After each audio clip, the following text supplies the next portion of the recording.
Alrighty guys, welcome to another stream. Another surprise stream. Actually, I wasn't really sure if I was going to stream today. Yeah, decided to stream. However, we are being extremely lazy. My Jaguar is still out from last week when we did our lesser Jaguar game stream. So yeah, we're going to do some more Jag stuff tonight. I know Jag isn't something that we get to do all that often, so I figured since the console's out and I'm lazy, we might as well just go ahead and do another stream. And I kind of feel like playing some Jaguar stuff right now anyway, so whereas on the last stream we focused on bad games or mediocre games or simply just average games that might still be fun, but you know, aren't really games that you hear people talk about when it comes to Jaguar stuff. Today we're just going to play whatever I kind of feel like playing. We might play some bad games, we might play some great games like Tempest 2000 here. We might play some average games. We're just going to kind of bounce around. Might even take suggestions from the chat later on, depending on how familiar you guys are with the library. But yeah, we're basically just going to start off here with Tempest 2000. I've covered this game on my channel a lot. I've done multiple Let's Plays on it. I've done a dedicated live stream where we actually ended up going through the entire game and then showing off some of its extra features and whatnot. And I've also covered it on variety streams when we do Jaguar stuff as well. So yeah, this is something that you guys have seen before. If you've been around on my channel for a while, if you're new to my channel, well, that's a heads up. I've done this a lot. So some of the other games we're going to play tonight, kind of the same thing. I've covered them quite a bit. Other games, though, we might even be the first time I've shown them off. So, but yeah, we'll just kind of wing it and, you know, see where we take this, see where this goes. And, yeah, hopefully you guys enjoy this. Hopefully you also enjoyed Patchouli there in the beginning. That was my cat, Patchouli, or you can call her Patchy for short. And she sometimes joins us when I stream. She actually just jumped down. I just fed her right before this stream, so she's probably going to go get some food or go into the living room where there's still a tiny bit of daylight out and maybe soak that up before it gets dark, and then she'll come back in later. So we'll see. For anybody wondering, we are playing on real hardware. However, we are using the Jaguar Game Drive by Retro HQ. This is a flash cart for the Jaguar that came out a few years back as of doing this stream. And so we're going to be running everything from that. I am using RGB and running that into a Framemeister upscaler for anybody curious. And we've basically got it upscaled to 1080p and running into my data path capture card, which is an HDMI card. So yeah, that's how we're doing things here. We always try to do real hardware when possible. And yeah, so yeah, let's go ahead and jump into this. I said yeah a lot. Let's stop saying yeah. So before we actually start playing the game, I see there's a Gustavo out there. He says, yay! Tempest 2000. I see Guns. I see Sean. Spar. Welcome back. By the way, Spar, I went to Sheetz last Monday like I said I would, and I got the grilled cheese sandwich, and it was decent. So thanks for the heads up on that. I had no idea they did grilled cheeses until you mentioned it last week. But I also see Society of Sin. And I see Kenshiro and John Smith, and I think that is pretty much it. So, and Uber Disco, a wild mod Uber Disco has appeared. Maybe we'll have at least one person on bot duty tonight. I need to make more people mods so people can ban all the bots. Alright, so for those of you guys that have never played this game before, this was... in the early 90s, there was this trend of creating, like, remakes of then retro... I mean, they're still retro now, but they were becoming retro by the early 90s arcade games and video games in general. So, one of them was a remake or revival of Tempest, and that is Tempest 2000. Now, the 2000 mode is the main draw to this game. However, you have a versus mode, which is kind of interesting, traditional, which kind of tries to make it more like the original Tempest arcade game. It's still a far cry from it, but, you know, there's no... you know, web effects or anything like that. It's pretty straightforward, no power-ups. And then there's Tempest Plus, which has some extra features. It's kind of like in between traditional and 2000, but not quite there at 2000. But Tempest 2000 is like really the mode that you're gonna spend, you know, most of your time with if you play this game. Michael, oh yeah, Michael was out there too. Sorry, I skipped you, Michael. Michael says, we don't need any bots. And Zanktum is out there. Welcome back, Zanktum. He says, hey, Austin, it's been a while. Nice SNES pickups on Instagram. That Mortal Kombat 2 rocks. Thank you, thank you, thank you, thank you. I actually picked up some more cartridges today.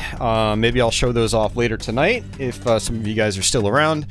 Yeah, I've been building up a Super Nintendo collection to kind of go hand in hand with my NES card collection I've been working on for, I don't know, the last year or so. So, okay, so you notice it says use a key. That's basically like a save file, but we're going to go ahead and just start. So when you hit a certain point in the game, it'll create a key, and then when you get a game over, you can actually warp back to the latest checkpoint. What I'm going to also do is, normally what I do is I just go from start to finish, web to web, because I don't want to spend like 2 hours on this game. What I'm going to do is actually just kind of go up to the highest web that we have unlocked from the beginning. So we start off with this blue set of webs, and then we'll go to a red set, and then a yellow set, and then it just kind of goes from there. So this is as far up as we can go. I don't know if this is like level 10 or 15 or whatever, but we're going to start here. And, yeah. Oh yeah, no, for sure, Spar. I mean, honestly, Sheets' food isn't that great. I kind of realized it last week. I was like, man, Sheets isn't really that great. I used to love it, but we have better options in this area. We have like Wawa, which has stuff that actually, you know, tastes like real food. And, you know, I kind of noticed that when I had the grilled cheese, but it was still tasty. You know, it's nice having the option. Yeah, just about anything you can make that Sheets also has, your homemade version is probably going to be like infinitely better always. But it is food, you know, it is food you can get on the go. It doesn't take them too long to make it, which is nice. But yeah. Alright, so one of the big things here in this game is that enemies will drop power-ups. It's these little squiggly looking things that go up the playfield, and you want to try to grab every single one.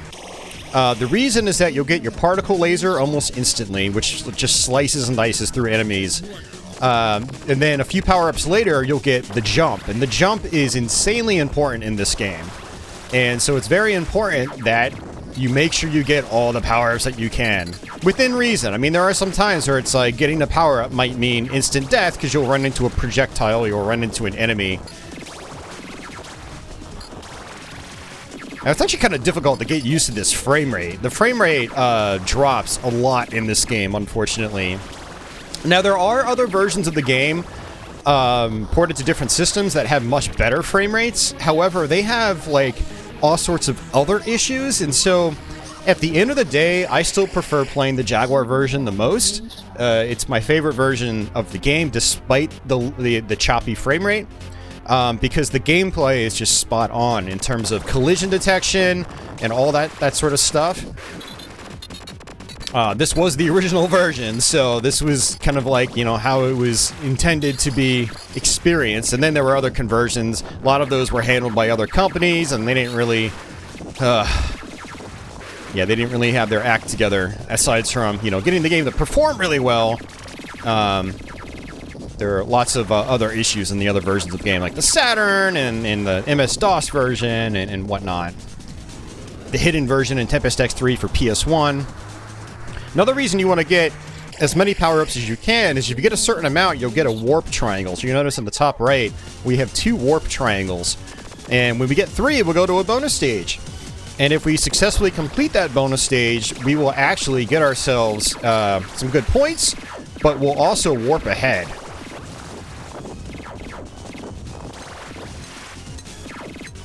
Alright, got the jump power up, just like that.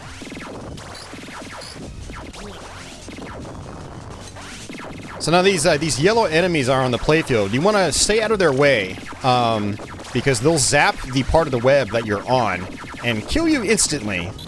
You touch anything in this game that's not a power-up and you die instantly. It's all one-hit kills. Austin asks, do I have Primal Rage on Jaguar? We actually streamed that last week. Do I have it? Not really. Do I have access to it? Yes. Sort of. But yeah, we streamed it on our Lesser Jaguar stream a week ago, so for anyone that wants to see Primal Rage in action, go check that out. We're definitely not going to be playing that tonight. What I'd like to do sometime soon, though, is get my camcorder set up on my arcade machine and actually do an arcade Primal Rage stream. Because that's not something you see people play very often on the interwebs. Not the arcade version, anyway. So this is a bonus stage. This is one of, I think, 3 types of bonus stages. We actually skipped the first type. The type of bonus stage that you play depends on the color of webs that you're currently on. So red webs, it gives you the green trail bonus stage. And the idea is to keep your little sparkly things on the green trail. And there's quite a bit of inertia here. But takes a little while to get used to. And you can tell that I'm doing well because the tail of my sparkly things is very long. And as you do poorly, the tail will shorten. And then once it's gone completely, it's like, you know, when it's only a few particles on screen, like that's the end of the bonus level. So you need to stay on that trail. And if you complete it, like it says, you warp 5 levels. You saw I did Primal Rage on 32X. Which one do you prefer, Jag or 32X? I actually prefer the 32X one. The Jaguar one might look better and sound better, but the 32X one, you can link your combos better. So the gameplay, I think the gameplay is better in the 32X one. And the 32X one doesn't have a choppy frame rate like the Jaguar one does.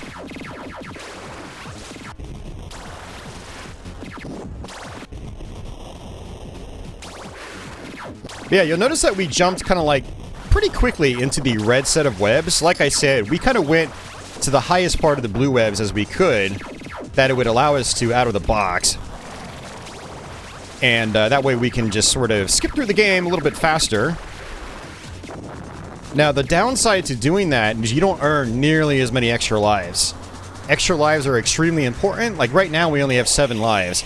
If I went all the way through the blue webs from start to finish, and if I bombed out of the bonus stages as opposed to skipping 5 webs ahead, like intentionally failed at the very end of the bonus stages, which allows me to sort of collect the points, but then play every level in order to get even more points. I probably could have had like double the extra lives that I have right now. So if you're trying to survive in this game and actually finish it in one sitting, you really want to play through all the levels from start to finish. You don't want to warp ahead, because you need those extra lives. The game gets really hard later on in the playthrough. Hey, red glass, yep, Super Zapper recharge. So yeah, speaking of Super Zapper, you do have a bomb, effectively, and it's called the Super Zapper. It clears pretty much everything off the screen, and you get 1 per level. And what's actually kind of interesting is picking up some power-ups will actually semi-recharge it. Like, you'll be able to use it a second time sometimes, and you'll be able to kill, like, a couple enemies. Not the whole playfield. It's kind of interesting. A lot of people don't know that about this game. But the Super Zapper is extremely important. And, like, I should have actually used it there, but wasn't really paying attention. Now, this isn't going to be like a long play of the game, most likely. We're just going to see how far we can get while using warps. And just kind of see what we can do. I haven't had like a good session with this game in about a year now. I think we streamed this game. We either did our full playthrough last year, or we did, we played it on my, my variety stream from like back in July or something. Now, if you collect a power-up as you're going down the web, your first power-up on the next level will be an AI droid, guaranteed.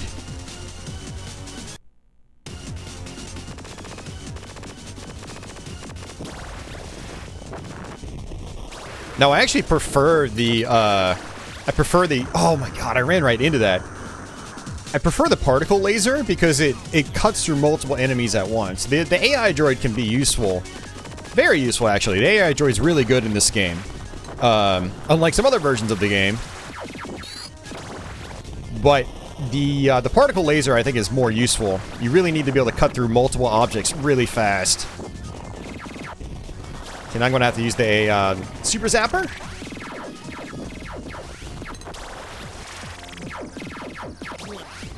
Oh, that frame rate is horrible.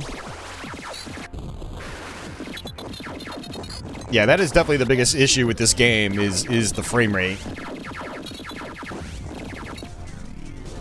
As much as I love this game, you know, that aspect of it has not held up well over time. What are my thoughts on Tempest 4000? I think it's awesome. I think it's if you're a fan of 2000 and 3000, 4000 is a no-brainer. Likewise with TXK. Alright, so back to the bonus stage again. If we complete this, again, we'll warp ahead 5 stages. And I'm just going to focus here, not take my eyes off the track, because it's actually pretty easy to fail this.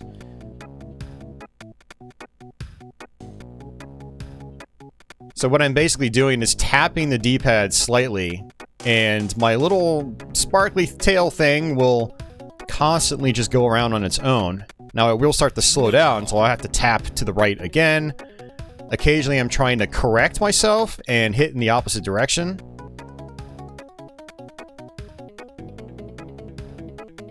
I really love this bonus stage in Tempest 4000. They actually brought it back. And it's a really cool effect. Okay, my tail's getting short. You can tell that you're actually successfully hitting it because the trail turns blue. In Tempest 4000, you're actually like eating up the lines, and it's a really nice effect. I need to rock some Tempest 4000 again. I haven't played it in a while. Tempest 4000 is insanely difficult.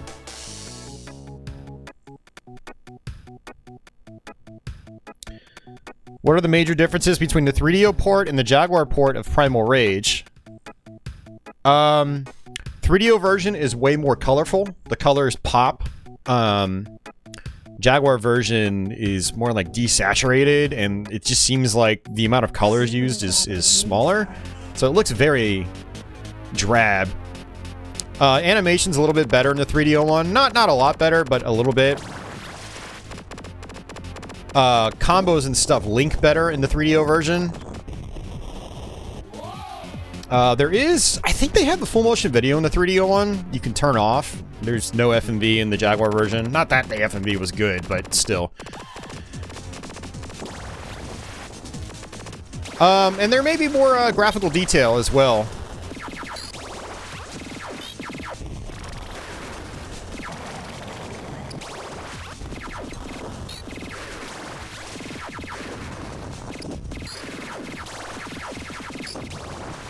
Oh yeah, there are some other polish issues on the Jaguar version, like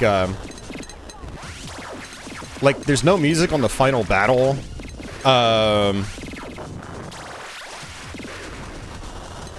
Also, when... what was it? I think when you try to do fatalities in the Jaguar version, it's like the screen goes black. It's like it doesn't just pause to load them, like the screen actually goes black. It's really weird.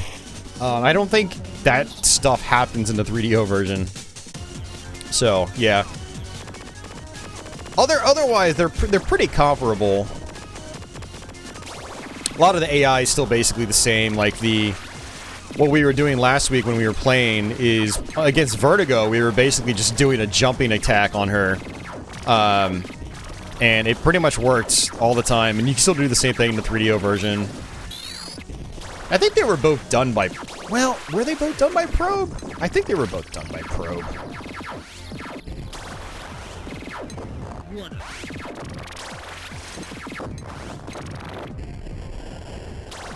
Man, I'm just realizing right now how much better of a fighting game platform the 3DO is compared to Jaguar. I mean, it's got some pretty bad fighting games, but it's also got a better version of Primal Rage, and it's got Super Street Fighter 2 Turbo, and it's got Samurai Showdown. Poor Jaguar. Its best fighting game is probably Ultra Vortek, and that's not really saying a whole lot.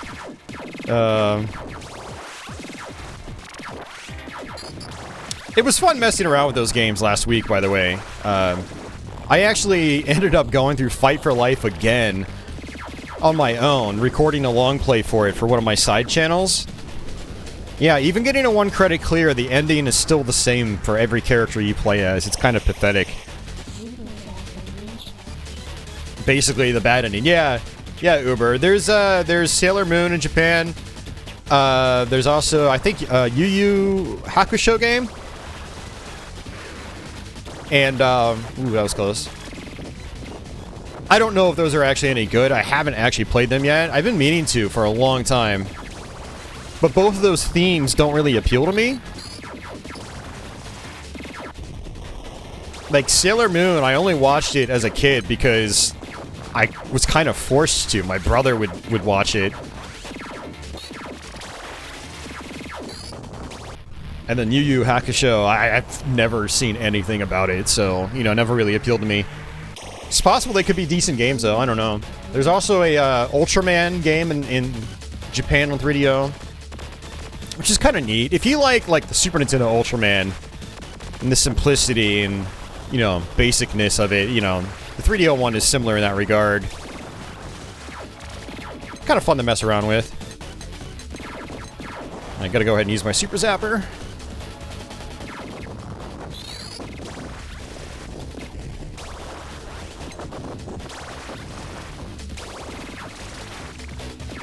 Now you notice that enemies do actually shoot projectiles. And if you shoot the projectile, it acts like you're killing an enemy. So if you want to try to maximize your power-ups and potentially get a warp triangle on every level,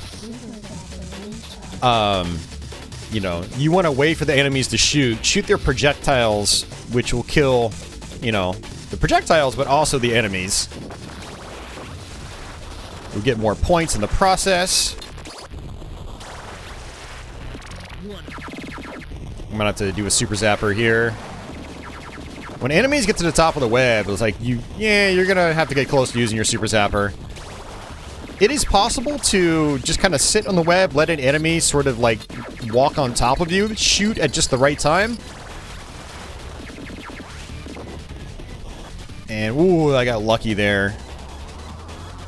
When the yellow enemies come to the top of the playfield, they just zip across the top, and then if you're not jumping at the right time, you're gonna die. Hey, Office, and hey, D'Andrew, welcome back.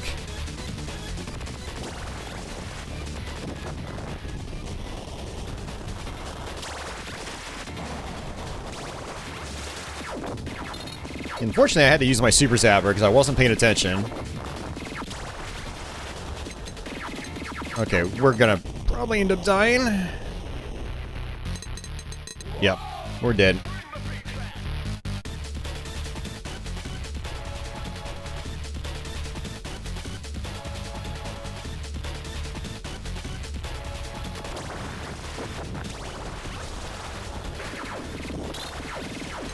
So now the yellow zapper enemies, they actually make a zapping sound. And so what you want to do is listen out for that. It's when they make their sound that they're basically attacking the part of the web that they're on. So this is definitely a very pattern-oriented game. You need to listen to sounds, listen to audio cues, and all that sort of stuff to avoid dying. Oh, I ran right into that projectile. Whoops! Pressed the pause button by accident. Hey, Lonic, welcome back.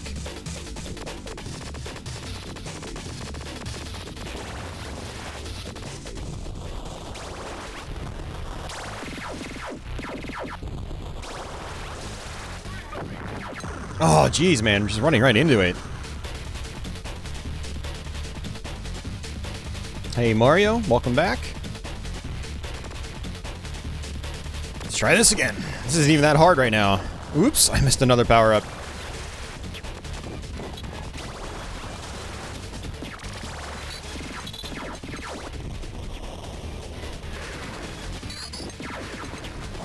Super Zapper.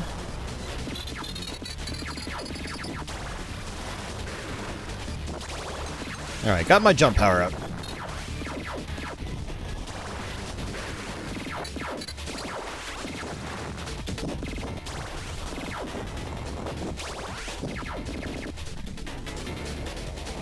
Alright, good deal.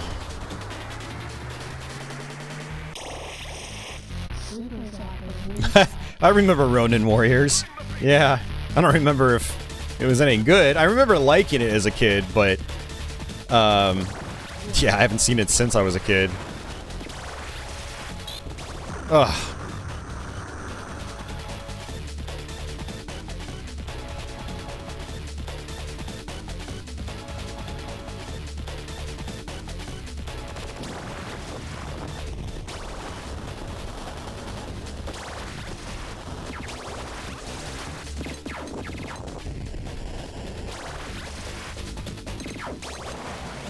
Actually, probably shouldn't have used my Super Zapper. I pressed the wrong button. Not paying attention. Paying attention is kind of important in this game.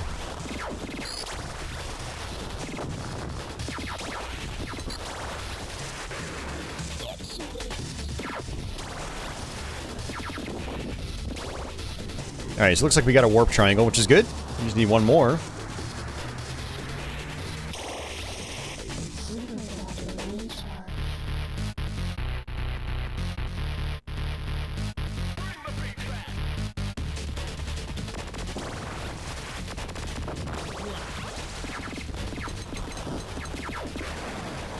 Had to use the Super Zapper there.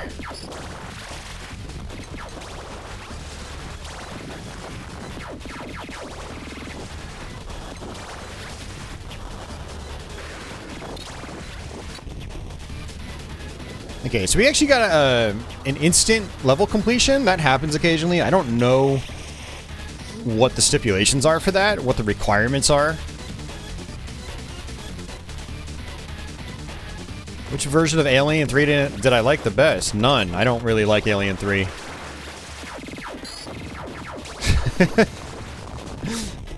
Didn't really like that game. I thought it was boring. Not my cup of tea. Those open-ish action platformers, I don't really... Never really got into them.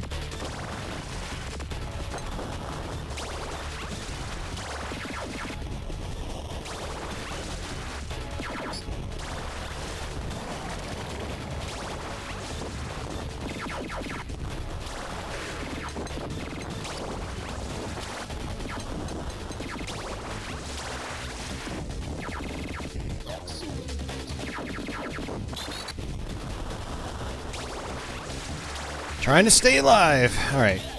Good. Warps. Well, bonus stage. Hey, Mike, what's going on? Tempest 2000. It's no Trevor McFur, but it'll do. Alright, so the first set of bonus stages, you're flying through rings. This is a variation on that. Except with more trippy visuals. These little blue things are speed ups. So this is going to eventually become pretty fast. Which Alien games did I like in general? Really, the original arcade game. AVP on PC, the first one. Maybe even Alien vs. Predator on Jaguar. Outside of that, I haven't really liked many of the Alien games. I guess Alien vs. Predator arcade is pretty cool, but I haven't played a whole lot of it.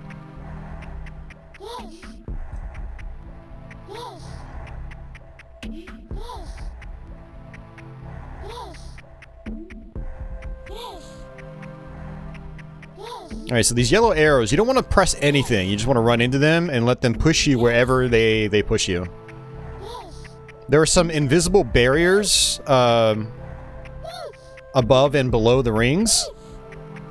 So you can only basically fly up and down so high or low. And the yellow arrows will actually push you above that invisible boundary. It's a deliberate gameplay mechanic. Not a glitch. new players think it's a glitch. It's actually not. One of the nice things about these bonus stages is you just play with one hand.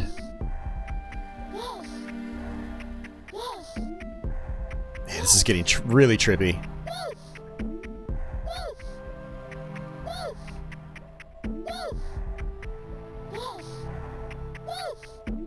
Got it. Alright, warp ahead 5 levels. I love those. Jeff Minter, like, I don't know if he actually trademarked it, but he basically called it Meltovision visuals. And I mean, I like the name of it, because it looks like it's melting away. It's very cool. What about Star Wars games? No, not a huge fan of most Star Wars games either.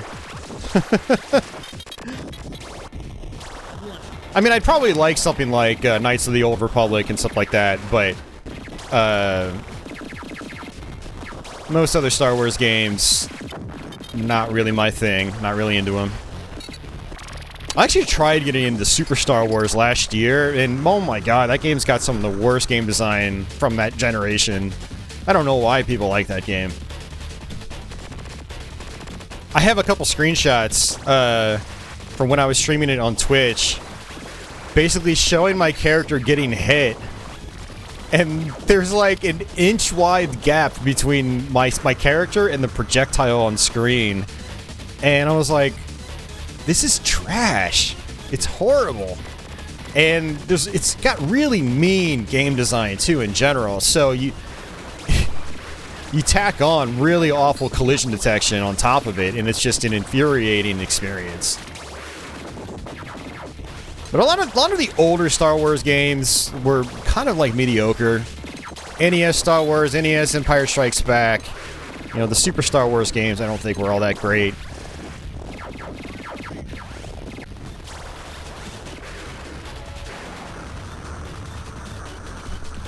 And then the other ones that are well received, they're just not really my kinds of games, like the Rogue Squadron games. They look really cool, but I'm not really big into like flight titles. I like little mix-ups here and there, but like as far as it being the entire game, not really into it. You know, free-roaming flight games. I do want to play through the Dark Forces games, actually. Dark Forces 1 in particular, it's very Doom-like. I've owned Dark Forces 2 for a long time, never got too far into it, so I wouldn't mind messing around with those. But for the most part, not really into the series.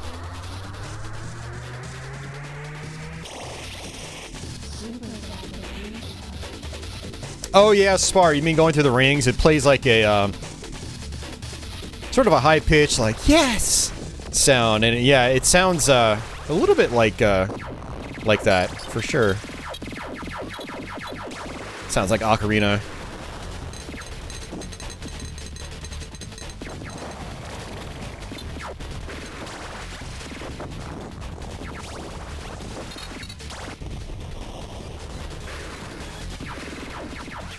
Oh, I got the jump power up now. Okay.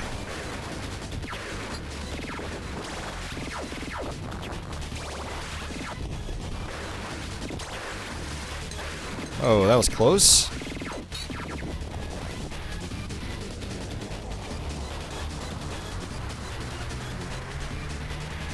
Did I try out Republic Commando? I did not. No. Oh yeah, Shadows of the Empire. I did actually like Shadows of the Empire. I played that a decent bit back in the day. It's another one I'd like to actually try to learn and finish.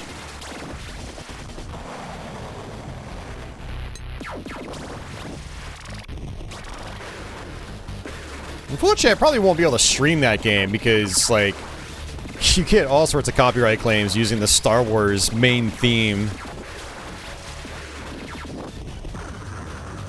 Remember one of my friends here on YouTube played through the entire game and he just got loads of copyright claims, and I was just like, yeah, I'm not touching that with a 10-foot pole. No thanks. Oops, did not really mean to use that. Should actually be really close to the rainbow webs, which is a major difficulty spike.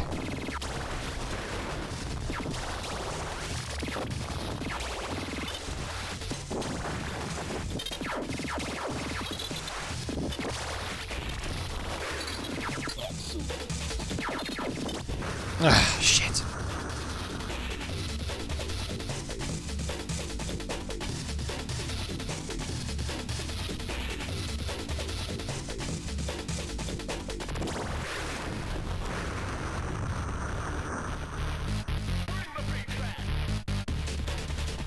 Yeah, I never got into Forsaken either. That's one I've always wanted to try, but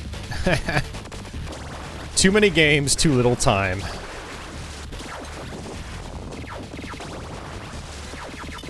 Yeah, one reason I've ever really bothered with Forsaken is like, I always tell myself, well, if I'm gonna play a game like this, I'd rather just try to play through Descent. Which I've also never finished, but I've always enjoyed the game a lot.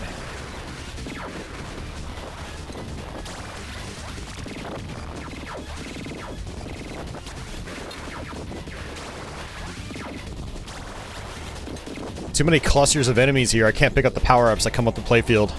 It's a bummer. Rainbow web. Now you do have camera controls in this. You can press various keys on the numeric keypad.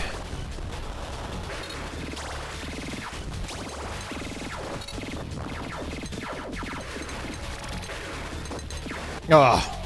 Yeah, Super Zapper doesn't clear everything out immediately. There are some frames there where you've got to keep in motion, otherwise if you stop, enemies are still gonna catch you.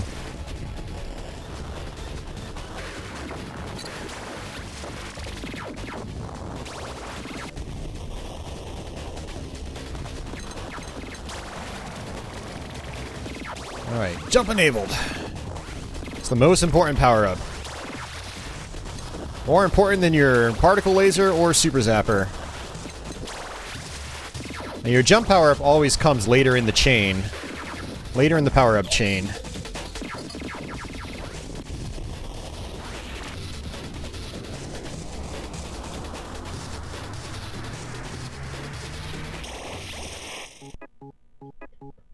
Alright, so I think we're on the rainbow levels officially because we switched bonus stage types.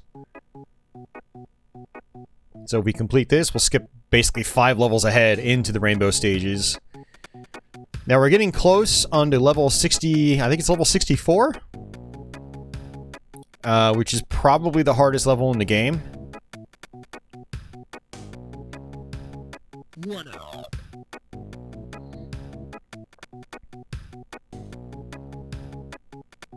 So if you're trying to just rush right through the game, you know, playing the bonus stages and actually warping around is good. But again, your chances of survival, unless you're just like an ace player, your chances of survival are much smaller because you're missing out on a ton of extra lives over the course of a full playthrough.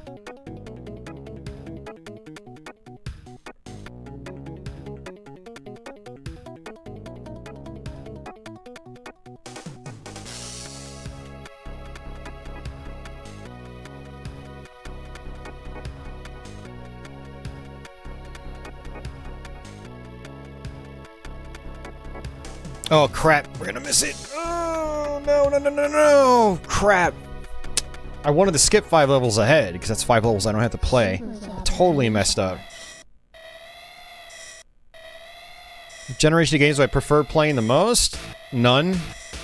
I played too many generations to be able to pick one. Yeah, I don't do well with questions like that. Like, pick one.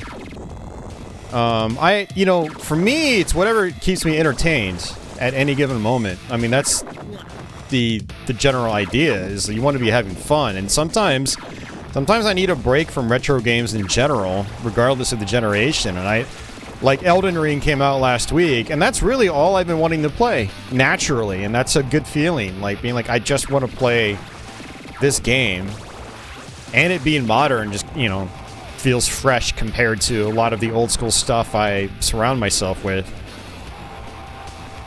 It just depends.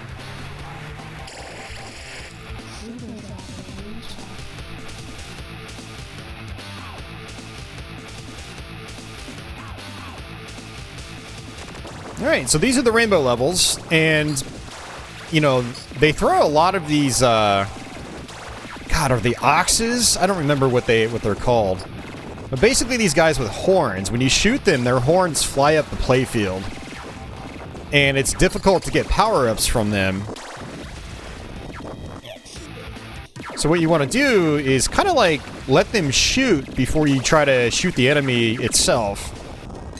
The horns will kind of block your projectiles, and they'll also block you from picking up a power-up.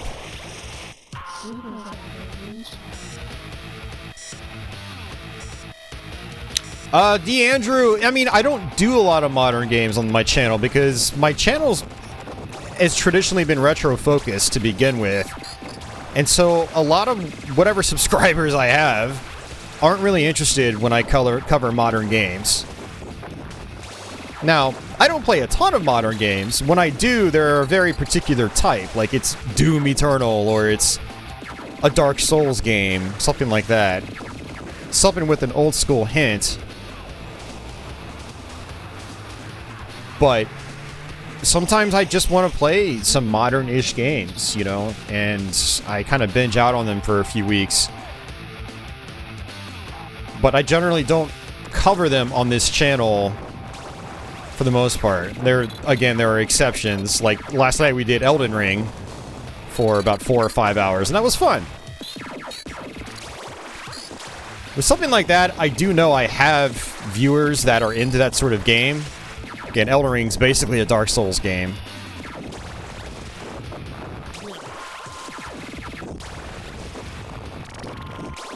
But I can't do that on the regular because I'll end up bleeding subscribers and then, or just losing people's interest.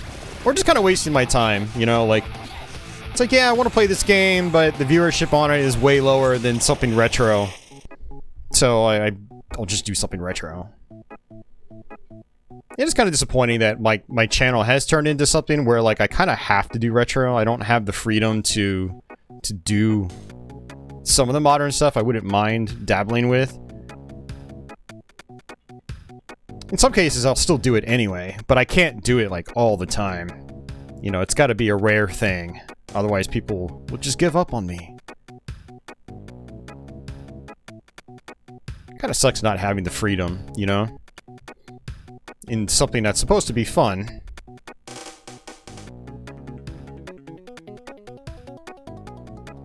Let's try this again. Hopefully we get it. Gotta really focus on these twists and turns.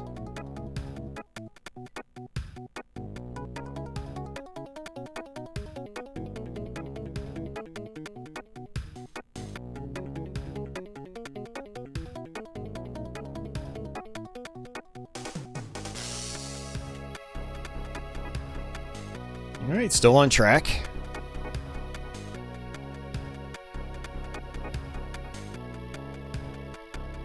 That's not good.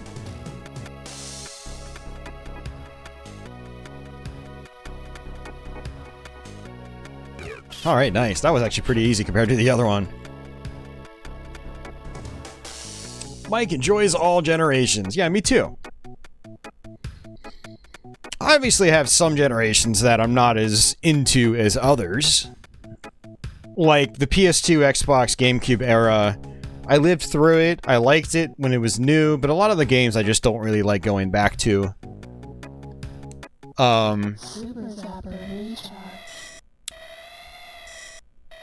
You know, Xbox 360, PS3 era.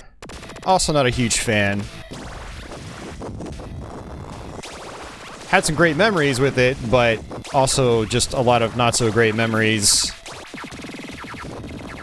And I'll go back to every generation. But I'm obviously not going to go back to that as often as something like NES or SNES or Saturn or PlayStation.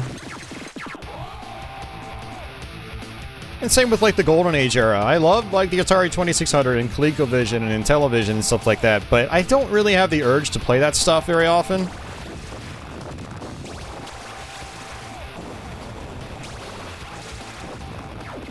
A little too simplistic to keep my attention.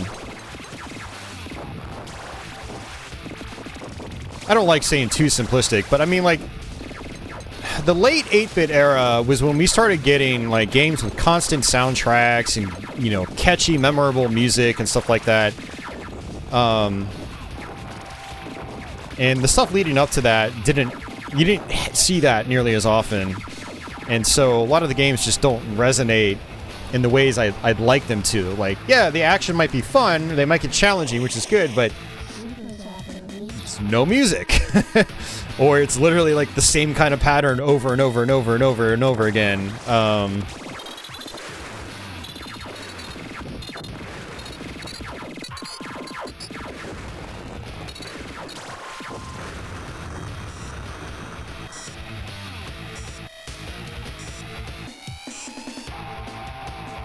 Yeah, I mean, thanks, Spar. That's what I try to aim for. Unfortunately, I haven't been able to, I haven't really had the, well, I don't want to say I haven't had the time, but other things have definitely eaten up my time, like Elden Ring, and I haven't been able to just buckle down and focus on, like, a single retro game to cover on this channel. Hence a lot of variety streams lately. And I still think I have, you know, some knowledge and whatever, and in general experience with this stuff, like the Jaguar. To where, you know, the streams can still be fun.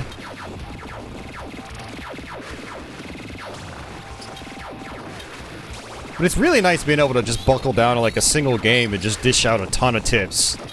You know, treat it like it's a walkthrough. Whatever. Doom says PC Engine is his favorite 16-bit era console. The games were unique and had badass music. Yeah. It's a great platform.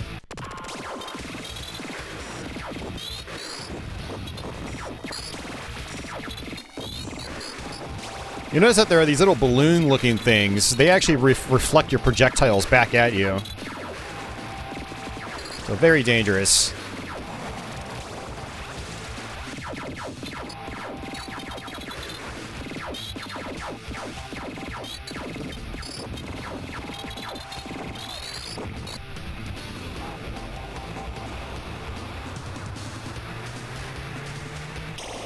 I'm not going to be covering homebrew games tonight. I've actually done some of the Jaguar homebrew on my channel before. And, yeah, probably not going to be messing around with any of that tonight.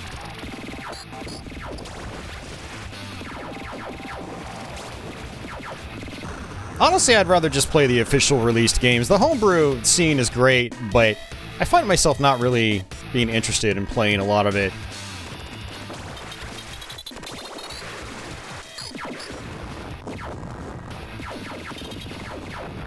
I know some Jag fans will yell, "Sacrilege!"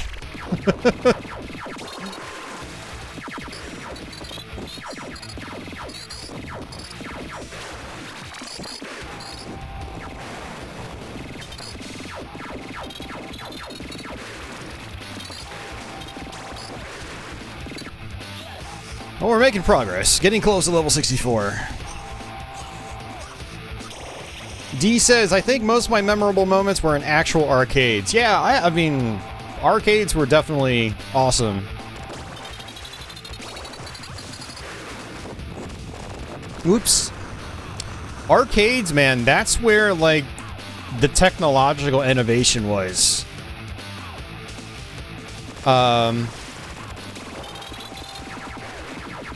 It wasn't until about, like, you know, the Dreamcast and PS2 eras.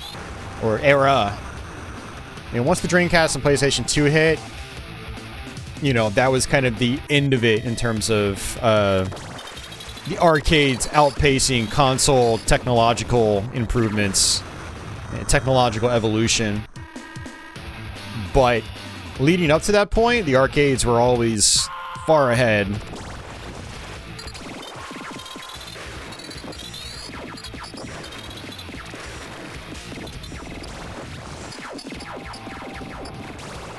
So yeah, the arcades were where you got, like, true, like, wow moments. And you had wow moments on consoles, but man, when you went in and you saw something like Killer Instinct for the first time, or Virtua Fighter, or Virtua Racing for the first time, or Daytona USA when it came out, it was like, holy crap.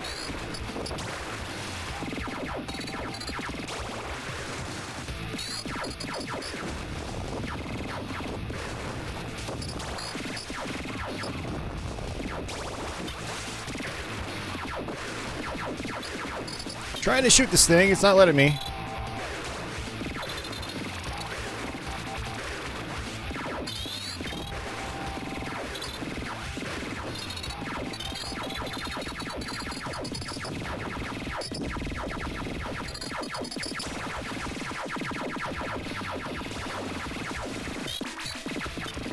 Whoops, I actually did not want the AI droid, but I didn't have a choice.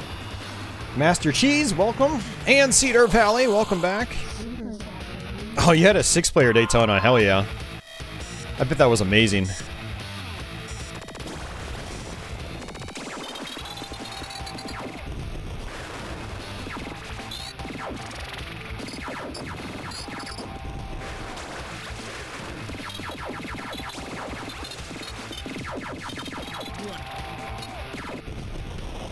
Whoops!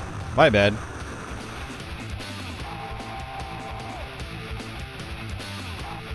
Yeah, Mike, I mean, that was one cool thing about arcades. It's like, you didn't have to have money to be in the arcade and just watch people play. So I definitely did a lot of that too. My parents, they didn't, they didn't mind me being at the arcade. They didn't like giving me money to go to the arcade. So a lot of times I just drive up there and, or, yeah, like ride my bike up, I should say. Not drive up. Well, technically, you're driving. But yeah, I would go up and just, like, kind of hang out and, just watch other people play games.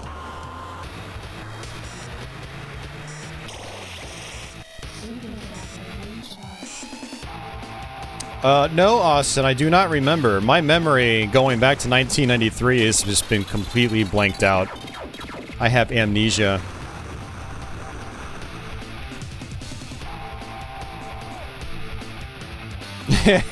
Arcades were the in-person streams. No, I mean, that's a good analogy, actually.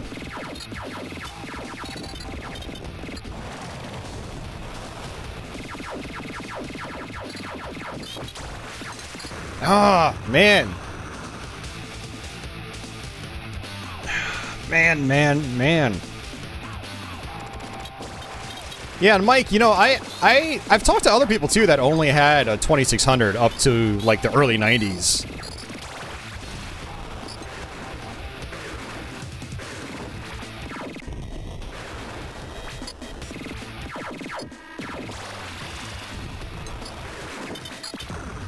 Whoops, I paused it. KI was always so loud, right?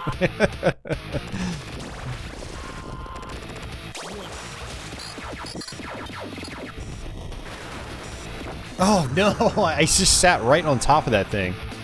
I mean, I still have more than 8 lives, because my lives aren't counting down visually. But this isn't good. These tiny stages like this can be really tough, because it can be hard to see what you're doing.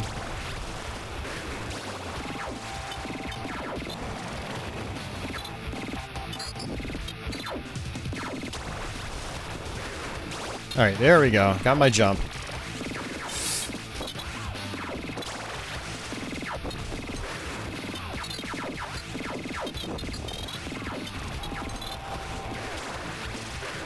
Uh-oh, not good. Yeah, I hate it when those things split apart.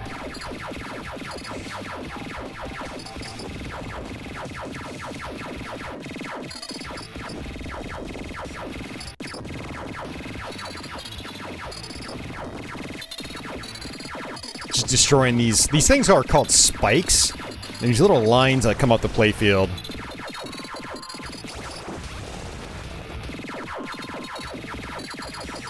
I'm just trying to get rid of them, see if we can get extra power-ups. And extra points. Hey, Davey, what's going on?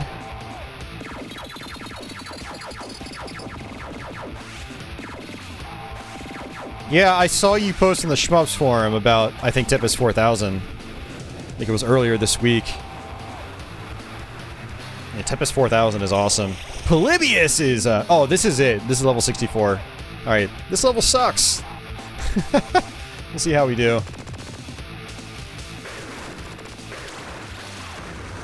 Polybius, man, that is... I haven't been able to get into that. I've tried. It is extremely difficult from what I can tell. Ugh. Hey, Tony.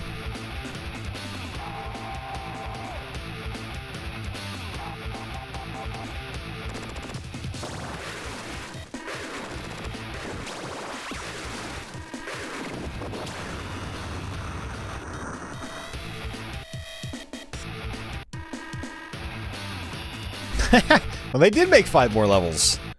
There's 99 of them. But this is arguably the hardest level in the game. Because it's all of the yellow zapper enemies. With a really awkward level design.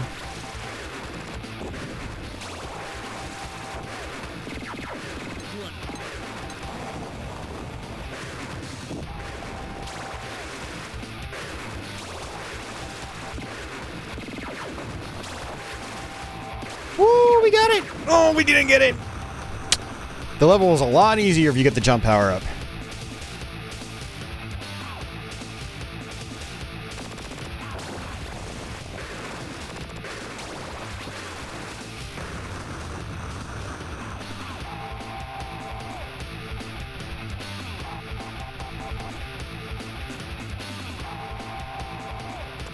Ugh. Society says TMNT and X-Men were his arcade jams. Yeah, that was... Those are very popular games.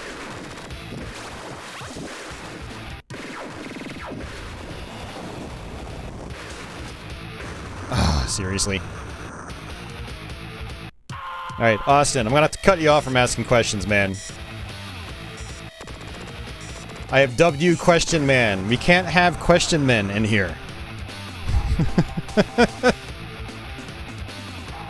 I like questions, but I don't like 27 of them. This isn't 27 questions, the game. Actually, I don't think there's a game called 27 questions, but there should be. I know there's 20 questions.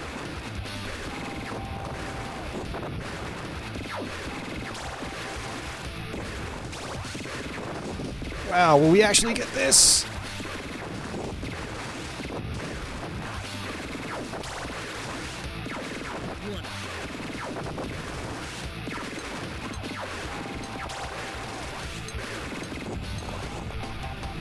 Let other people ask questions.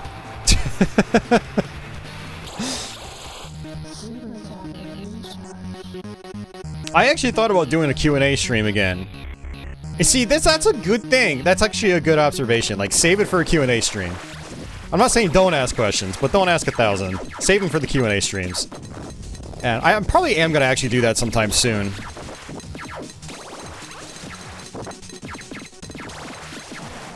Okay, got my job. Whew. I'm actually surprised that we're still making progress. That, like I said, level 64 is just nasty. It's nasty, nasty, nasty.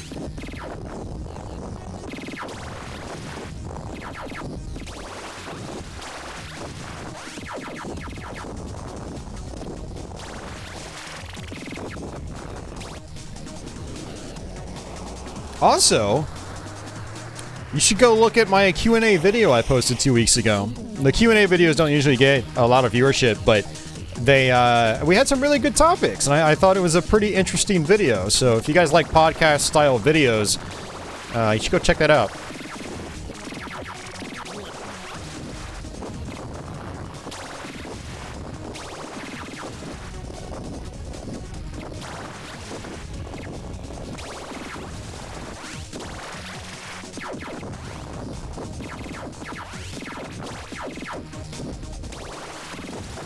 Oh no, I landed right on top of him. You never saw these levels. Or here you go, man.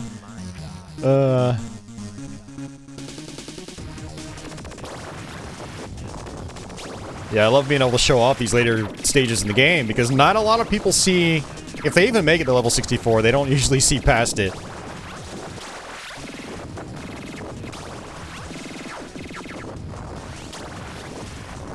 Oops, missed the power up.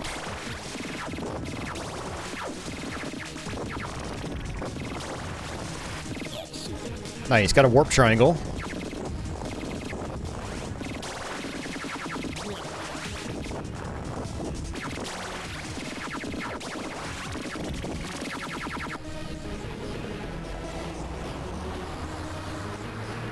Best streams to watch Austin get frustrated with chat. October streams with Castlevania. Yeah. What's your favorite Castlevania game? Oh, man.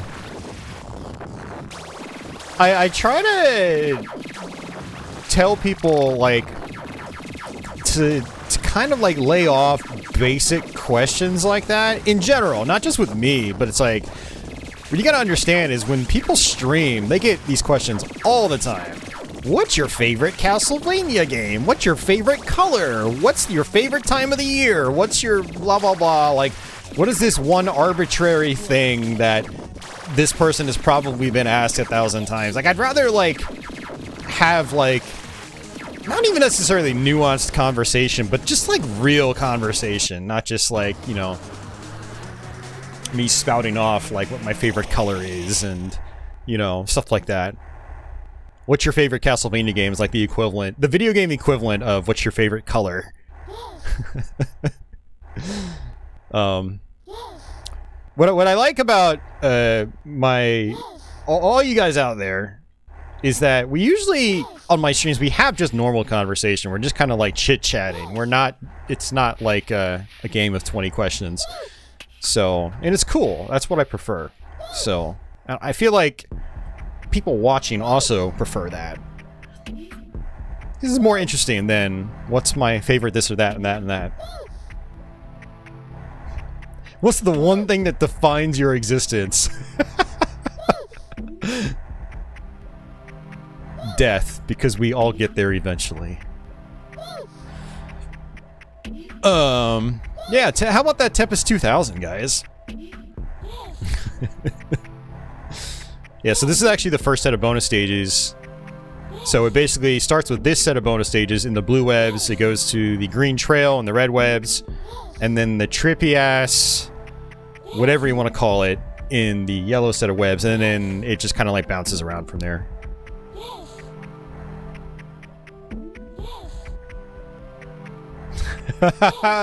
Yeah, society, let's not go there. For one, I won't make any sense, and I'll sound like a complete idiot, which, I mean, I normally do anyway, but on a greater scale. And two, I try to keep it video game related for the most part.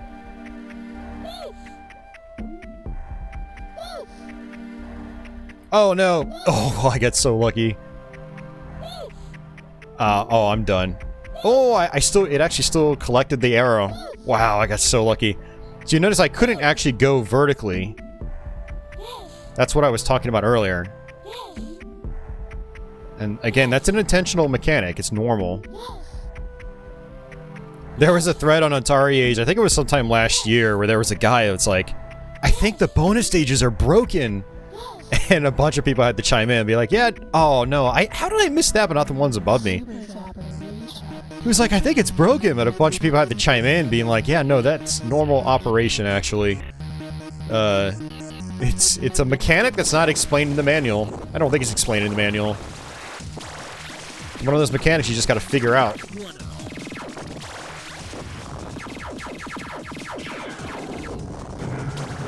Hey, Spar, thank you very much for that.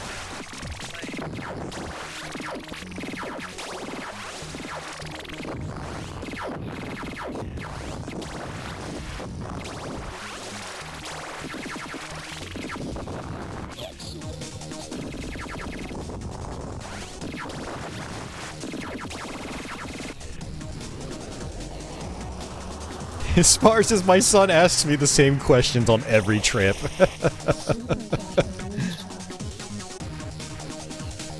Oh, no one reads the about page, though, Gedrin. I mean, it's a nice thought, but yeah, no one reads that.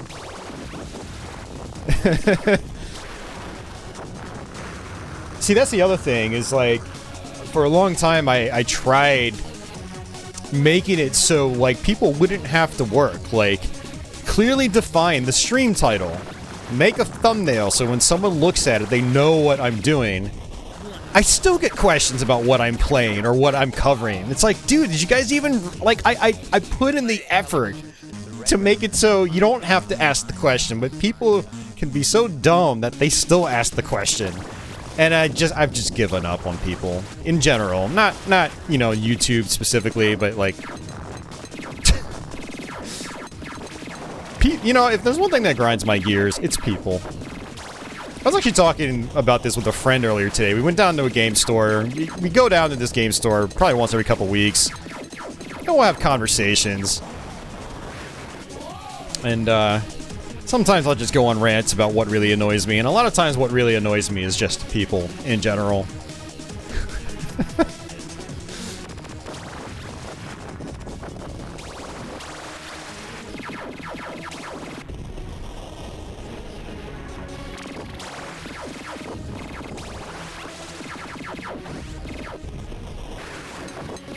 Yeah, as far as like actually making a FAQ in the About section, the other thing about the About section is that YouTube only gives you so many characters to work with, so it wouldn't actually really, I wouldn't actually be able to have any sort of meaningful FAQ other than my favorite Castlevania game is Castlevania 4.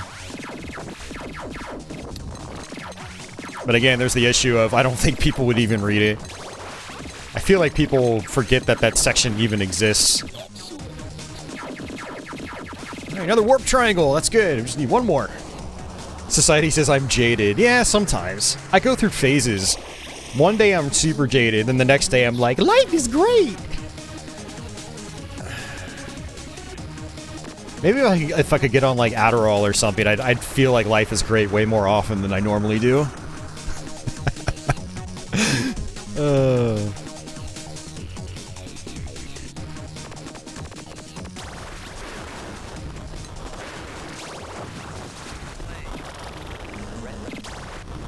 Oh, jeez.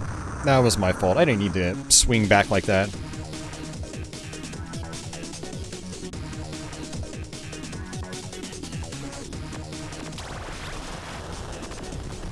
Whoops, I missed my power-up. Oh, great. Not good.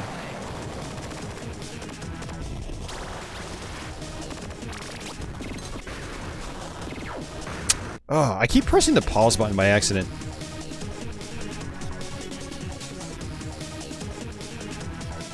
The IT crowd. Oh man, I love that show.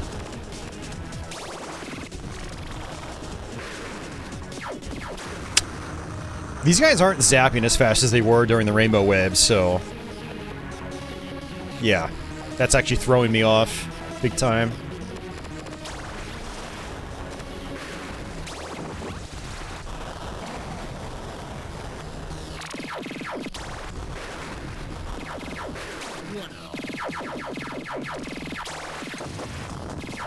There we go. Alright, back in business.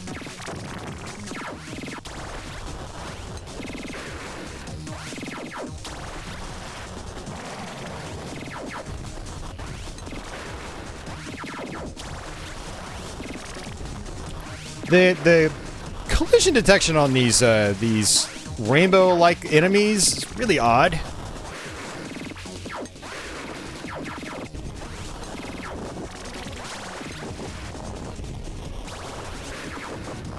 Oh no! I thought that was my AI droid. I landed right on top of it. Micro Center is selling Atari VCS Deluxe bundles for $250. See, at that price, I'd consider buying a VCS. It'll make for fun streams.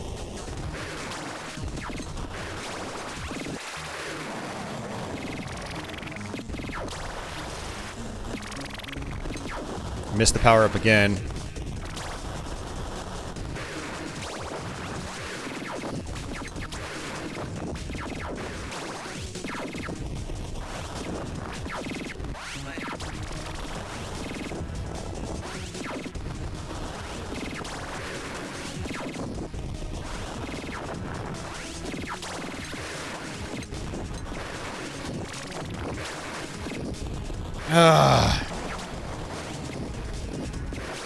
This level's tougher than I remember. But I'd also say I'm out of practice. There is that. Remember the last time I streamed this game, I was binging it on Twitch. Like, I had done playthroughs of just about every version of the game, and multiple playthroughs of the Jag version. Cedar Valley, yeah, I feel the exact same way. Yeah, I am definitely more of an introvert. And yeah, interacting with people is exhausting. 100%. Which is actually kind of weird that I do this. The whole live stream thing. Because I'm not really an extrovert. I think for me, it's like... part of what helps is that I'm kind of in control over this environment. You know, my channel. As well as, like... I'm a little more confident because I'm talking about things that I have a lot of experience with. So it just kind of comes naturally. But if I'm out in public, like, man, I am definitely not the kind of person that... I don't walk up to people and just start talking to them. And when people come up to me and just start talking to me randomly... well, it depends on the situation, but a lot of times I get annoyed as opposed to being, like, open to conversation. I guess I don't really want to be like that, you know, annoyed when someone tries to talk to me, but... yeah, okay, skip it ahead 5 levels. It also helps when you're not, like, directly face-to-face with people. Like, I don't see any of you. I see your chat messages, I see your icons, and some of you guys have real names, and others just have random characters as your name on here on YouTube, so... just that alone makes some people connect with me, you know, easier than others. It's like, oh, this guy clearly is using a first and last name, you know. I can imagine, like, this is someone I'm talking to in person, face to face or something. As opposed to, like, Gamer Dude 69. But, yeah, not actually seeing the people watching also helps. Like, I don't see your expressions. I don't see your facial expressions. It's not like, you know, doing a live gig at a music hall or something like that.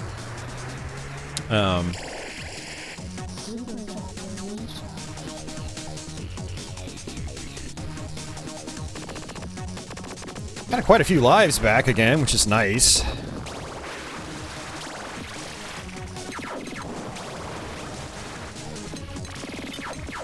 Oh, no. I went around too far. Yeah, XX at the front and back of the name. Yeah, and 420. You can't forget that. Actually, one of my regular viewers does have 420 in his name, and it's like, okay. I'll let it slide with you, because you're a regular. But if I see a name like that, and they come in and they say stupid things, I usually just give them the silent boot. It's just like, yeah, this clearly isn't the environment for you. You can go watch a PUBG stream or a Call of Duty stream or something like that. I don't know.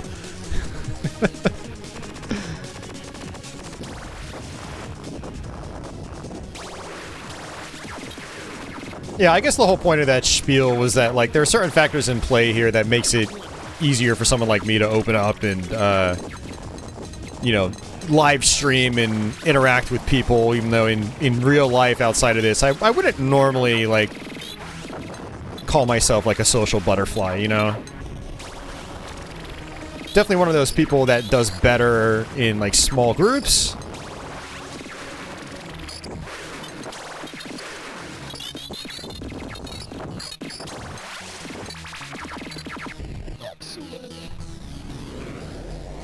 Okay, good. Whew.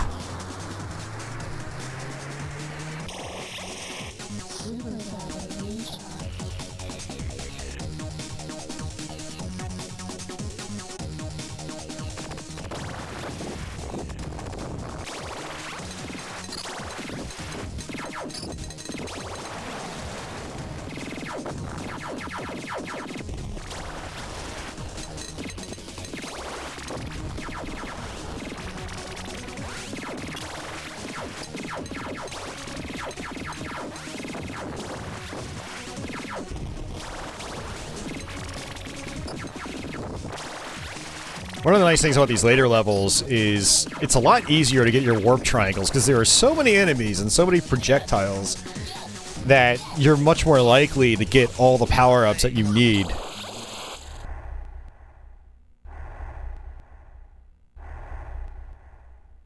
Deandra, that username's probably already taken. I guarantee you it's already taken.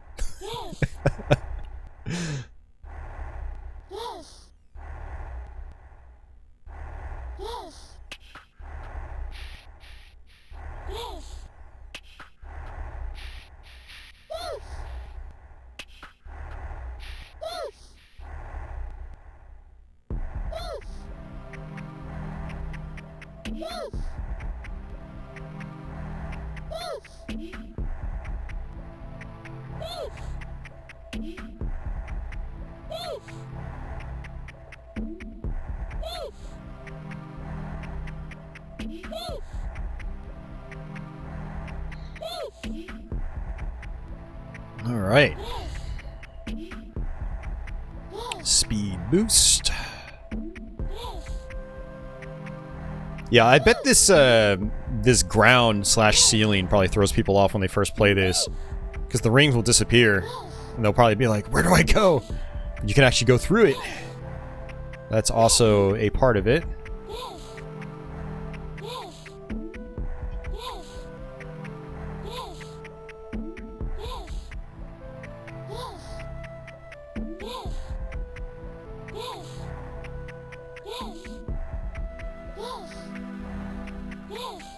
Oh no, that was close. Whew. It's getting a little too fast.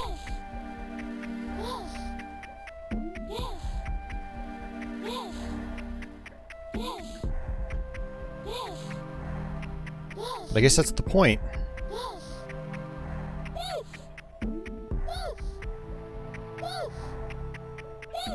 Oh no, I failed. It was just way too fast for me.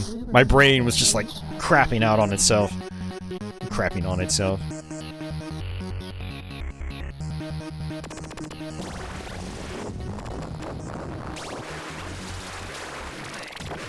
Oh, I must have got a power up on the way down the web last time because I've got the AI droid. I didn't even realize that.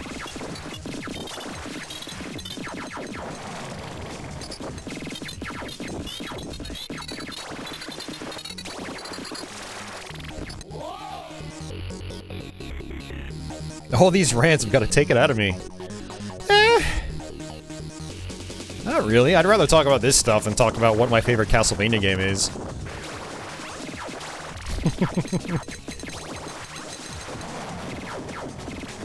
Oh, come on. I didn't even see that guy. He was off screen when I started moving. I didn't find out he was there until I died.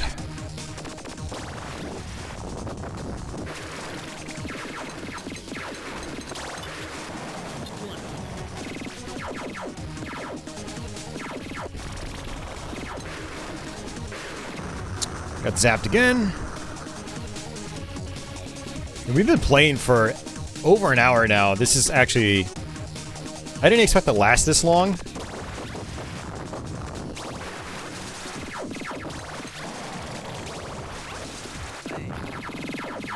I apologize for that, guys.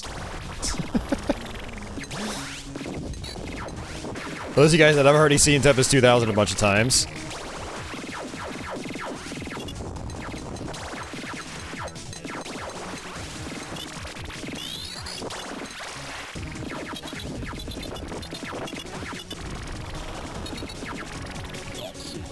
Got a warp triangle, that's good.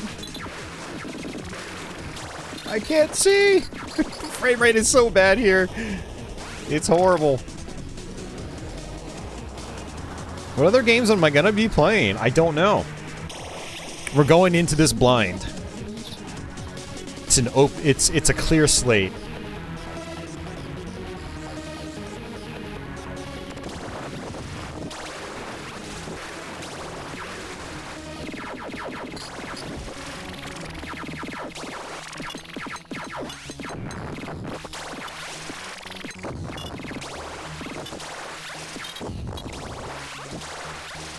I might play some Wolfenstein 3D later. I do kind of feel like playing some Wolf 3D.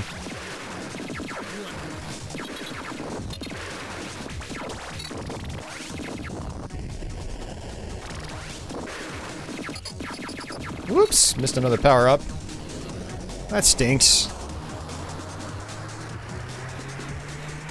I mean, yeah, I don't know, Society. I've got too much on my plate right now. I'm not really looking to check out any games at the moment.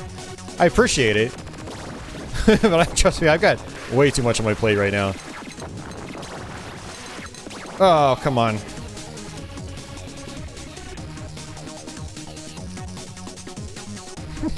The Atari cartridges are playing spin the bottle to see who wins.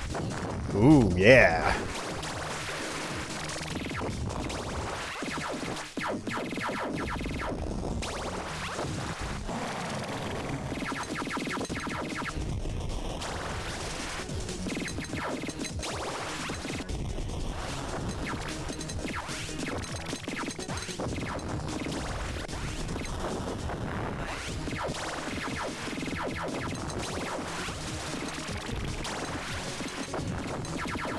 All right, nice. Got the warp.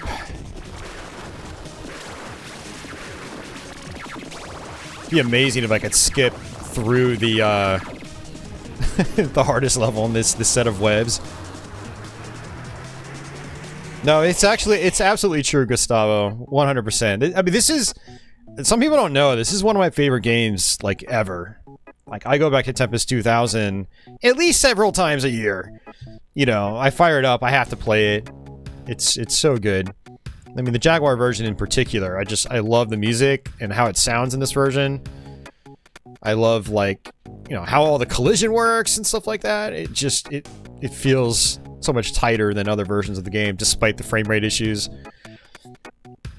Even its visuals, I mean, the visuals were originally designed with the Jaguar's hardware set in mind, and so it even looks more distinct than other versions.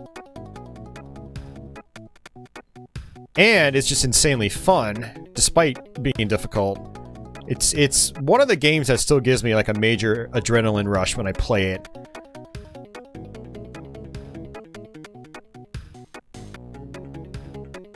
Sensory overload, but in a good way.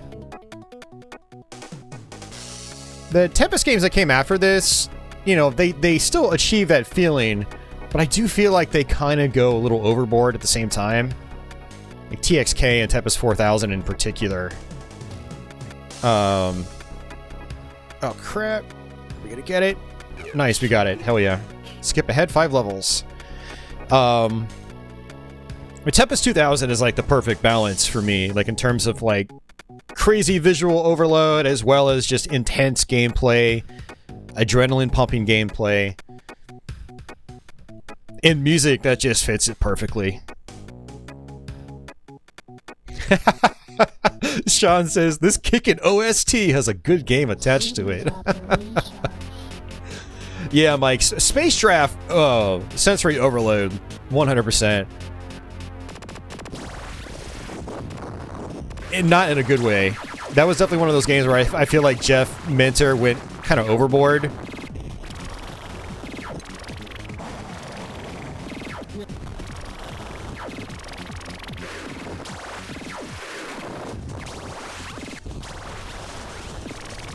For anyone that doesn't know, Jeff Minter is a old school video game designer. He's been doing this stuff since the early 80s, I think. And still making games today. And he made Tempest 2000. And 3000 and 4000 and TXK. And Space Draft. And he kind of just kept trying to push the visuals and push the visuals and push the visuals. To the point where, like, Space Draft was, like, it was super difficult to see what was going on. And the gameplay mechanics in that were also very interesting.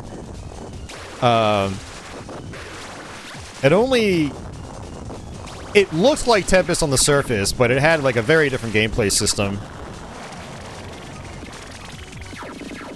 So that also threw, like, longtime Tempest fans off.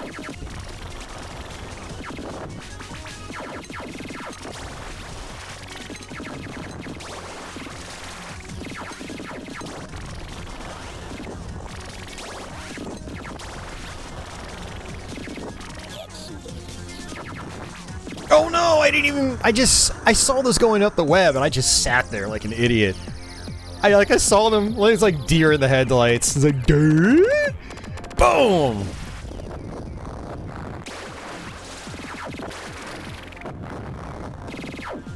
I hate mocking, like, or using, like, the deer in the headlights analogy, because deer getting hit by cars isn't really funny to me. Especially when you see them, like, dead on the side of the road. I saw one the other day, and I just got sad. I was like, ugh.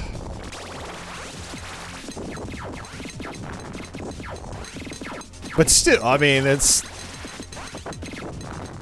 kind of what I was like. I was just sitting there looking at the thing coming up the playfield, and grrr.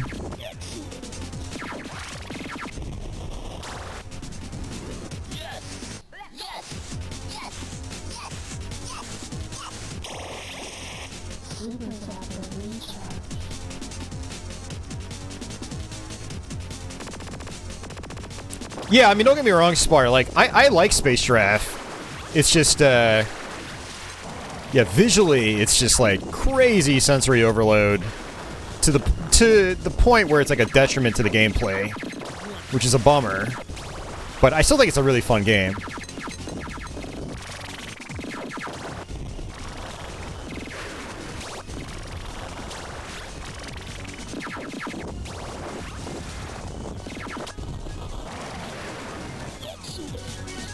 Warp enabled.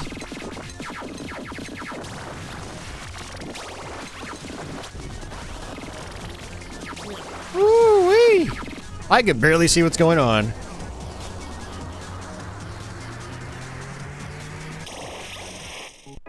Oh yeah, yeah, Davey. So Minter is big into like, you know, video music light machines.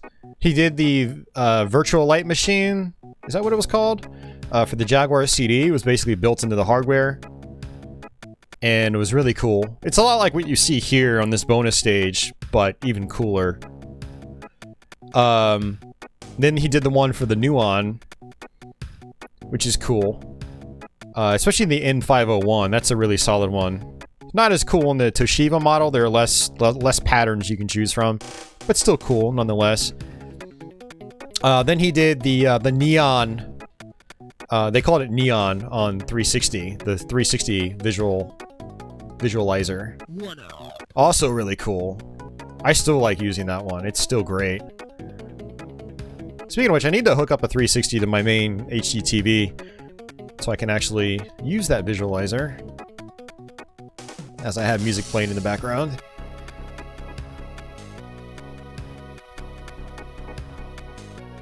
I don't know if he's done any other visualizers since that. I'll have to look into it, actually, and see what he's done.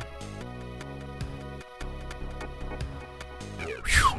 That was hard. What id Software games do I recommend? All of them. Except Enemy Territory, Quake Wars, and the newer Wolfensteins. I actually don't even really count those as, like, id Software games. Like, I mean, yeah, it's got their name on them, but, like, those games were made by, like, other developers, and they just had the id stamp of approval. I'm sure they assisted, but they weren't, like, id first titles like Doom 2016 or Doom Eternal was. Then again, I heard Return to Castle Wolfenstein is pretty good. I never played a whole lot of it. But no, as far as id Software stuff, for me, it's all about, like, classic id Software, you know, Quake 1, 2, and 3, you know, Doom 1 and Doom 2, that sort of stuff. Wolfenstein 3D.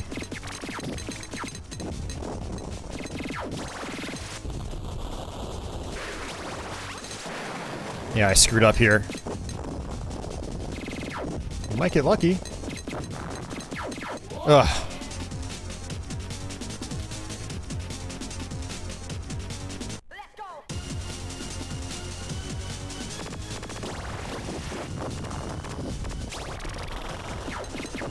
Oh, I didn't even see that guy.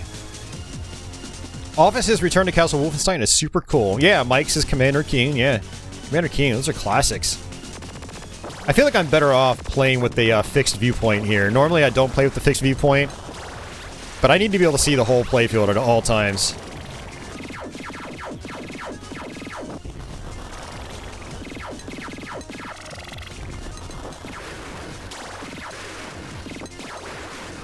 Alright, good deal.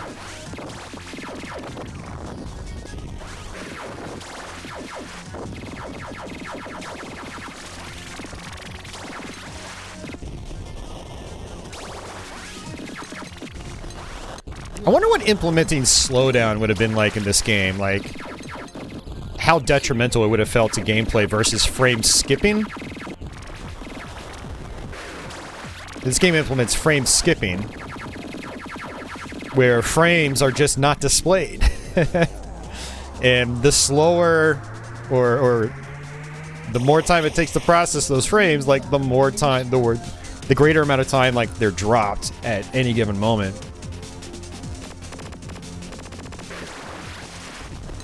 Ugh, that was dumb. That was my fault. Cheese is gonna go. Sorry, Cheese. Thanks for popping in. I appreciate it. Oh, why did I do that? Thinking about cheese is on the mind now. I want some cheese.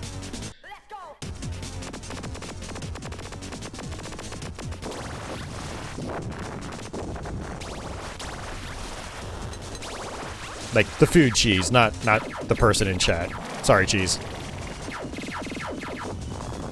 Ugh. I don't want to eat people. I just want to eat cheese, like actual cheese.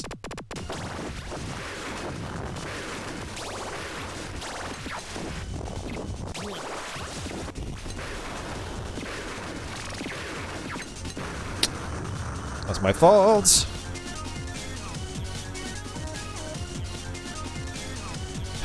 All right, hold on a second, people. We have a visitor. Come on, Patchouli. There she goes. Hey.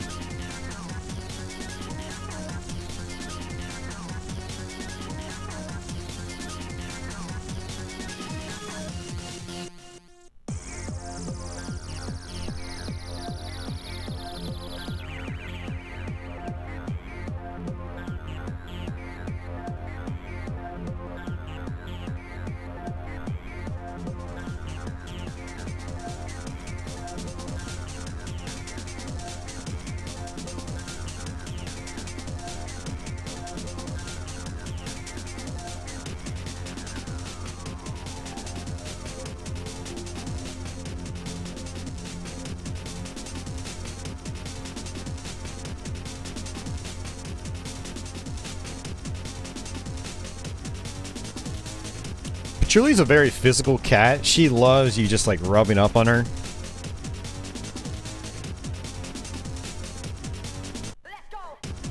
So there are a lot of cats where you can only pet them on their head, but you can like pet her anywhere, like on her belly. You know, she's just like, hey, don't stop.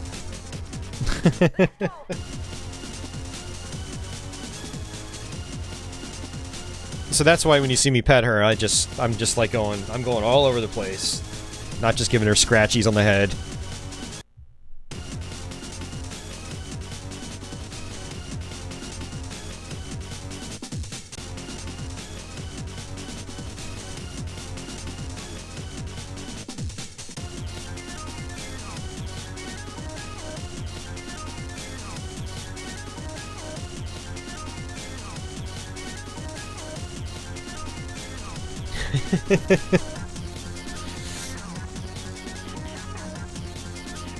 Mike says Colby Jack is his favorite cheese. Hey, Patchouli, what's your favorite cheese? None. She doesn't eat human food. Oh, man. Yeah, I get her. And like I said, like every cat's different. But Patchouli is very... She loves you just giving her all sorts of like physical attention. She'll start purring like immediately. And then she'll be like a motorboat for until you stop. Ah, I didn't even see that one. You have a ferret, not a cat. I heard ferrets are pretty cool.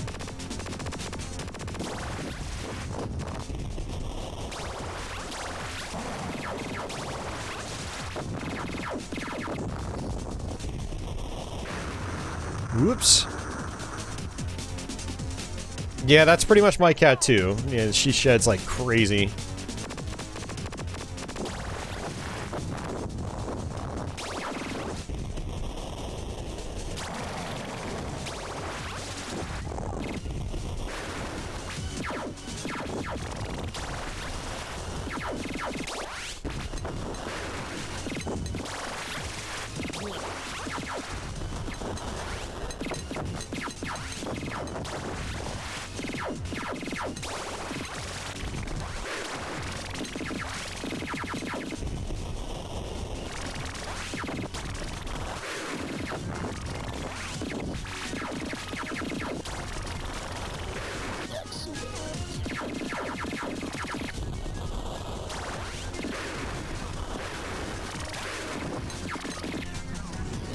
Whew, alright, another one bites the dust.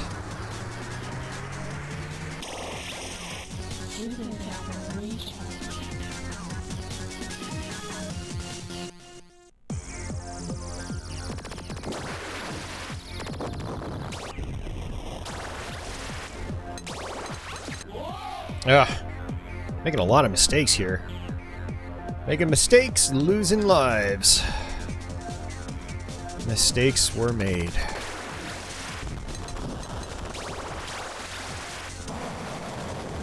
Oh, I missed the power-up. We're doomed!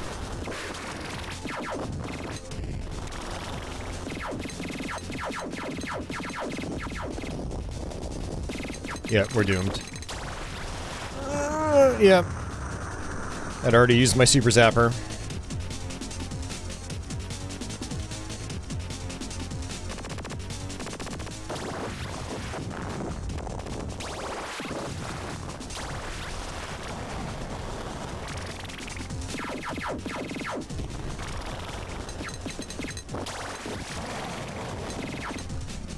Ooh, nice, got a freebie.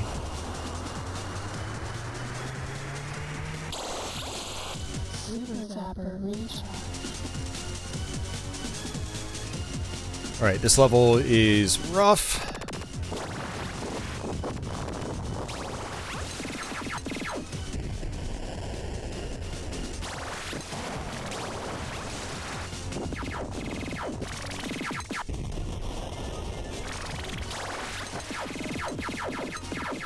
Oh, I missed it. God damn it. Alright, we're gonna die.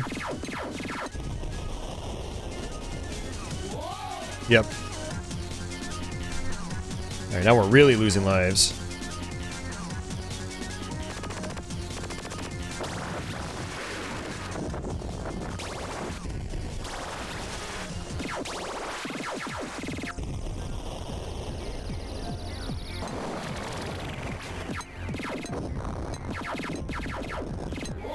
Oh, I went too far.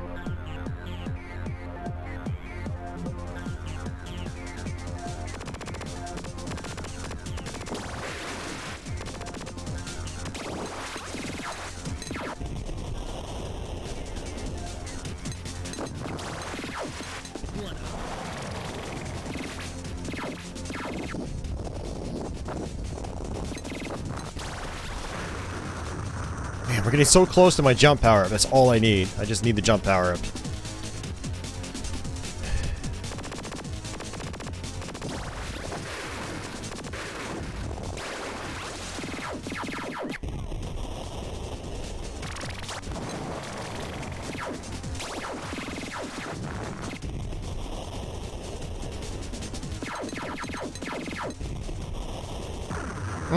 Couldn't see what I was doing there. That thing was blocking my view.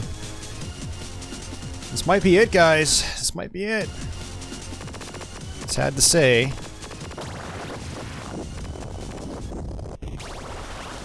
Another reason why you want to try to go through the entire thing without warps, because you can have more extra lives by the time you get here.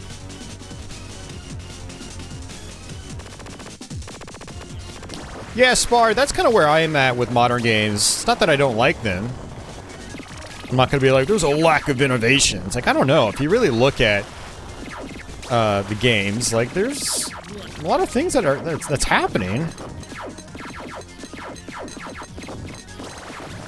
But my big thing is, like, they're time-consuming. It's the same reason why I don't play a lot of role-playing games. Too much time required.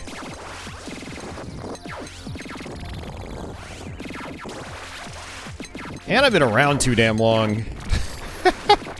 I've got several dozen systems in my own collection. There's only so much time in the day. So I tend to just focus on, like, shorter experiences. Even when I'm playing modern games, it's, I still kind of focus on the shorter experiences. I need to kill the balloon. Yes! We got past it! Man! Ugh! Those levels are the most frustrating.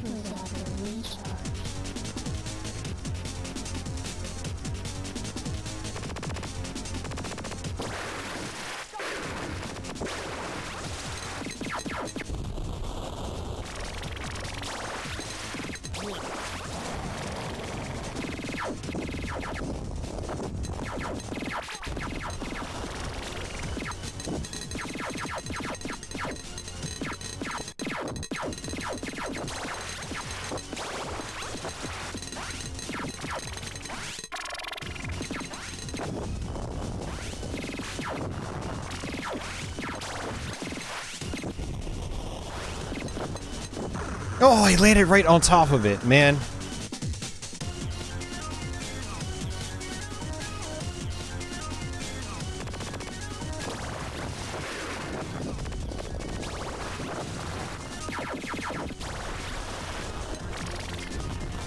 I don't think the industry's lost the magic. I think we've just gotten older.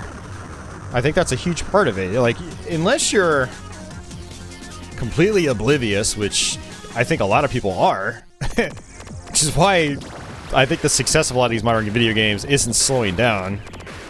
It's, you know, a lot of us have been around a long time, and that magical experience we had when we first played Super Mario Brothers or something like that, it's like that doesn't last forever. Yeah, you could try to revel in it, you know, via nostalgia, but even that doesn't work forever. You're gonna eventually get bored. And you're gonna have that feeling like, oh man, things just aren't the way they used to be. But yeah, no, they're not. But lots of people are enjoying how things are right now, and you know, we have to learn to just kind of deal with that.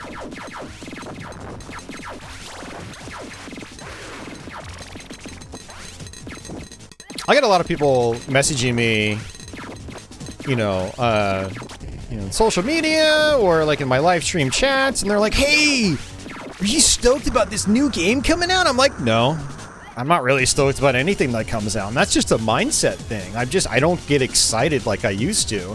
So if I don't get excited like I used to, like, who am I to judge whether like the magic is still there or not? I'm not. I'm desensitized. And I feel like that's how a lot of us are. And I feel like that's just natural as you get old. You lose that excitement over time, or at least you see things in a different light. You don't see things the same way. You don't see things the same way like you were 10 for the rest of your life. It just doesn't work that way.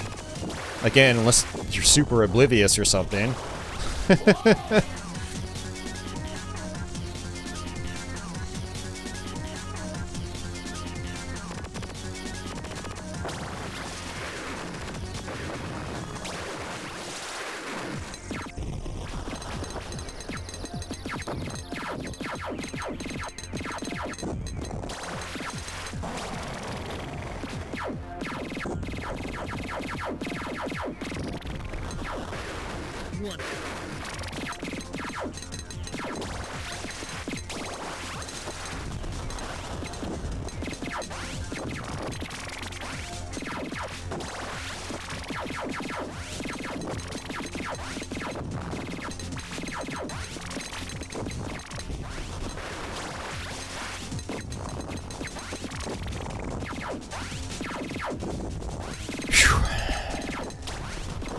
Trying to play it safe.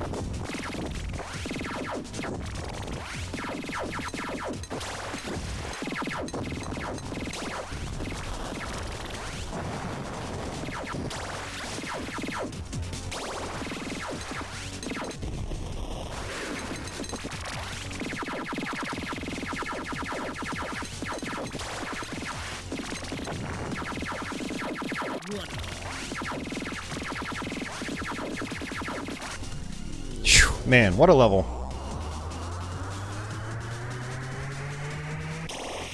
Doom says he's yet to play a Souls game. Well, maybe you should. Maybe that's your problem, is you're not experimenting enough. Go play those Souls games.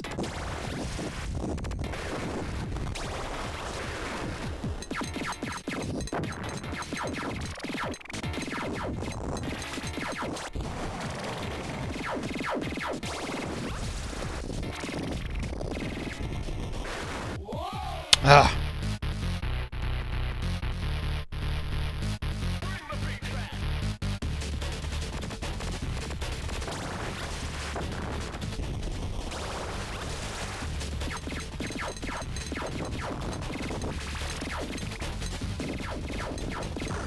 Oh, no. Dude, I hate not being able to see these enemies. But this is a level that's kind of small, and I don't know if I really want to just do a fixed camera view, because it's a little too zoomed out.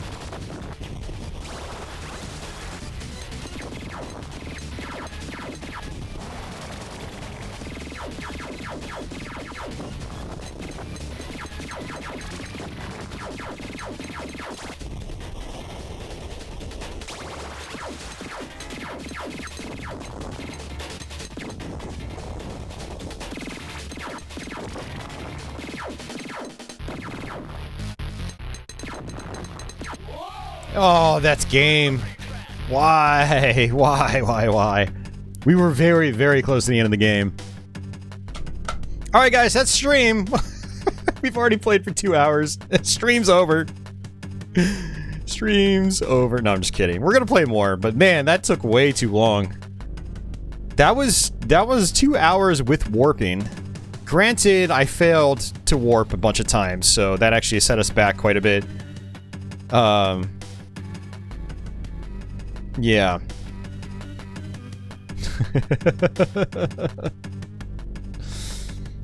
Oh, man. Dude, we were 2 levels away from the end of the game.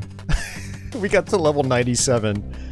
Notice that my score is way smaller than my high score, because my high score is me going through every single stage one by one, and then intentionally failing out the bonus stages right before finishing them. So you can get a much bigger score if you do that. Is that identical to the Saturn Tempest 2000 version? What do you mean, Saboteur? I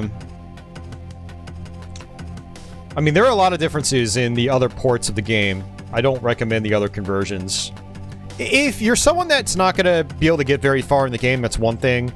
But, oh, I did patch for Patchy.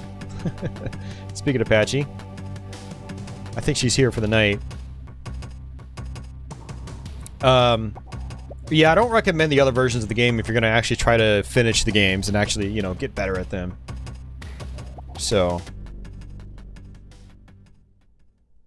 yeah, forget about game over. All games are just cut off your stream when you die, right?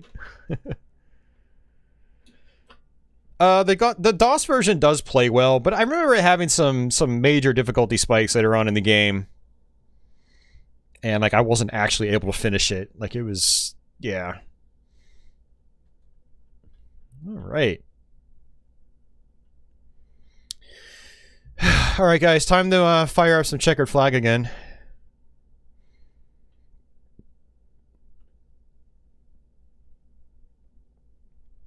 All right. So I'm gonna do it's kind of an interesting one. I'm gonna have to pull up a moves list for this though. So let me go to game FAQs. This is one I kind of wanted to play the other night, but we just didn't have enough time. I was super hungry. The stream had already gone on for like 8 hours.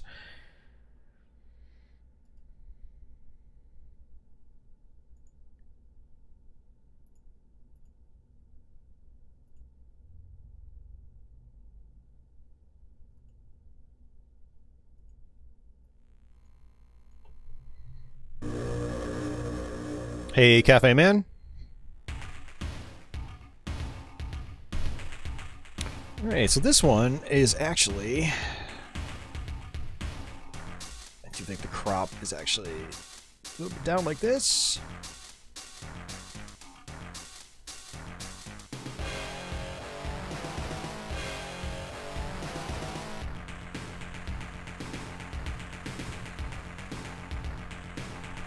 Alright, so this is a Mortal Kombat style fighting game. I don't think it plays anywhere near as well as any of the Mortal Kombats, but it's probably the best fighting game on the Jaguar.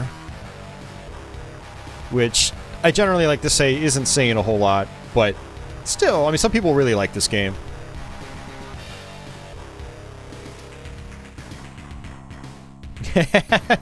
Yes. Poopalities. That is actually a thing in this game. And they're kind of complex to do. Like, for Buzzsaw, to do the poopality, you do down, down, back, forward, back, C, A, and then hold down the B button. Yeah, probably one of the worst things about this is that it runs at, like, less than 30 frames a second. But it's got some cool visuals, I will give it that. But there's not a whole lot of flexibility to the combat system. Like, there are no combos or anything like that. Like, even Mortal Kombat 2, you could do some basic, like, little light juggles. But, alright, let me, I gotta figure out what kind of character I want to play as, so... let's go to our options menu.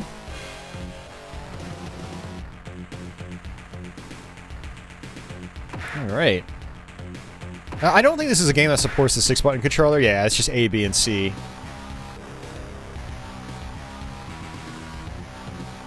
Okay. One player. We'll put it on normal to start.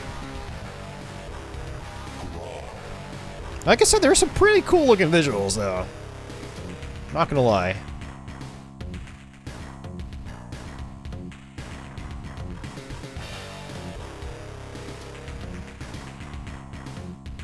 I think I usually mess around with Buzzsaw.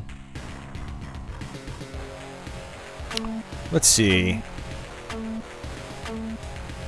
Alright. Away forward B. High Buzzsaw, forward A. Better than Double Dragon 5? Yes. Alright, so I'm gonna have to experiment with moves here because I don't know the moveset. Okay, it's forward A. Yeah, you can uppercut just like Mortal Kombat. Forward A, there we go. Pain Machine, hold away, forward B.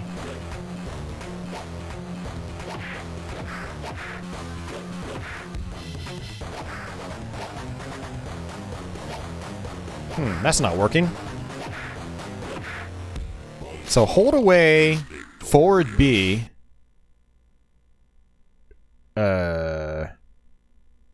Yeah, that doesn't... It's not doing anything.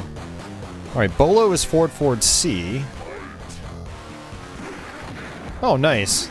Okay.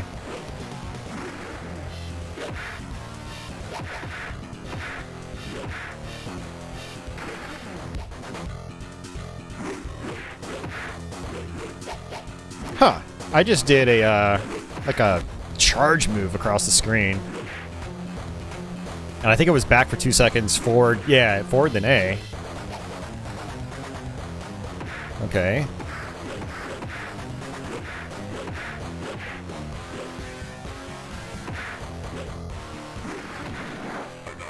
Annihilation time. We'll have to look up the fatalities later. Yeah, Lawrence, the Jaguars are way too expensive now. I can't recommend the console at all with how much they go for these days. It's a shame, because I really like the Jaguar. I've always enjoyed it. But when they cost $300 to $400 to obtain, it's just, I can't in the right mind, like, you know, recommend it with a straight face. It's just like, there are so many better things you can do with that money. Now, if you're someone that makes over, you know, 6 figures a year, and you've got a lot of play money, then that's one thing, but I feel like a lot of people that I know out there, just, they're not in that position.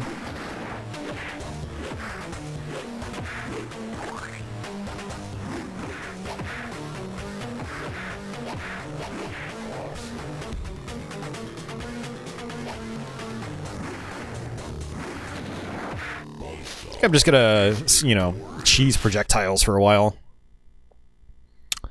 Gut Spear Uppercut. Hold away, forward A. Away. Oh, that's what I was doing with. It's called Gut Spear Uppercut, apparently. Yeah, unfortunately, as far as I'm aware, you don't have anything like roundhouse kicks. You know, so the moveset is definitely lacking.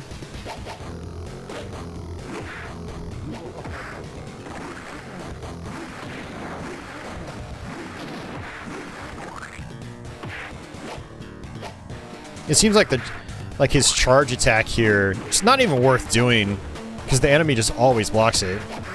It's something you want to know if you're going to play against a human being. But the projectiles, on the other hand, they seem to not like to block those. So Annihilations, down forward A, 3 guys away. Down forward A, okay.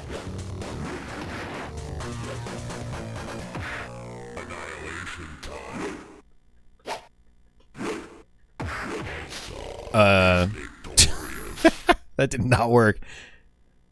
Oh, I was doing forward down A. Oops, my fault. Alright, see you, Gustavo. Have a good night. Thanks for hanging out for a while.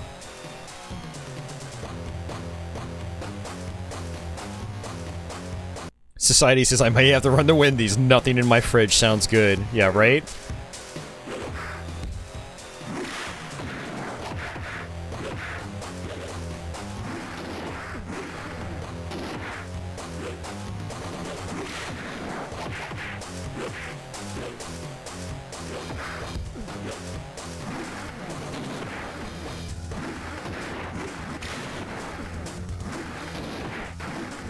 Looks like enemies can get dizzied in this.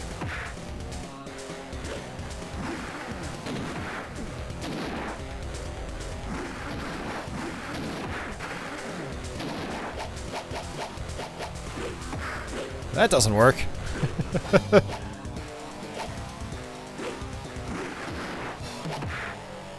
Nice. Got lucky. Yeah, it's gotten pretty expensive, Mike, across the board, but some of the more obscure platforms have gotten really bad. The Jaguars used to be like $50 all day long. Now they're several hundred, and that's normal. That's like they're actually selling for real. It's insane. It's insane to me. I can't wait till there's like a Mr. Core for the Jaguar. That way people can experience the library without having to pay ridiculous amounts of money for the hardware.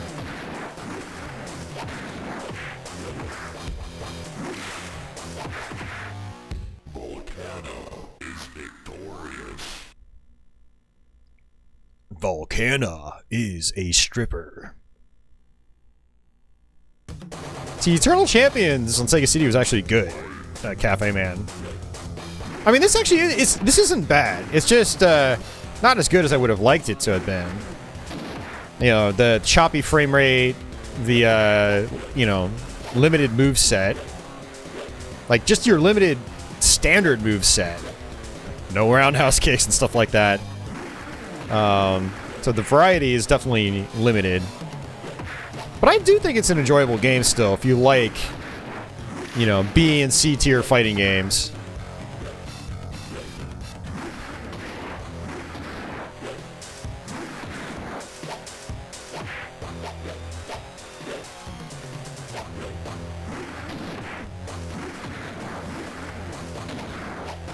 I really do like the visual design of like the backgrounds and some of like the heads-up display elements or the user interface elements.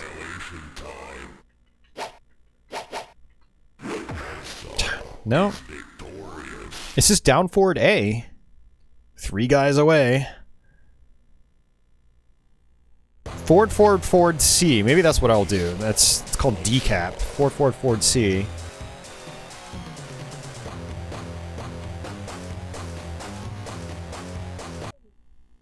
All right, later, Cedar Valley. Have a good night.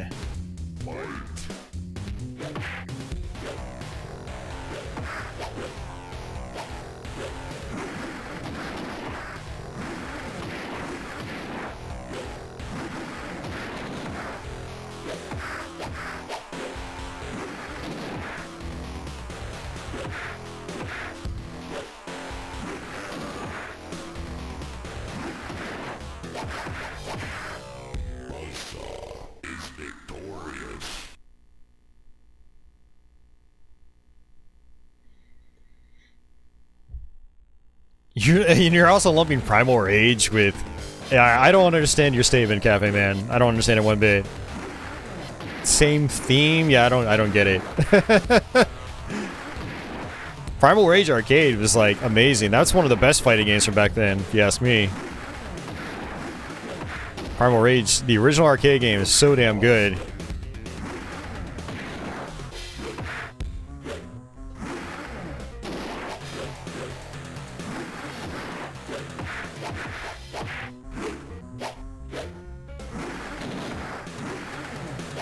Yeah, I mean, I wanted to try to mix things up, Cafe Man. Like, I wasn't able to play this on my last Jaguar stream, and I wanted to.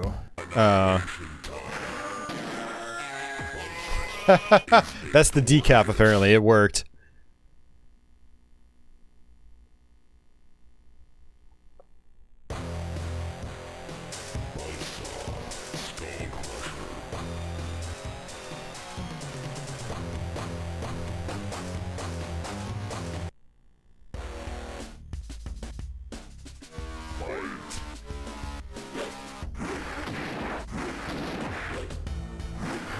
I would definitely put this well above Brutal Paws of Fury.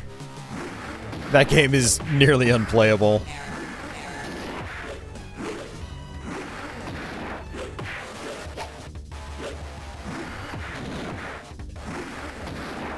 Yeah, I mean, I would personally put this, like, if I had to rate it, I'd put it, like, middle of the road.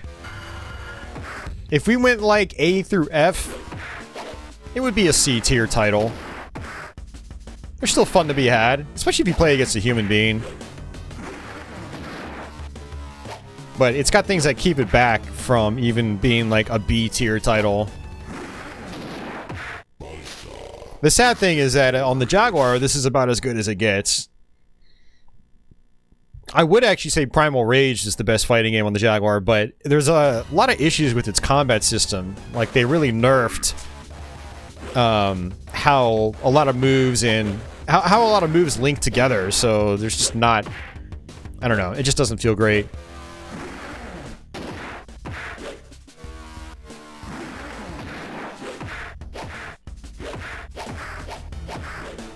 Yeah, these standing normal moves just do not feel good to use either. Like, it goes thwack, thwack. So, like, I guess at least there are sound effects, but it's just, it just doesn't feel good when... There we go, we did it again.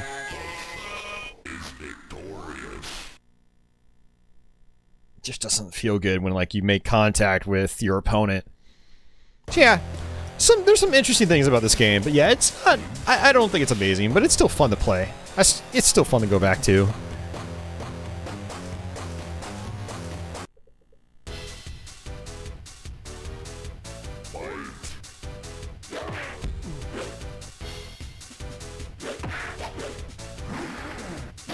I don't know if there are any, like, stipulations for the poopality. Like, if you have to get flawless victories or something like that. I have no idea. Might have to look farther up on the FAQ I'm looking at.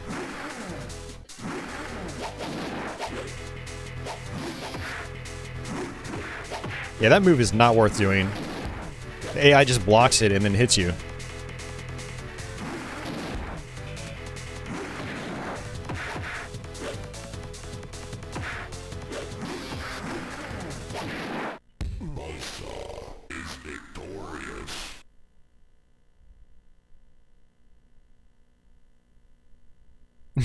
I don't judge a game based on how much fan art it gets. Sorry. And I don't know if I'd want fan art of Brutal Paws of Fury.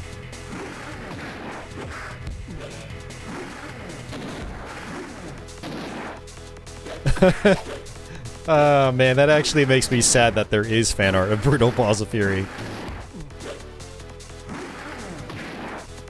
Down, down, back, forward, back. Down, down, back, forward, back.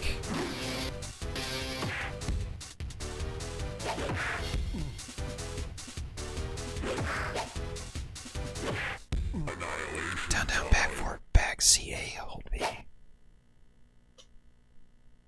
No, that definitely did not work. Alright, let me go up farther in this walkthrough. Let's see what happens.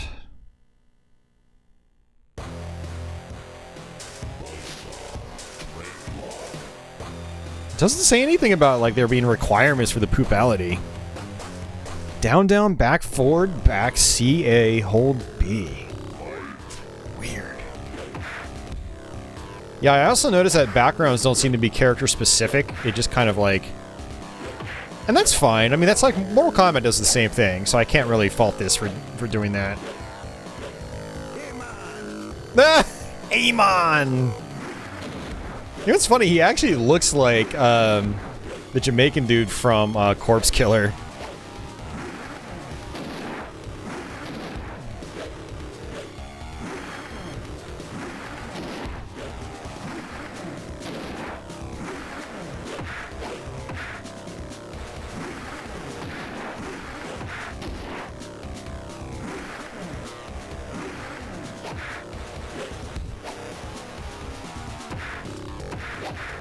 Doesn't seem like he wants to do his projectile when he's right in front of someone.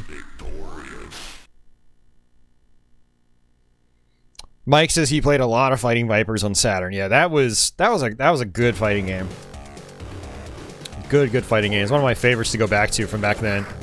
In terms of 3D fighters, that's up there for me.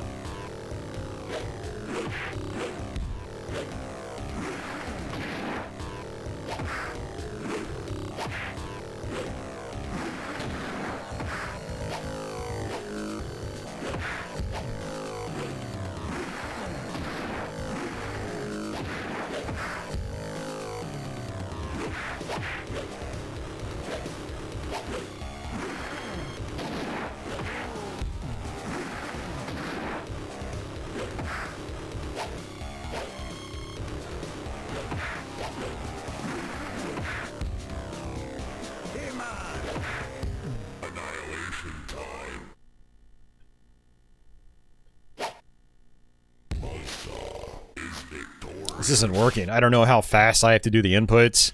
When I do my regular moves, sometimes I double tap forward fast and it works. Other times I double tap forward fast and it doesn't work. Sometimes I do it slow and it works. Sometimes I do it slow and it doesn't work. It's just... I don't know if it's the low frame rate that's to cause, or like part of the reason for like a lot of my moves not coming out. It's a little aggravating.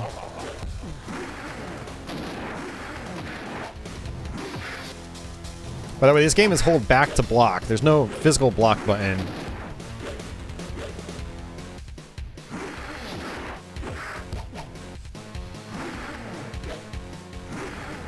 Yeah, if I remember correctly, it's been a long time since I've beaten this game. But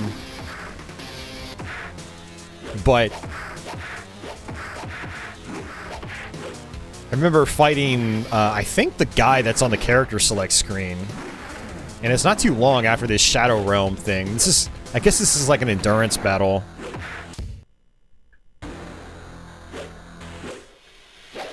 Maybe I'll just abuse jump kicks.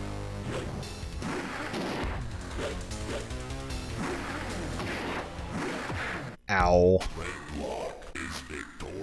Hey, Deadly.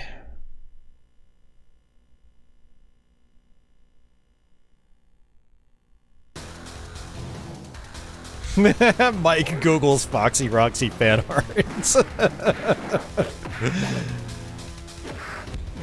Probably something that was picked up by the furry community.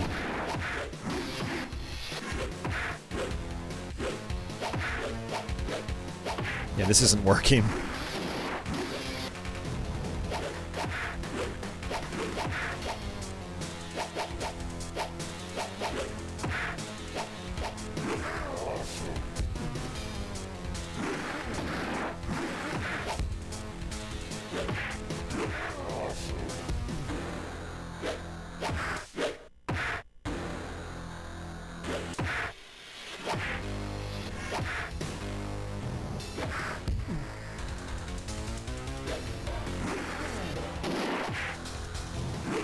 Trying to figure out exploits, but I'm not really seeing anything that works consistently.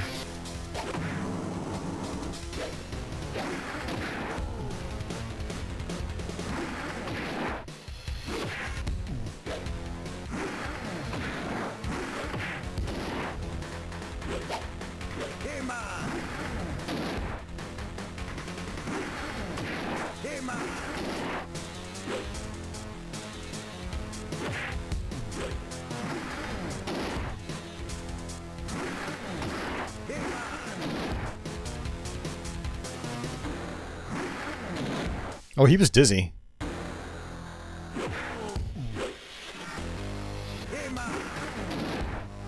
Wow, we actually got it.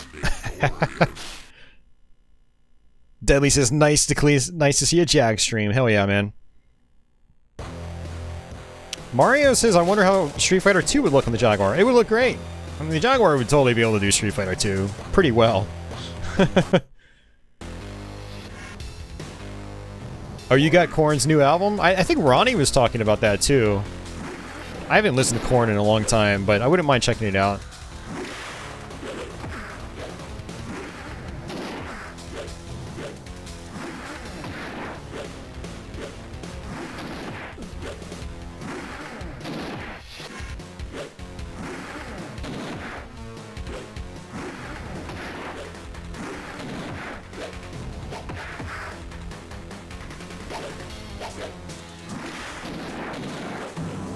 Yeah, so Deadly, we had like a 2-hour-long session with Tempest 2000. I was not expecting that to go on as long as it did.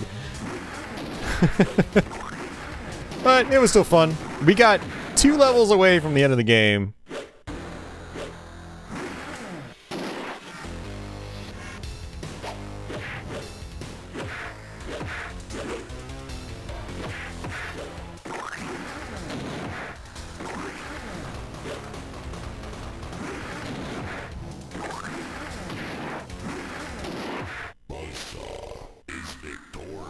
Oh, that's interesting. It's like...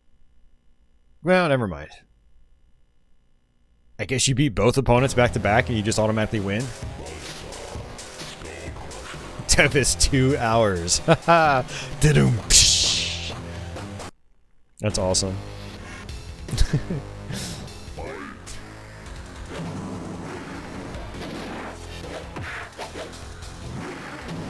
This is kind of an interesting concept. I like this. That's pretty cool. That's unique. Their health bars aren't filled completely. That's pretty cool.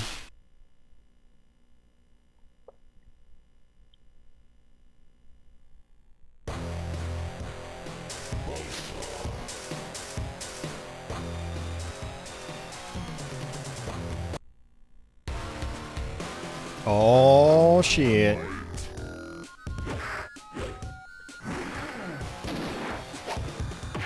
Gargus! Reject Edition.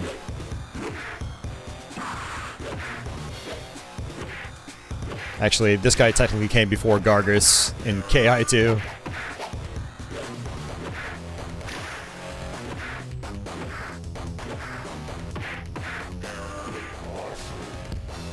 Who's announcing this? I thought that guy was announcing, but we're in the match and he still says awesome. Hey, old dirty gamer.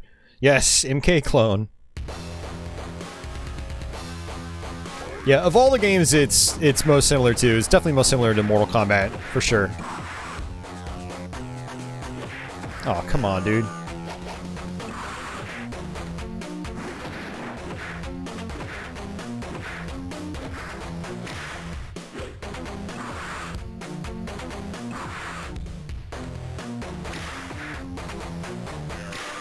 Okay, that sucked.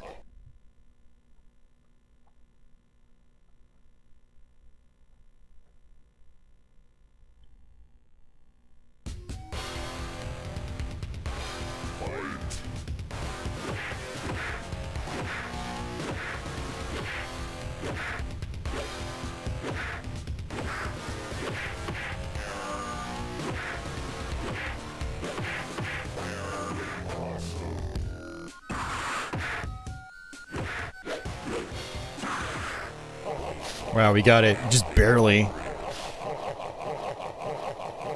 No, you weren't. Don't worry about it, P6. Don't worry about it. I'm just kind of focused on this game. Buzzsaw's advanced brain gave him the ability to see that he must use his powers of the Ultra Vortek to extend the influence of Smack, whoever the hell that is, giving them more power in the same race that humans have. He has now been able to make a limited peace with the other gangs and intends to petition governments for even more rights for non-humans. What a nice guy. The 3,000-year reign of evil and despair is at an end. The powers of good have prevailed through the final test. The chains of misery and pain have been broken, bringing to light a new understanding and equality to all of the races on the planet for what is hoped a new time of peace. Need to breathe. For such a happy ending, this is depressing music.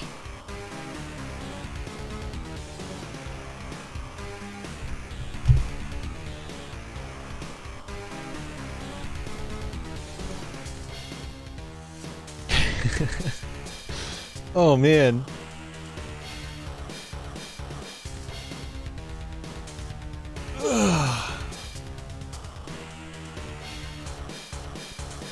Alright. Well, I couldn't do a poopality. I could only do one fatality. Well, there you go, guys. That's Ultra Vortek. Something you don't see every day. Hopefully you enjoyed that. I'll have to try to figure out what I'm going to stream next.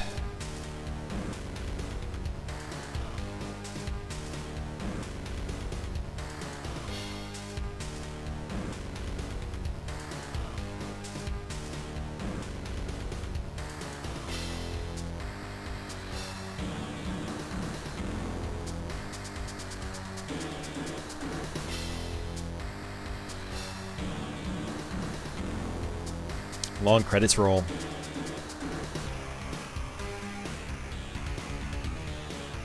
Wonder how many of these actors are still in the business.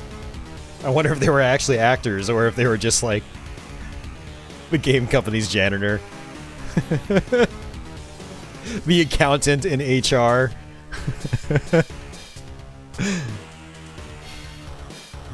Oh man.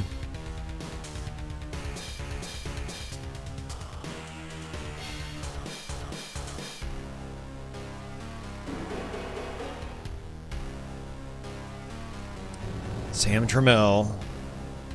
Yeah, lots of typical names in the you'd see in Atari credits rolls. Credit rolls.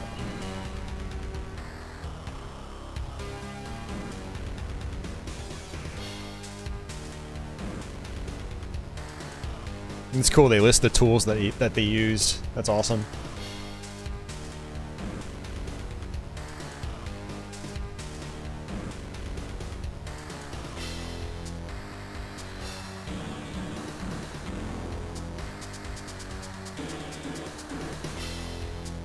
Beyond Games. I forgot what else did Beyond Games do.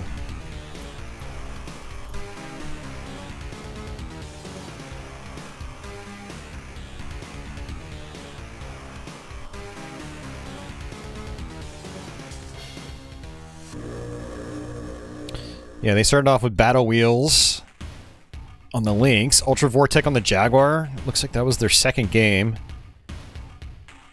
Oh, Redline. I remember that. They did that? That was a PC, like, FPS with vehicles. Motor Mayhem, PlayStation 2. Hot Wheels Velocity X. And then that's it.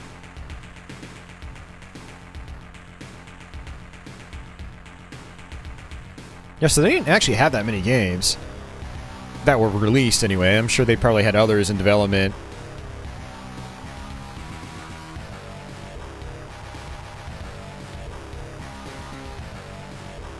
Many of their employees, including the original founder, would go on to form Smart Bomb Interactive, now known as Wildworks, where they continue to make games.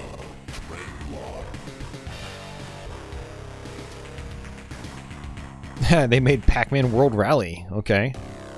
Some Snoopy games. Ugh. Some of these other games that they made, it doesn't look like it would be anything that would be appealing to us.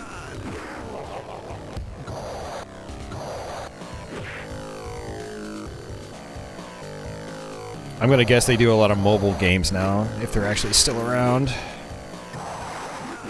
Profile. I'm looking on their website right now.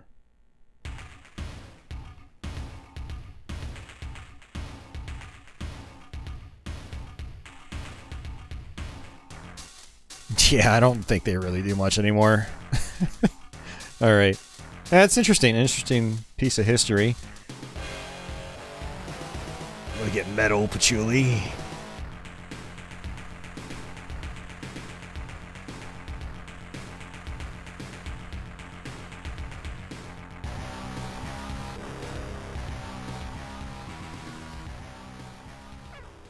Yeah, I think you're right, Sean. I think I heard people say it was alright.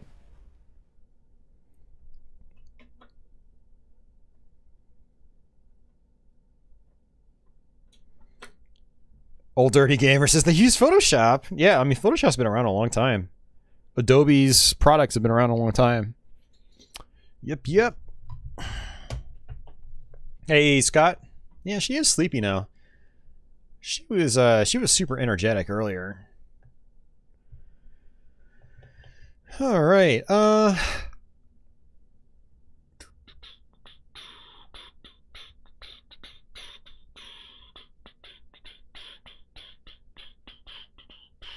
try to play some games that haven't played on my channel before. And then we'll bounce around to other games I have played.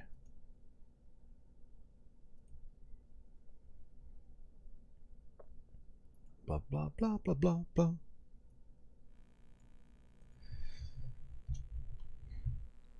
Thanks for the compliments on the cat.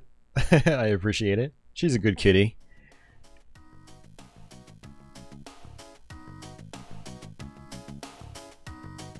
Alright, so I'm going to be terrible at this game. It's not a game I put a lot of time into.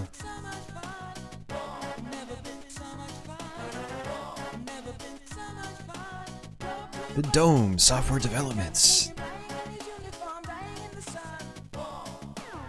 World Tour Racing does not work on my flash card, unfortunately, so I can't show that one off. But my friend out there in chat, Deadly Gaming, did hook me up with a proper working Battlemorph, so I might be able to show that off for you. I really hope that's not like copyrighted music. I'm gonna be really pissed if I get a claim on that. I don't know if that was music made just for this game or if it was licensed. Alright, so cannon fodder. It's about killing everything. But, if I remember correctly, there is some strategy to it. So for all you Brits out there that grew up with this game, please don't, like, cringe too much at my poor gameplay here. A briefing. With 2 soldiers, you must kill all enemy. Not enemies, but all enemy. 13 recruits remaining. Go for it. Hey, 8-Bit, welcome back. Okay, so we shoot with B. We move with C. And yeah, if I remember correctly, there's not really any in-game music in this game. Mission complete.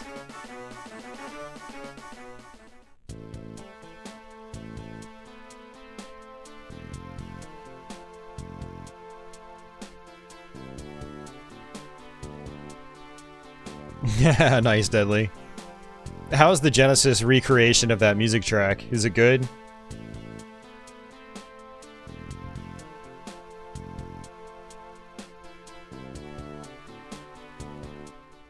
Alright, I'm gonna also pause it once we get in. Onward, virgin soldiers. Briefing, kill all enemy. Again. Bridge over the River Pie.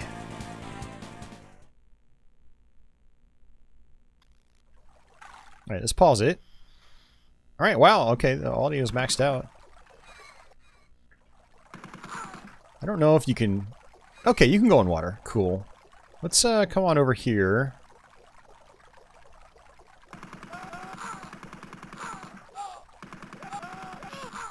I do like that you can shoot and move at the same time.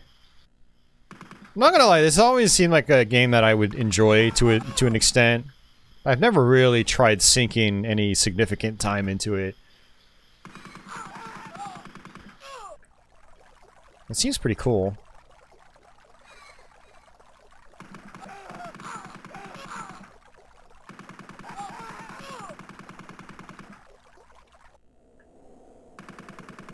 The interesting sound design too, like there's no in-game music, but you've got you know, ambient sounds and whatnot. Like I could hear the wind blowing. That's pretty cool.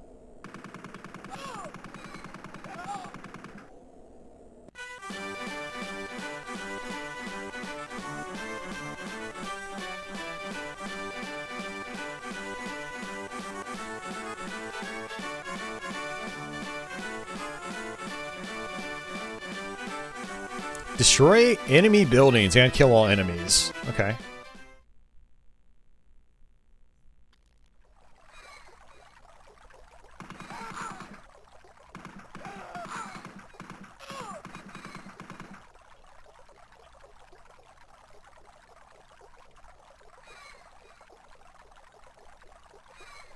Alright, I guess I have to come over this way. Gonna hit the option key.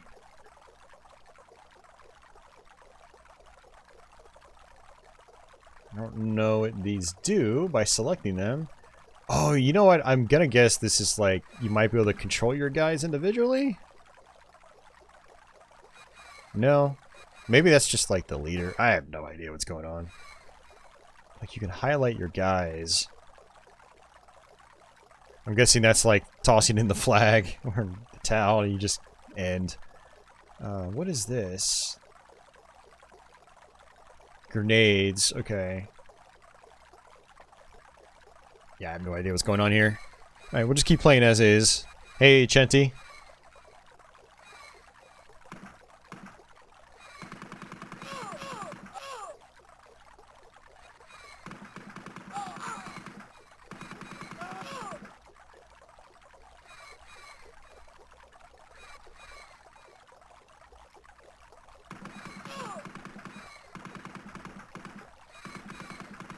Cool if you can shoot the birds. But still, the birds are a nice touch. They make sounds, too. Alright. I love those, like, sampled screams. It's just normal, generic screams that you hear in so many sound libraries.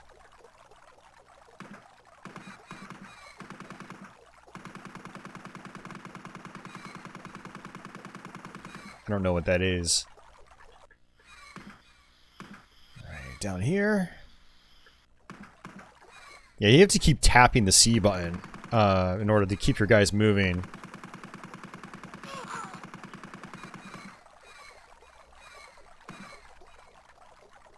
Crap, get on lands! Get on lands! Apparently you really struggle to shoot when you're in water.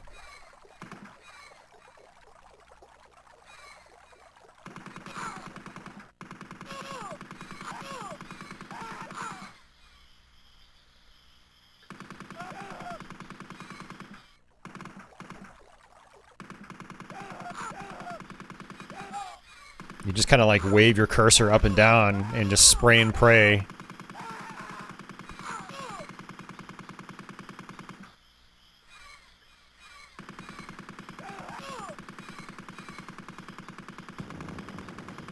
Okay, so you gotta shoot the barrels, you blow up the building.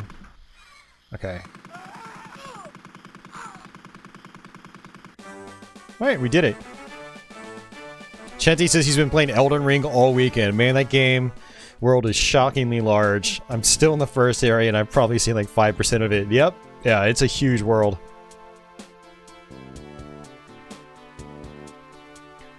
You click on the soldier name and then on the snake to split to teams. Okay.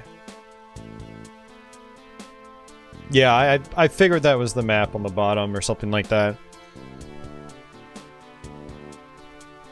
Okay, that's cool. That way you don't have... Yeah, you see the tombstones. Go ahead and save.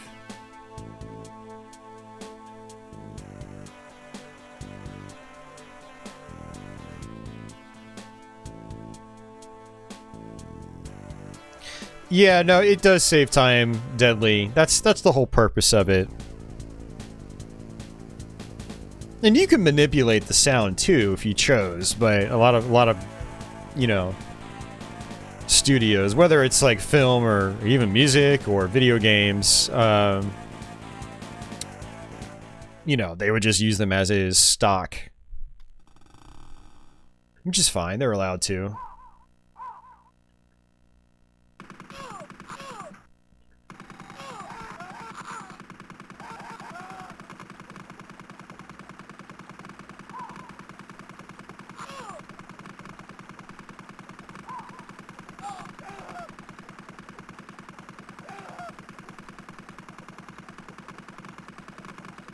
I don't know if I can just shoot the house down. I don't think I can. It's not working.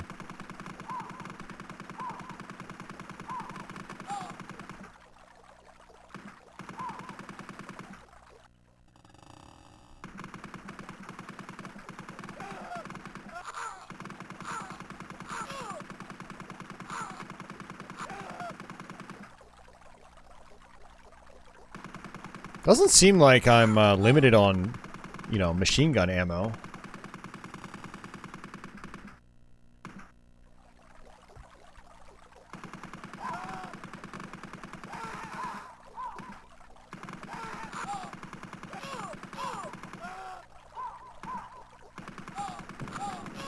There we go. There's one house. Or cabin.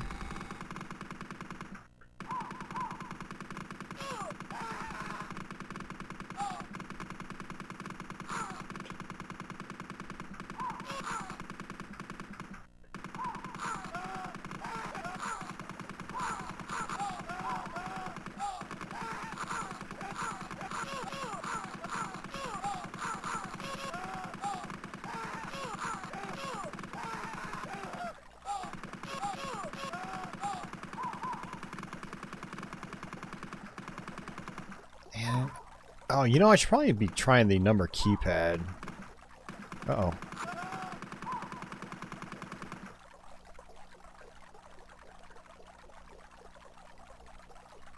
Yeah, I feel like I could blow the houses up if I had grenades, but I don't think I do.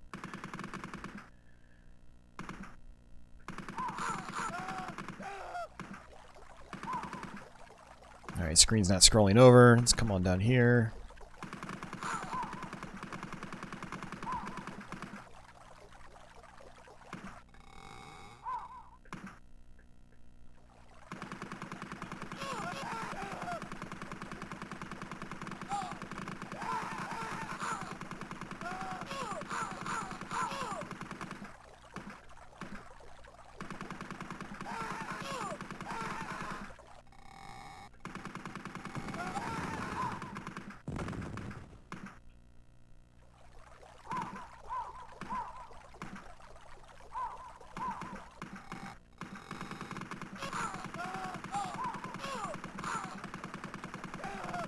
You need to find grenades to blow the houses up. Okay, gotcha.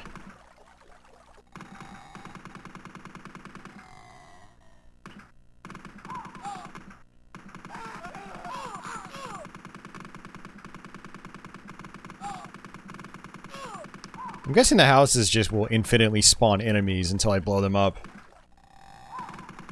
Yep, I'm well aware of that, Daku. I can figure things out, thank you. I am a human being with a brain, and it works sometimes.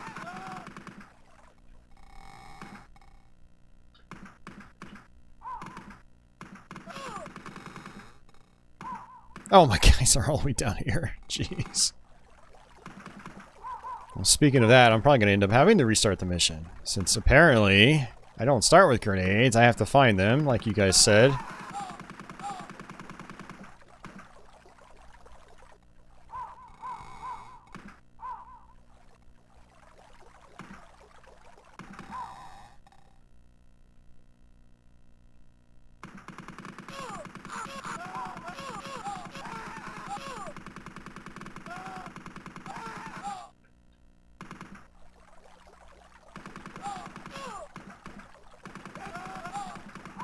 Yeah, there's nothing else here. This map is pretty small, so... Try again. Damn.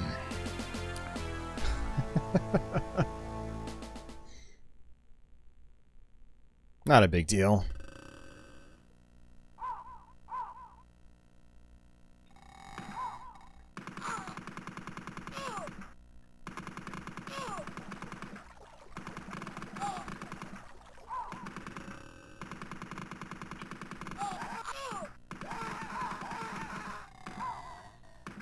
Definitely one of those games where it would probably be good to have the instruction manual. That way you know you're supposed to pick up the damn crates, not blow them up. Whoa, okay, I apparently use a grenade.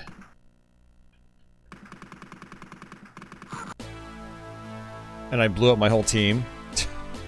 Sin City, this is, well, Doc, I was able to figure that out on my own. Like, I said something about it, like, before you even told me what the flag does. I'm not trying to have, like, a serious, like, learning session with this game. Like, I don't really want people telling me how to play the game or what to do. I'm not really a fan of backseat driving. And I like figuring things out on my own.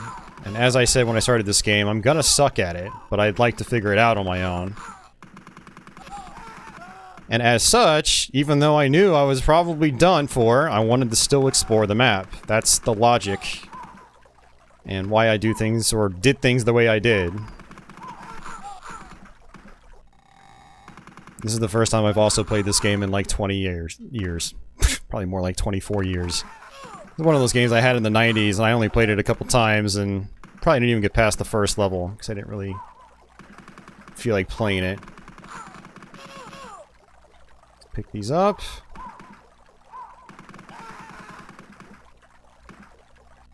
Oh, 1-0, why did you do that? Alright, well, let's see if we can...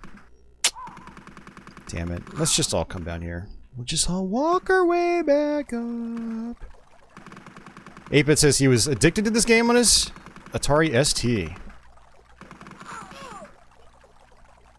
What did I just get hit by? I guess I got hit by their guns. The frame rate's... Well, never mind. I'm not going to complain. Just have to be aware that I can get hit by their projectiles. Obviously. Alright. Okay, it looks like it's B and C does your grenades, so I have to be careful about that. And you can blow yourself up real easily. Real easy. Get away, and I killed another one of my guys. Good job, Austin. Good job.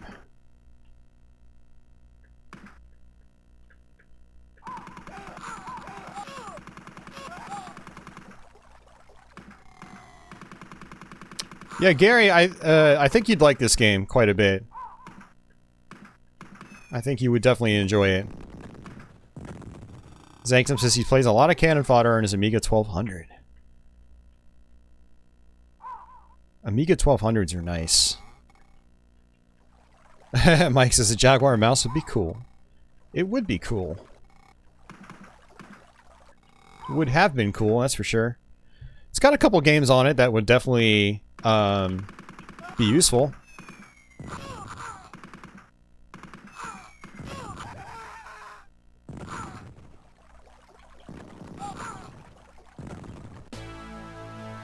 Okay, for some reason I blew myself up again.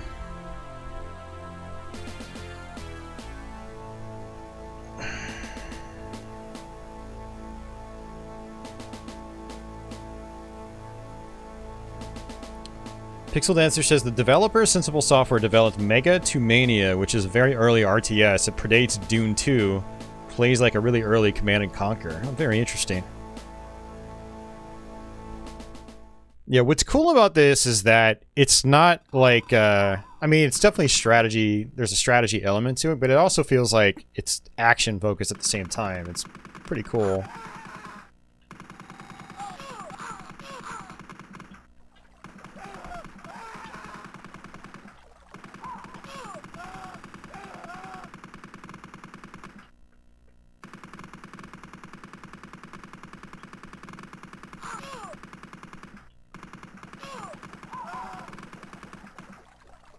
Come on down here.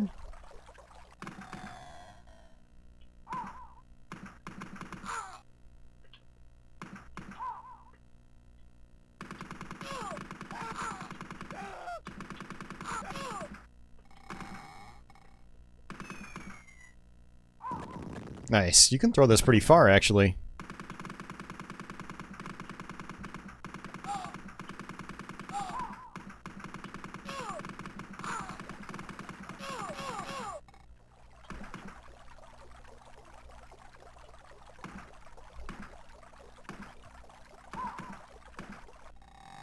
Oops, yeah, I can't go down there. I should have known that by now. I've already played this map a couple times.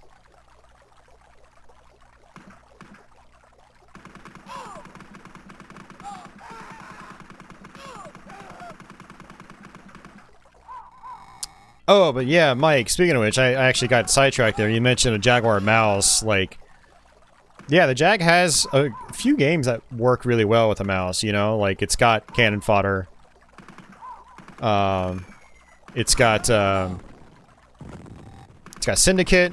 It's got Mist.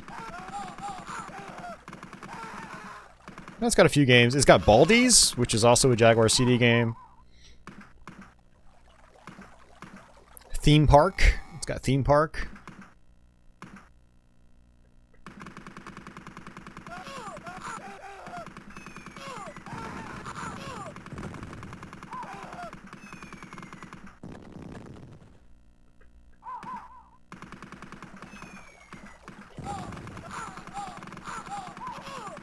Okay, this is not good.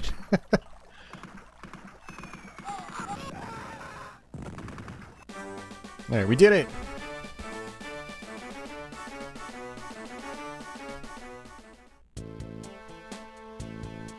Oh, it's Mega Low Mania. I thought it said Mega 2 Mania. Okay. So there's a Genesis version of that, huh? Interesting. Took one sip of your Coke, now you got never-ending hiccups, first world problems. Yeah, I hate it when that happens. Yeah, sorry to hear that, Society. Hopefully you don't have them all night. That's the worst. You have them all night long.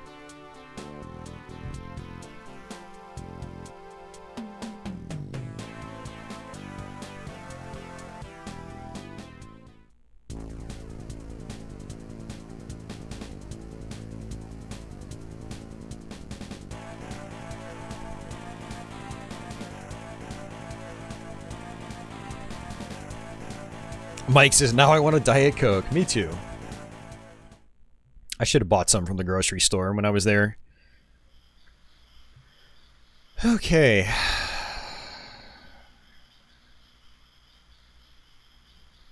Looks like that's our full map. Lots of water. Wasn't really reading the mission objective. I assume it's the same. Kill people and blow up houses.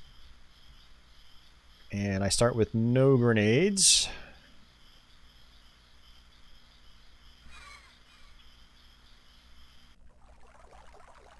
And I almost can't even imagine splitting up your team in this game and micromanaging with how fast the enemies can come at you. It's gotta be really tough.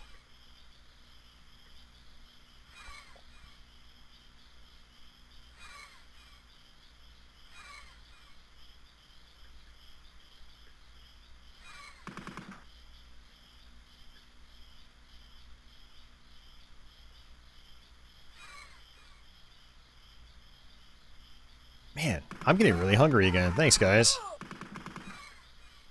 Can I assume I... Oh, okay. That's an enemy. Thought that was something I had to pick up.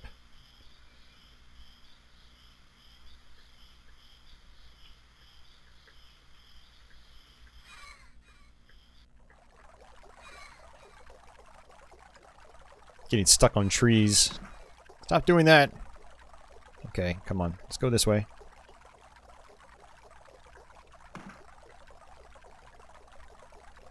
I guess we'll try to go to the top right. I know there's another house up there according to the map.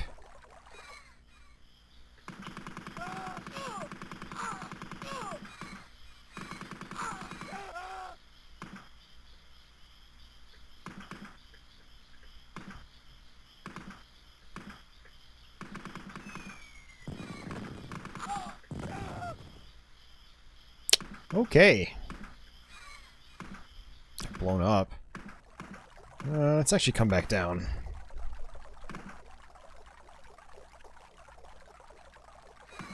Yeah, an 8-bit, I mean, that was a wise choice. The Saturn's a much better console. As much as I like the Jaguar, it's just the Saturn's just so much better. And the Jaguar was done. Like, very early 96, like, Atari had released its final game. Now, Telegames would support it a little bit longer, but the Jag was basically dead by that point.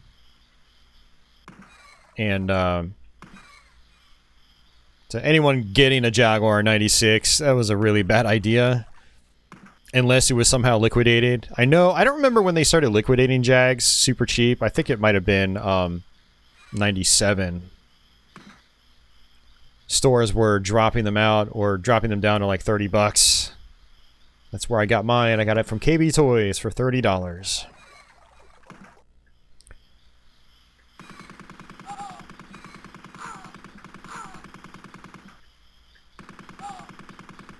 And at that price, even when the system was dead, it was like they weren't really releasing many games for it by that point. Like Telegames had put out a few, but that was pretty much it for a while. Yeah, at that price, it was worth it. Like, even if it wasn't going to be supported. You weren't paying much, the games were fun. But if you were buying it in like early 96 thinking you were going to get tons and tons of games, like, no, that would have been a bad investment. If it was still like, you know, I don't remember what it was dropped down to before it was actually liquidated, if it was like $100 or if it was less. But I know over the 2.5-ish years it was out, it, you know, officially supported by Atari.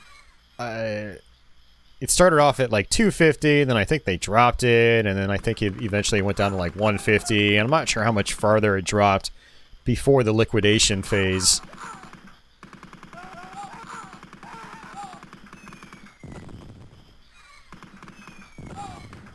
Oh, I'm an idiot.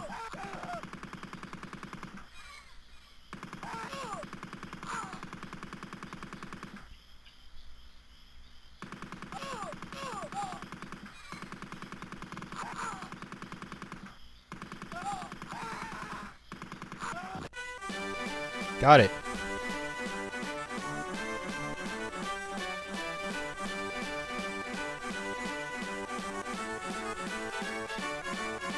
Pixel Dancer says the game starts quite easy, but has cruel difficulty spikes. The dudes with rocket launchers take out so many of his men.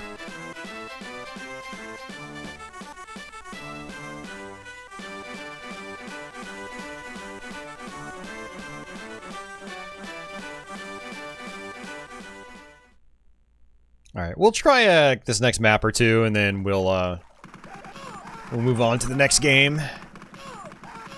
Gotta balance out that, you know, that Tempest 2000 session.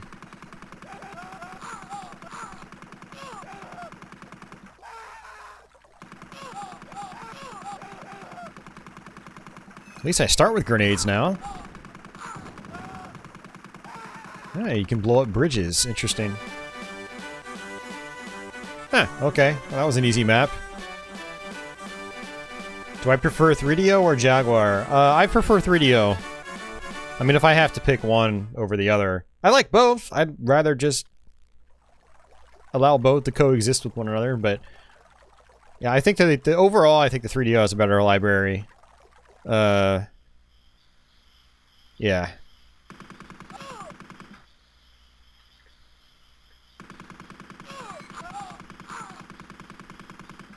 There's some other niceties as well, like 3DO. It's a CD-based platform, so some of the Jaguar music can just really sound rinky-dink, like really, really flimsy and not very satisfying to listen to.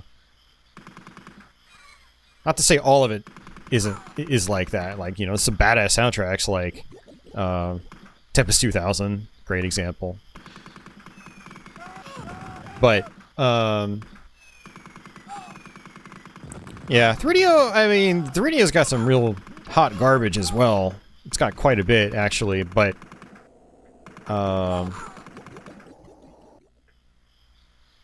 it's got more to choose from. It even has kind of like an interesting import scene. You don't even have that at all with the Jaguar.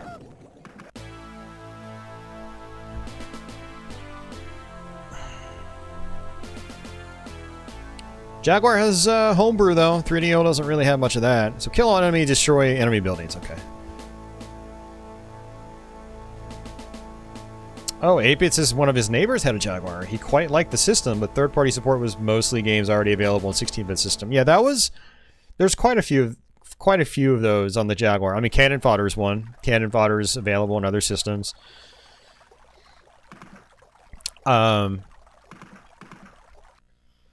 You know, Theme Park, we already talked about that. Syndicate, we already talked about that.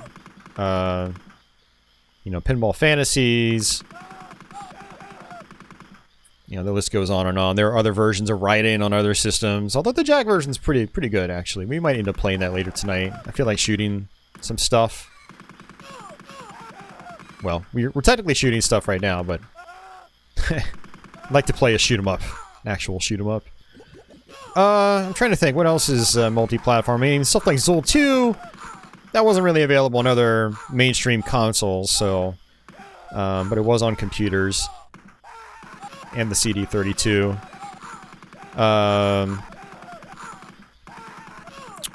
Pitfall the Mayan Adventure, Flashback. Oops, did not mean to do that. Really did not mean to do that. Okay, there's another one up top. Trying to go down the multi-plat titles in my head. I think Brutal Sports Football was available as Brutal Sports on computers. Yeah, Theme Park. Myst on Jag CD. Primal Rage. Baldies on Jag CD, which is Baldy Land in some other regions. Evolution Dino Dudes was called the Humans on other platforms.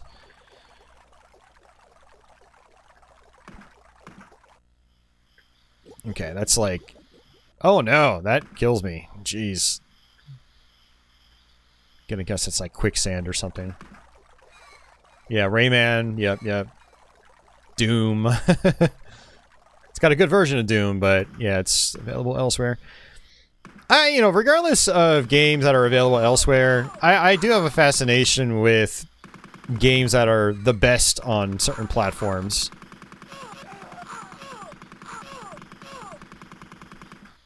So some of those multi-plat games I do think are better played on Jaguar. Like, you're gonna play Zool 2, you're best off playing it on Jaguar as opposed to like the computers it was available on. Cannon Fodder might not be the best here compared to some of those computers, but I'd say it's probably still one of the better console versions, so it's got that going for it. It's interesting to think about.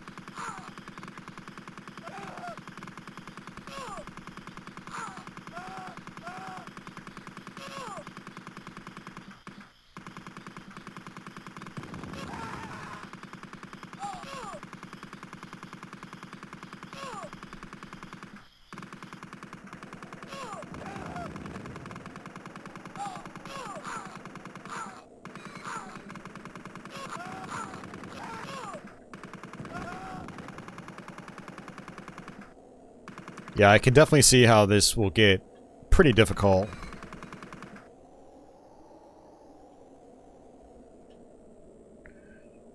Oh, there's one more house over there on the right. I already did the one on the top right. I need to do the bottom right. Oops. This isn't looking good, though.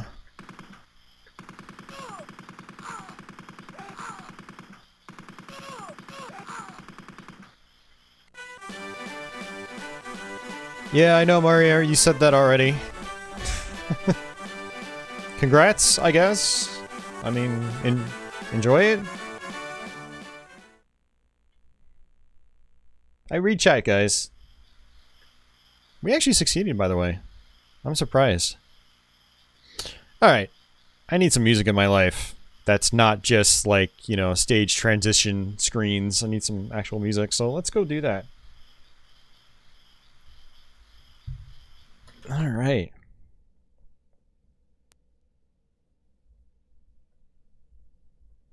Yeah, Rayman's actually kind of interesting when it comes to multi-plat games, because from what I understand, the level set in the Jaguar version is a little bit different from other conversions.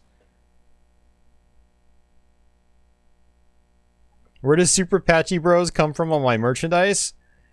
It was just a fun way of taking my cat and making her like an 8-bit version. I don't know. It was Retro Kevin's idea, and I had him...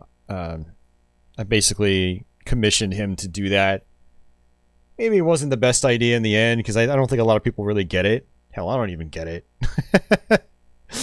It was basically just putting my cat on an NES cart, and, that's pretty much it, so...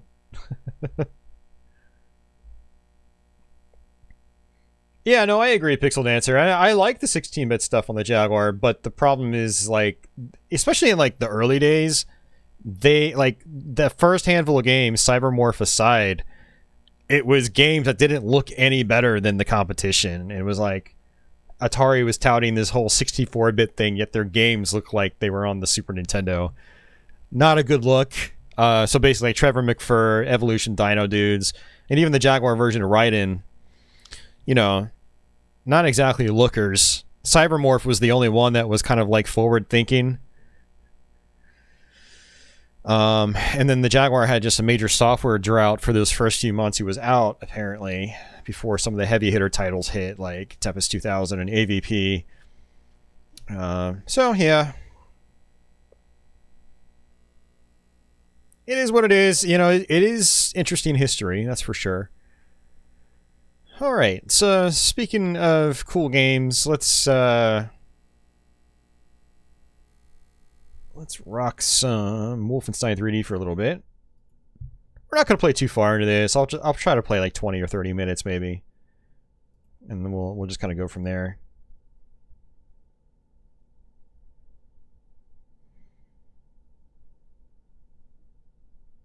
Doom says Super Raiden is balanced difficulty. Have you gotten to the last 2 stages in the game? The brand new levels at the end of the game have like major difficulty spikes, so I'm not sure if I'd call the difficulty more balanced. Now the core stages that were in the HuCard version, they're definitely easier in the Super CD-ROM version, but the 2 new stages added to it makes it kind of a slog to get through. Usually what happens to me is I'll blaze through the existing levels that were in the arcade version, then the brand new stages I just get wrecked. This game is much louder.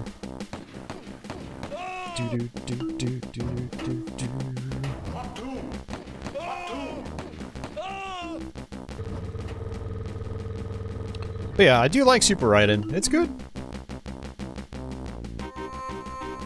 Maximum death. Alright, we're gonna go ahead and just play it on the highest difficulty. I think some enemies are randomized on the highest difficulty. And there are some secrets that you can access, and there will be enemies hiding within the secrets. It's a pretty dangerous mode.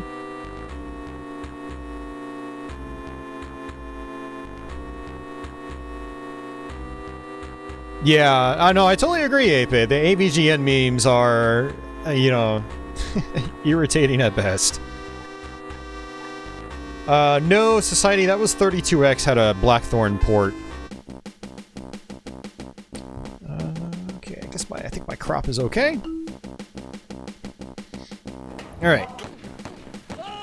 Got my controls figured out. C actually lets you strafe left and right, and it opens doors.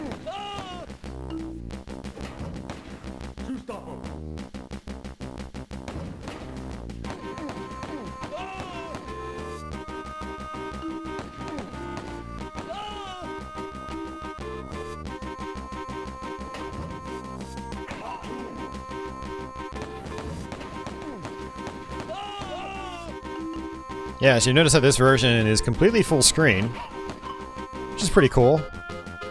Enemies do, unfortunately, always face you. There's no, you know, no sneaking up on enemies in this game, this version. But all the sprites were redrawn. Looks pretty good for the time. Levels are significantly cut back, though. It's basically a new level set created for this game that... It's like, I don't remember if it's like 25 or 30 stages, but it's a shorter campaign than the PC original, and the levels themselves are smaller as well.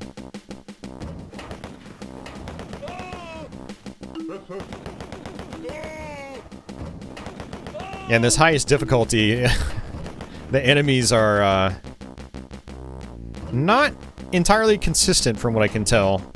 As in, like, it feels like some enemies are just randomly placed, which makes it interesting.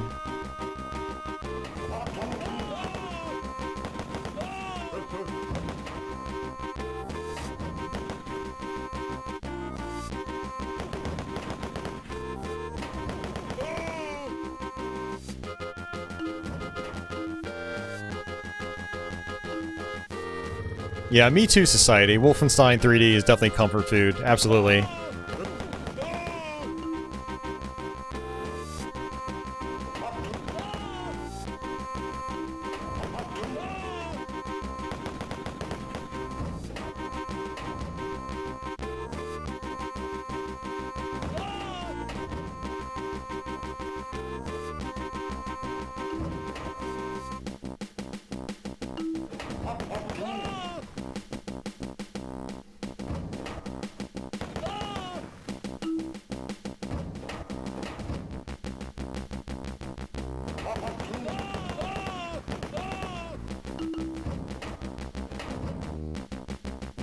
Alright, secret.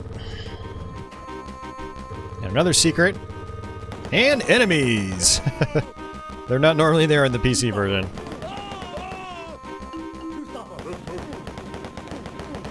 Oh, that is not good.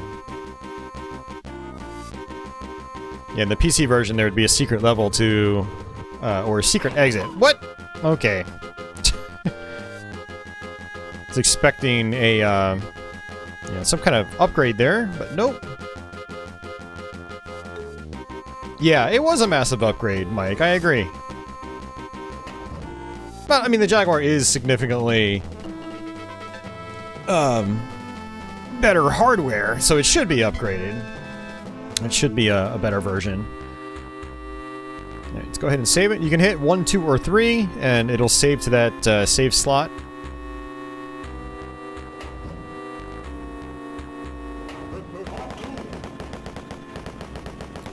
But yeah, Jaguar 3D uses that same basic level set as the Super Nintendo version. And same with the 3DO game. Now the 3DO game is really interesting because the default campaign is this level set, but you can also play the original unaltered PC levels. Granted, they were converted to the 3DO version's engine and whatever. So the 3DO version has like over 90, like it's either over or around 90 stages in total. It's kind of crazy.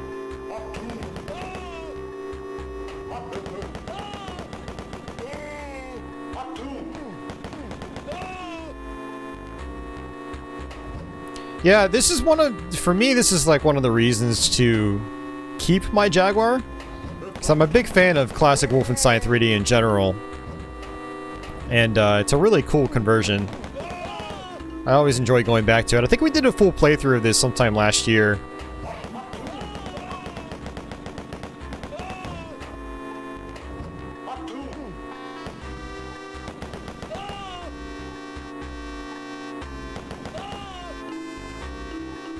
Granted, we were not playing on the highest difficulty.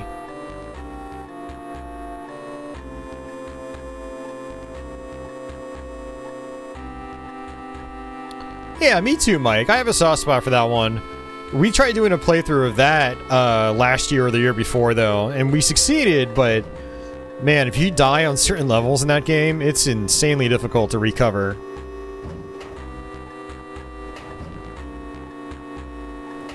BJ Blazkowicz needs food badly.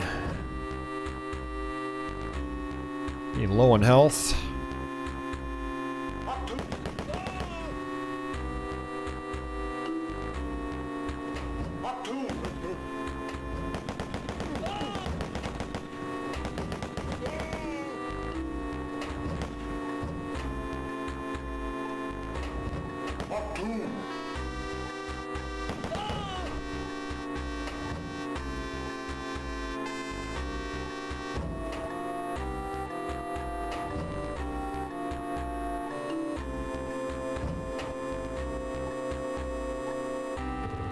Hey, look at that. I see an enemy, though. Hey!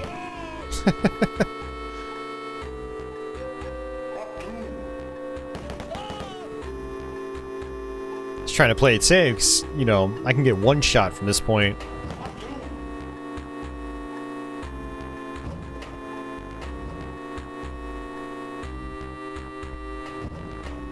I triggered them. Just waiting for them to come my way. Come on.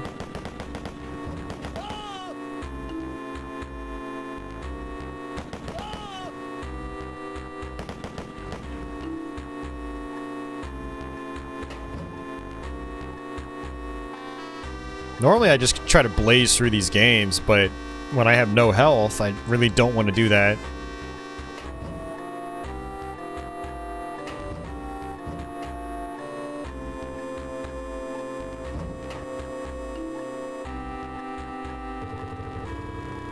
Okay, secret. Nice. Hell yeah.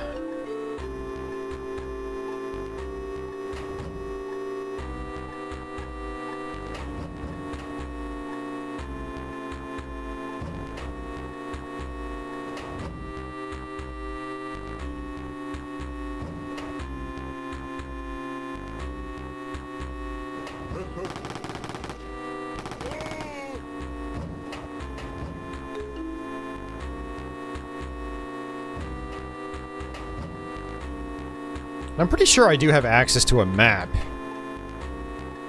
I always forget how to access that whenever I play this game.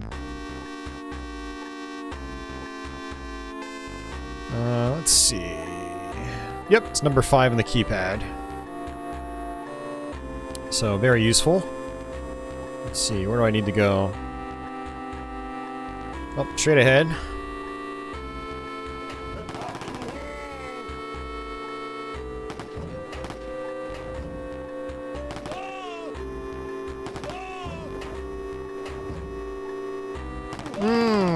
Okay. That was scary.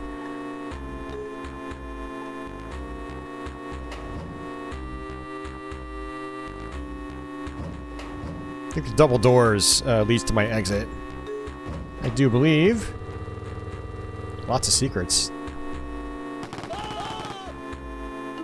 Yeah, Scott, I think there's also one in the 3DO one. There might even be one in the Super Nintendo one, too.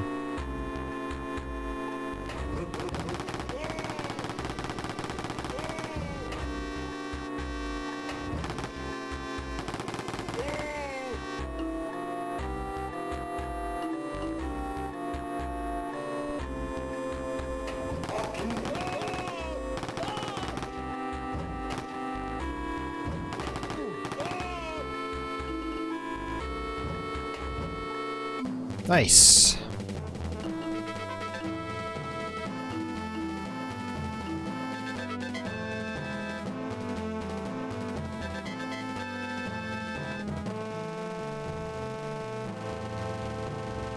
There's debug code you can put in with the number pad, but you can't recall it right now. Interesting. I never knew that.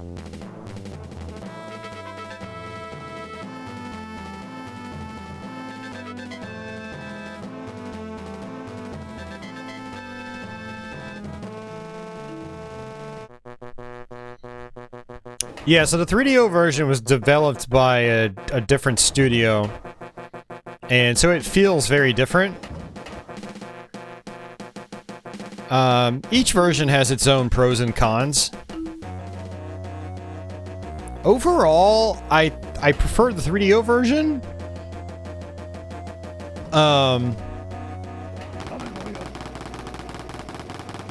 A big reason is just the gameplay. I do feel like the 3DO one feels better. Because you've got shoulder strafing. You know, you can use the shoulder keys to strafe around, which is great. Also, the sound package is really amazing in the 3DO version.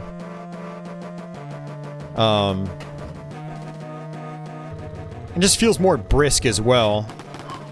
Frame rate's actually not quite as good in the 3DO version, but it feels more brisk and responsive.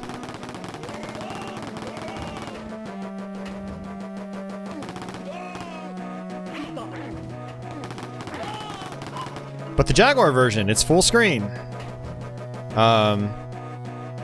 You know, it's got a different look and feel to it. Graphically, the Jaguar version, I think, is a step above the 3DO port. So yeah, pros and cons to each one, but I think the 3DO version has the edge for me because it just plays better. It's snappier, more responsive. You get a better controller that actually has shoulder keys with shoulder strafing. It makes a big difference. But they're both great games. They're both great games.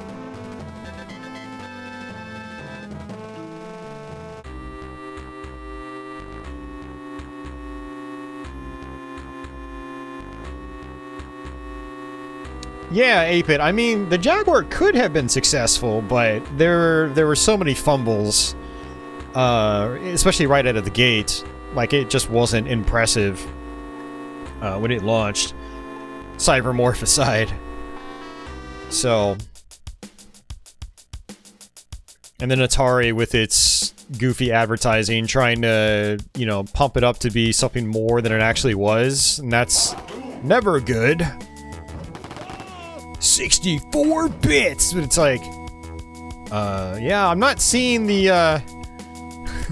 not seeing the increase in, quality here, despite being, you know, apparently 4 times as powerful as the 16-bit consoles. Yeah, there was just a lot going against it. it's a shame, but yeah, it is what it is.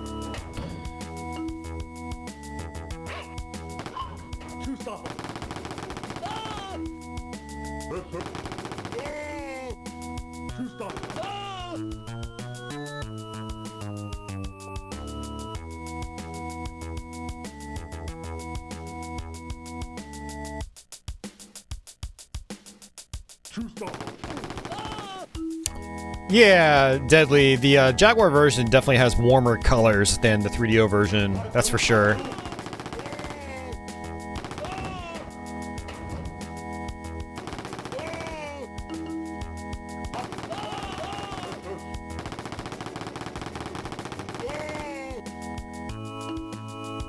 Yeah, one of the other things about the controls in the Jaguar version is like there's a little bit of inertia. Like, it takes a little while for your gun or your character to move, like, to the left and right, just turning.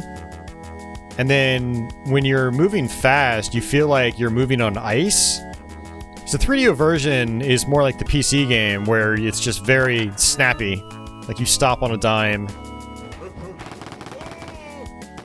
There's no, like, weird ramp up or ramp down in speed. So the Jag version can feel, like, slippery. Takes a little while to get used to.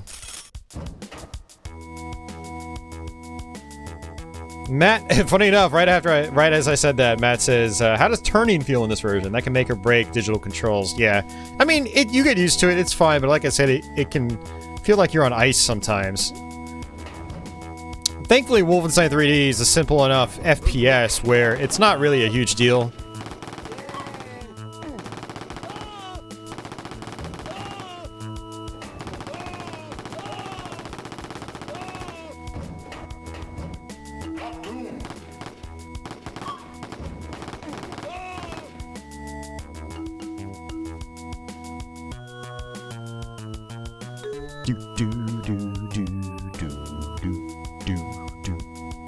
I do like how the music sounds in this version.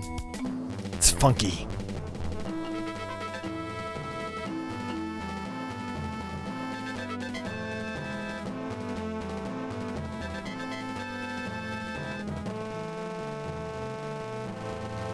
Yeah, no, I totally agree, Spar, but back then in the 90s, it was the bit wars. You know? It was marketing, basically. You know, like, for instance, Genesis and its blast processing. Like, oh, man.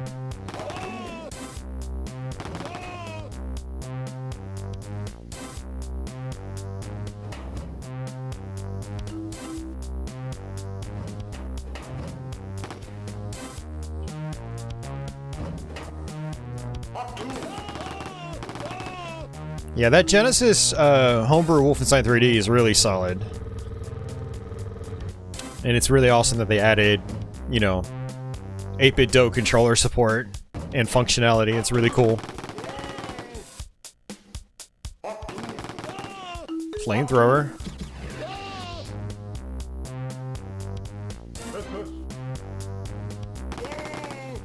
So these other weapons you get in this version, like the flamethrower and the rocket launcher, they just slice and dice through enemies.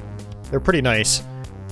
I recommend saving them for just really chaotic situations or boss fights.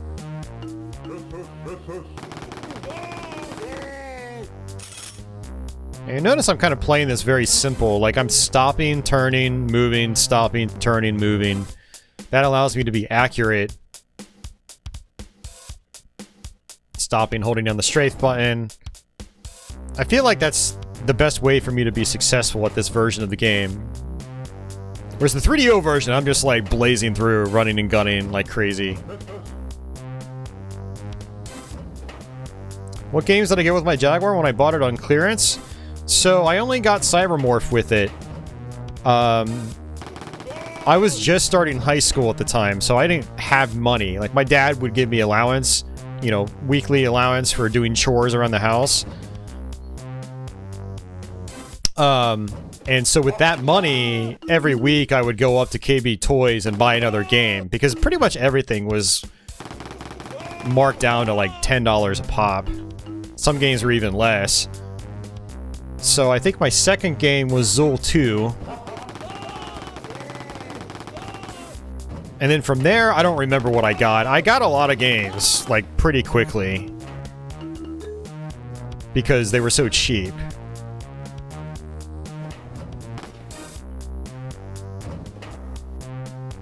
Yeah, Iron Soldier was another one of the earliest ones I got. I mean, yeah, it was cheap when I got it, but I still had really good impressions of the console when I first got it. Like, Cybermorph to me, even several years after it came out, is still pretty cool. And then same with Iron Soldier. It was like, oh man, you could see the potential.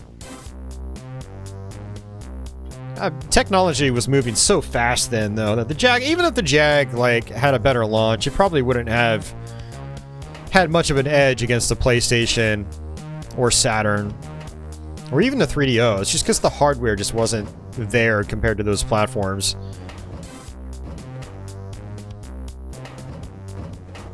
I should probably use my map here. Trevor McFur did not come with it. Cybermorph came with it. Trevor McFur did launch with the console, though. You just had to buy it outright. Okay, so let's... couple doors up that way. Alright, let's go backwards.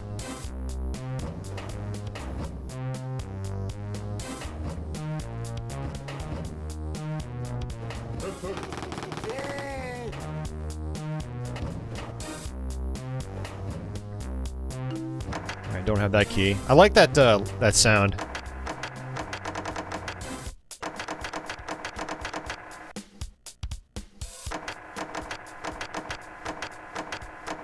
Alright, never mind. I've got no rhythm.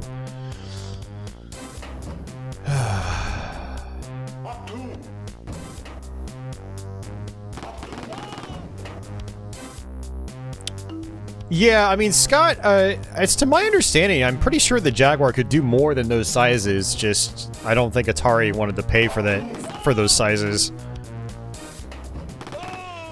Atari, by that point, was notoriously cheap, unfortunately. That was another problem.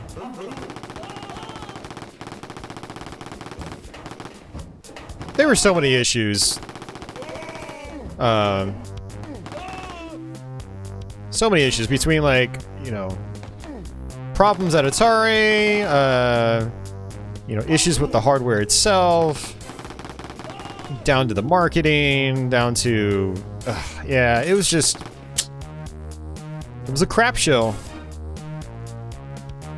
It's unfortunate.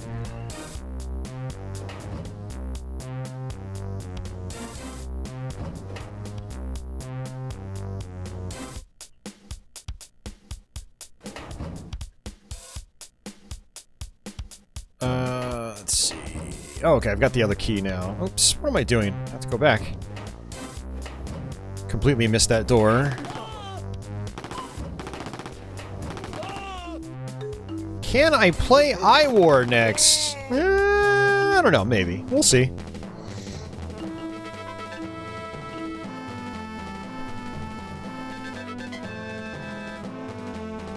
I mean, that's a perfect description of it. Of Trevor McFur. It looks unfun and very repetitive. That's exactly what it is. Very little enjoyment to be had from Trevor McFur. We actually played it on last week's stream, and I was really trying to play it. And dude, the levels just went on forever. There's very little, like, actual deliberate enemy placement from what it seems like. Everything that comes at you just feels random. The power-ups aren't very fun to use. The auto-fire is extremely slow, so you have to constantly mash, which I don't usually mind mashing. I like mashing, actually, but with how many enemies are constantly coming at you and how many hit points the bosses have, you have to mash forever, and it just wrecks your hands.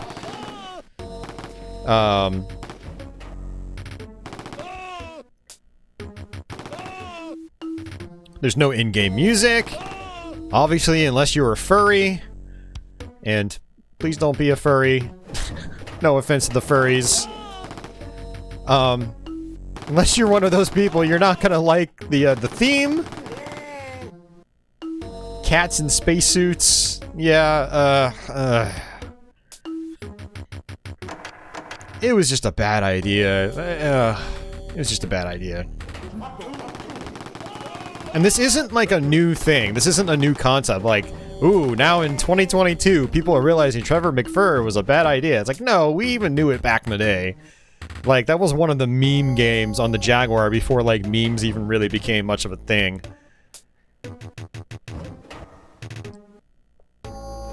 Same with games like Checkered Flag.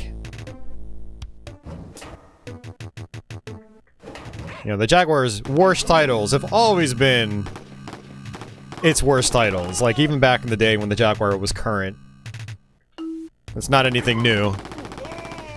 It's not like some modern revelation.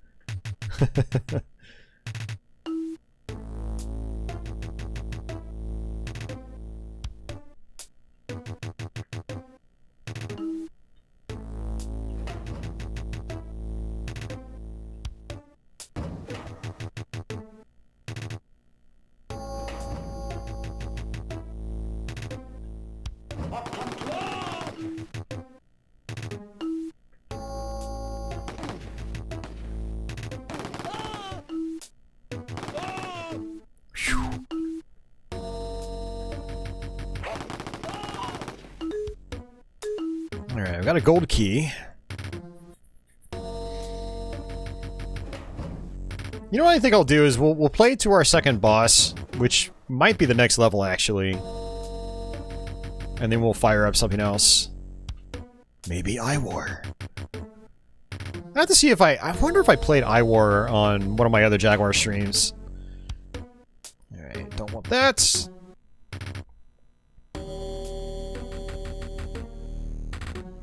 Yeah, I mean, that's...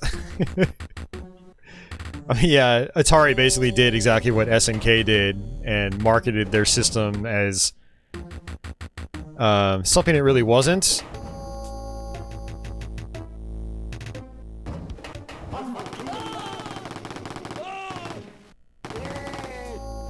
Now with the Jaguar, apparently it's arguable. Apparently there's a 64-bit bus.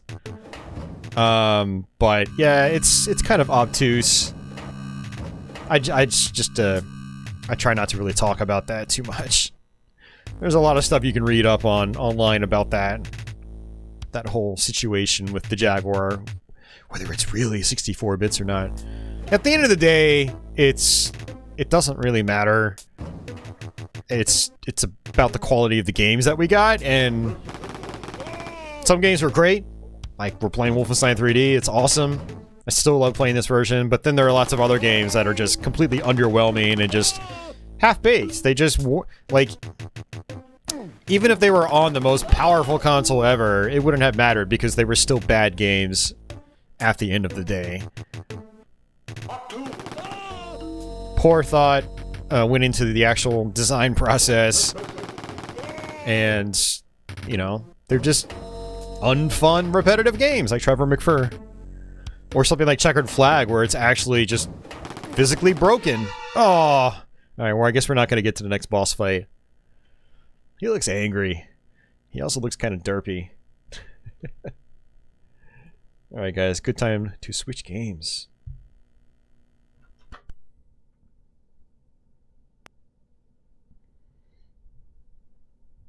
Scruff? No. I definitely don't see any of this era consoles games being ported to modern systems. I mean, unless like some of the titles properties, or Jesus, I can't talk right now. Unless there's someone out there that wants to buy up the IPs to some of these old games and start a development house, or contract out some other existing developer to make modern conversions of some of these old games, I don't see it happening.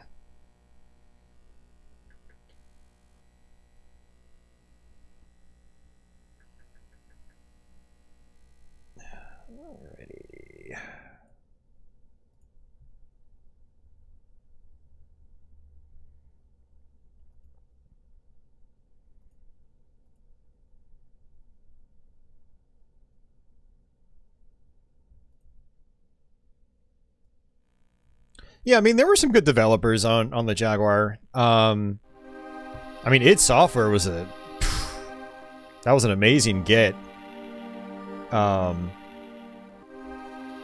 Jeff Mentor wasn't really well known in the States, but, you know, he was also a great asset as well.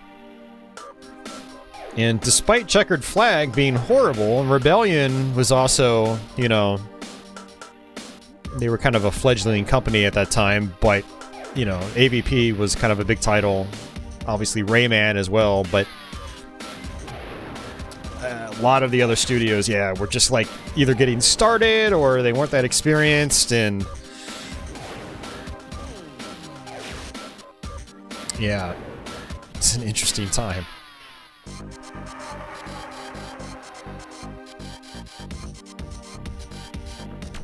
Alrighty, so we've got iWar. This is an interesting game. I'll try to explain it the best I can as we play it. It's been a little while since I messed around with this. What we're gonna do is go with... we're gonna go with the medium units. I might regret this. You go with the light unit, you move really fast, which is great, but you have like almost no shield and you die really, really fast.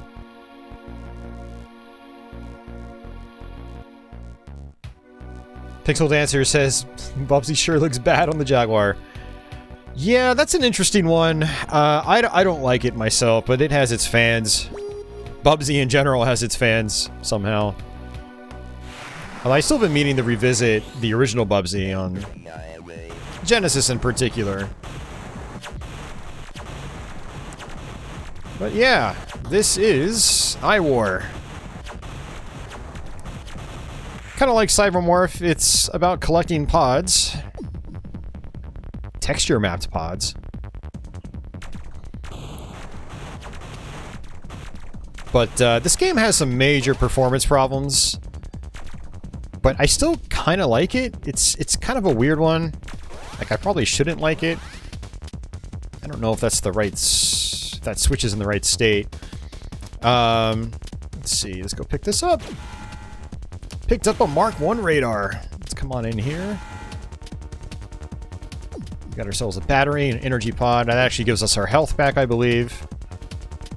But yeah, so top right says data pods 5. We need to collect 5 more data pods. This is a teleporter.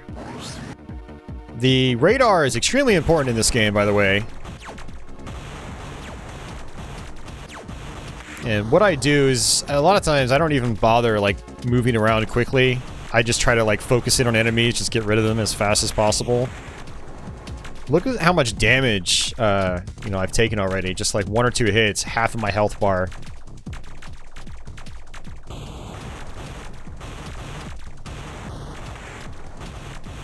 And so you basically start off with just this rinky-dink laser. It does get upgraded to where it's actually really good, but right now in the first level, it's not really good. It's a game with a steep difficulty curve.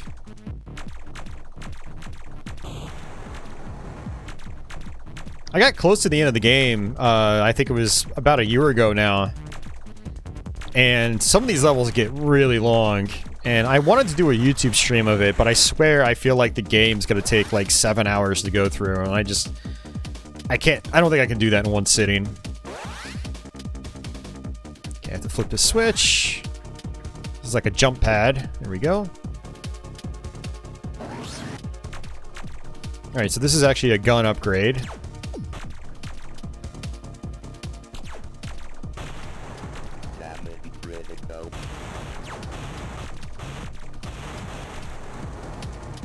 Okay.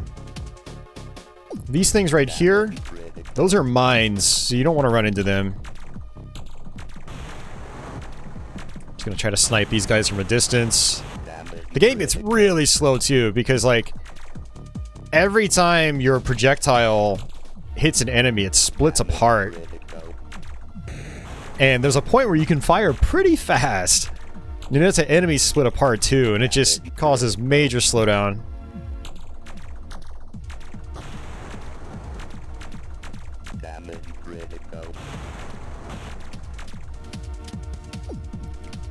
Hopefully we can... Whoops, I didn't even see that guy.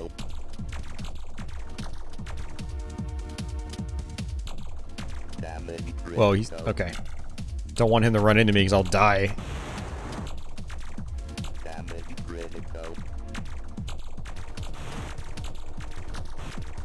There we go. Yeah, no special weapons yet. It's just this simple laser. Like I said, it eventually becomes good. And it's better now than it was before, so that's good. And then we exit. That's it. So it would have been better if I saved that battery, you know. Alright, so this is a bonus stage. You have to collect pods, again. And if you get enough, you'll get an extra life at the end. There's gonna be junk that flies towards us eventually.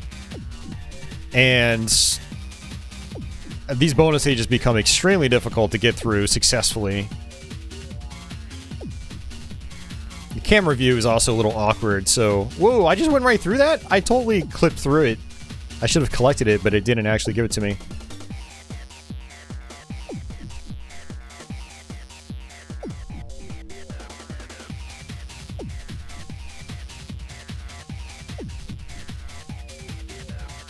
By the way, this point in history, techno was kind of popular even in the States. It was especially popular over in the UK, where I think a bunch of Jag games were developed. And so you hear that type of music in a lot of these games, and iWar has it as well. Hey, Vince. Scott says, oh man, I love this game. Sean says, is it better or worse than Hover Strike? Oh, this is way better than Hover Strike. Hover Strike can be playable, but I don't think it's that much fun. I do think iWar is kind of interesting. It's got an interesting visual style. Despite all the slowdown, it has real structure to its levels. I do think iWar is pretty cool, but definitely it's definitely not for everybody.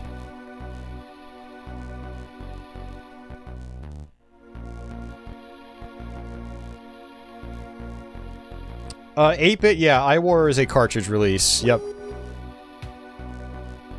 Most games on the Jag are cartridge releases. There aren't many CD titles. There's just a very small amount, so...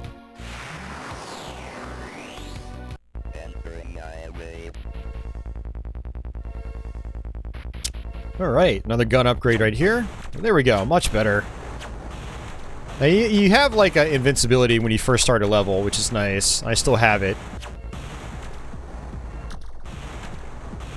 Look at that slowdown, it's crazy. This is a very radar-heavy game. You want to use your radar to figure out where you are. Okay, someone's pummeling me from behind. I just lost a lot of health.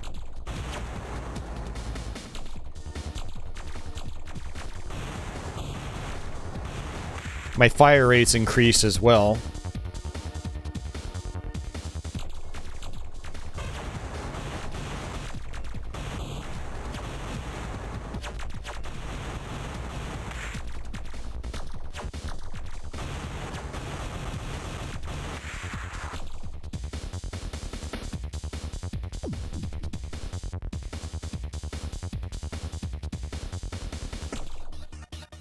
Alright, so we haven't gotten missiles yet. We will get missiles eventually. Is that an enemy or is that a power-up? I think it's a power-up.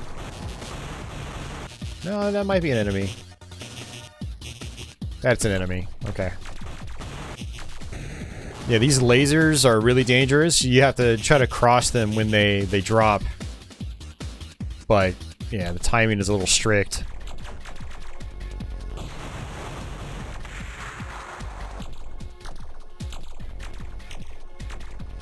Alright, let's come through here first. Now, there is a map you can actually pull up as well. Mark 1 missile launchers. We got the missile launcher, which is good. Means we can kill the flying enemy in the first room. Let's hit that.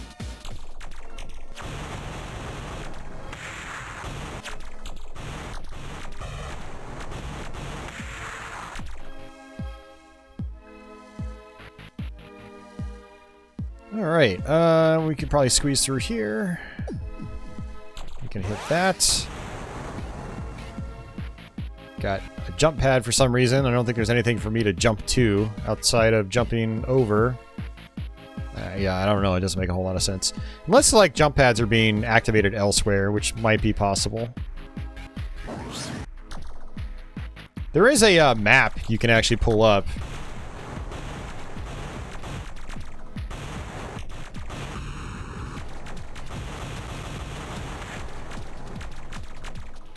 Yep, yeah, Tempest 4000's coming out to those platforms. Yep, it's very cool. Still need 3 more pods. So I'm gonna actually come down this way. Okay, there's an enemy right there. We're gonna eventually have like a tracking laser. It'll actually kind of home in on enemies, which is cool.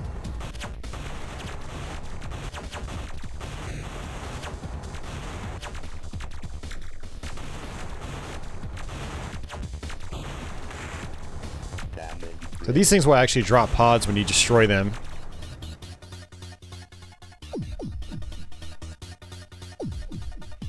Damage critical. Damage critical. Alright, let's see. So you got different view modes. Don't really find a whole lot of use in these view modes. I mean, they can be somewhat handy if you have, you know, like your homing projectiles and whatever. Alright, I'm trying to figure out... Okay, there's my map. Looks like it's the number 7 key. So those blinking objects on the map, I think those are teleporters. And as you get near a teleporter, it'll start blinking on the map. I think that's how it works.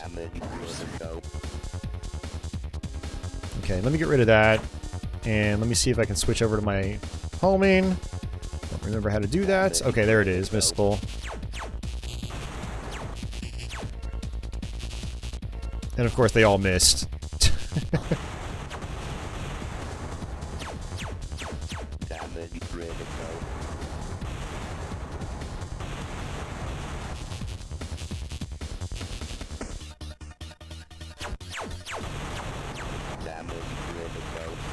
I mean, they actually work. They do home in, which is good. Yeah, I'm gonna have to unfortunately go through these lasers.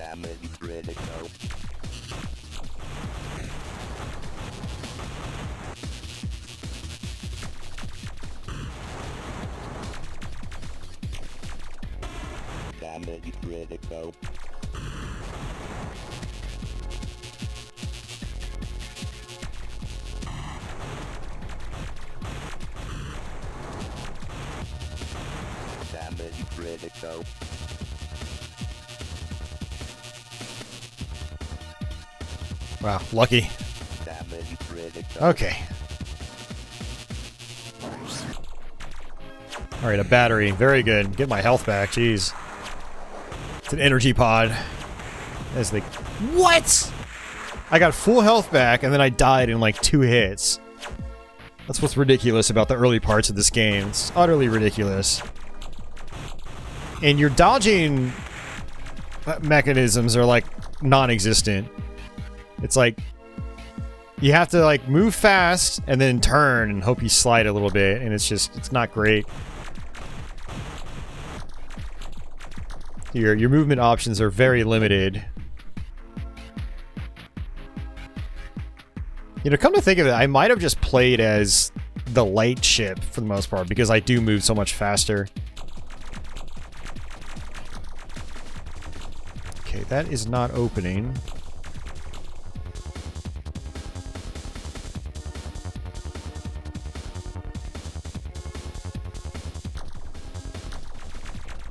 Still need 1 more pod. I'm trying to figure out where it is.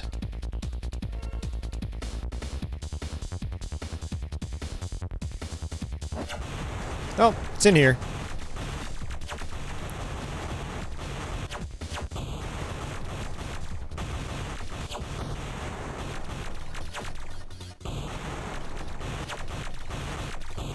Death by geometry. Alright, let's see if we can just exit. We're just gonna exit. Ugh, man. Alright, bonus level. This one is kind of tough to deal with because of just the camera angle and the fact that the arena is really wide. You can't shoot in these sections either, so any trash that comes your way, you just have to realize it and move around it.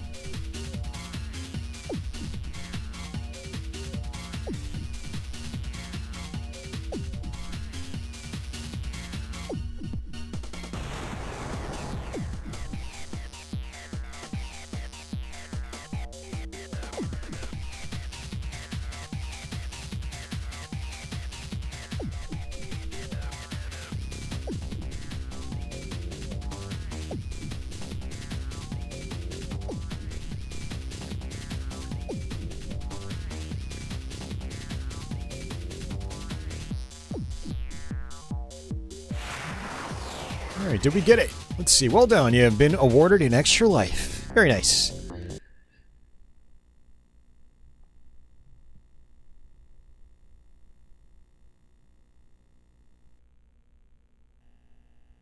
Go ahead and save game.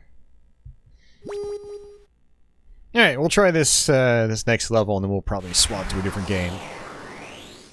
Entering highway. And actually I might even get some food after this. Alright, there's no music. I might have...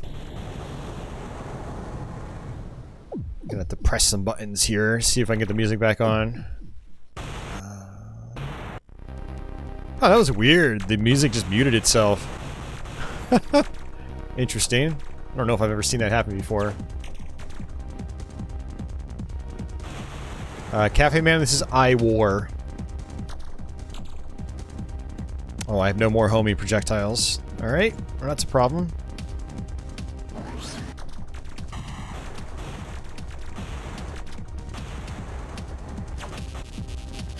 Oh, I forgot about these things. These are like magnets in a way. They like suck you towards them. And the spikes kill you pretty much instantly.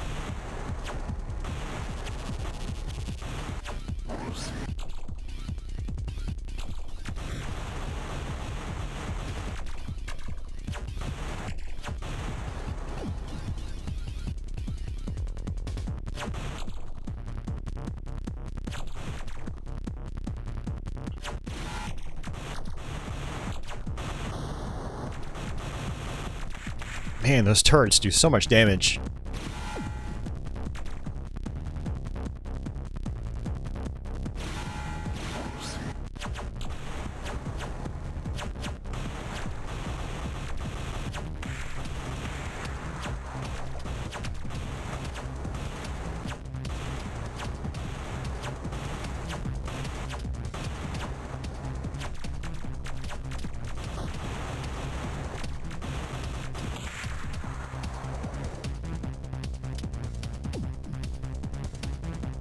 Yeah, it is interesting how some aspects of this game are texture mapped. I do wonder how much better it would have performed if there was no texture mapping.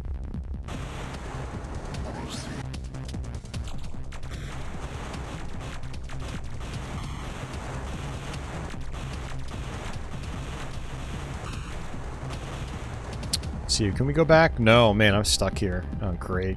Okay. Nope. Yeah, I feel like I'm supposed to activate that jump pad if I'm going to get through that way, but the problem is when I teleport there, I can't get through it.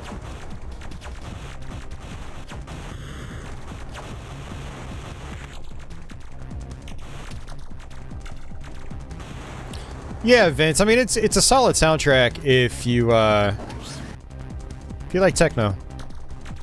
And I do. So, yeah, I dig it.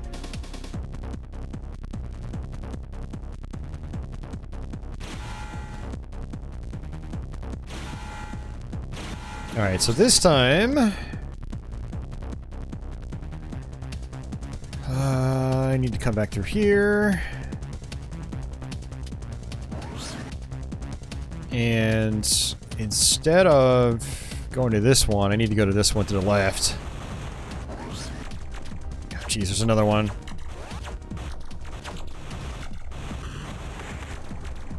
You had to settle for Gen War. I think you got the, I think Jag fans got the better end of that bargain. Although Gen War does run a lot better. It doesn't slow down like this game does. This game has just some massive slowdown.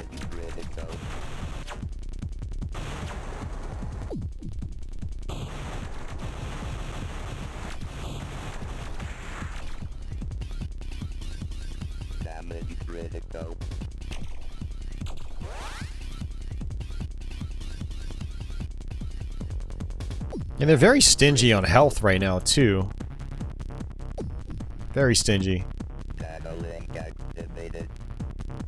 Looks like we got all the pods, too.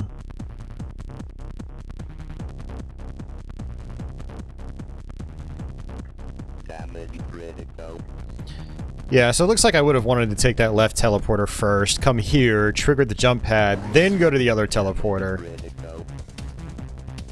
Which would have allowed me to get past those magnetic spiky things. Damage critical. When a Mr. Core comes out, I will play through / suffer through this game.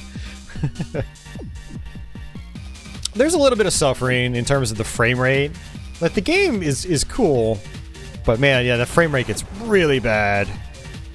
And it can make it hard to get into. There's also a steep difficulty curve. I do find the game gets easier the longer you play it, because you get upgraded. Your upgrades don't go away. So, you know, you basically become like this unstoppable killing machine. Not exactly that, but you become a lot better than you are in the beginning.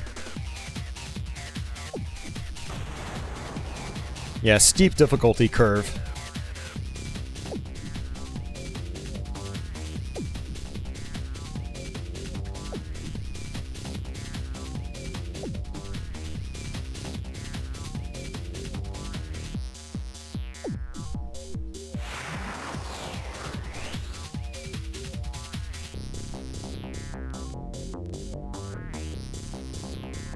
Oh, man.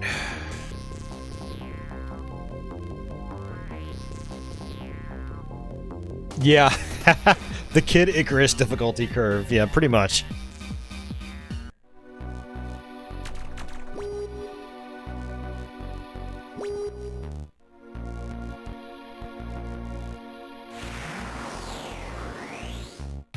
Entering highway.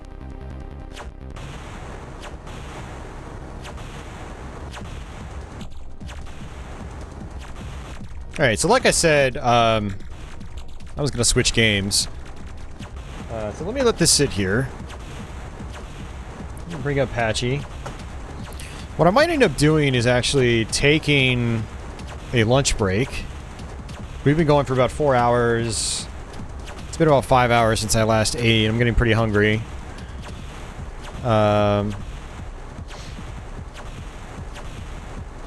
Wait, what's shooting at me? Somebody's shooting at me, but they can't actually hit me. So what I want to do is check out some of my more recent Jaguar streams and see what I've actually played and what I haven't. Oh, we already played iWar. Go figure.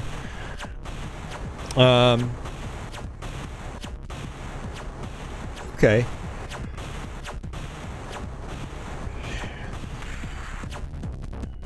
Trying to think of what duplicates I want to do and which non-dupes that I also want to do. Looks like I haven't actually messed around with Iron Soldier 2. We could probably play that for a little bit. Oh, and I also did mention Battlemorph. Maybe what we'll do is we will, I'll go take a food break, and then, I'll come back. Maybe I'll mess around with Battlemorph so you guys can see that. I do have a functioning ISO now, so that'll be pretty cool.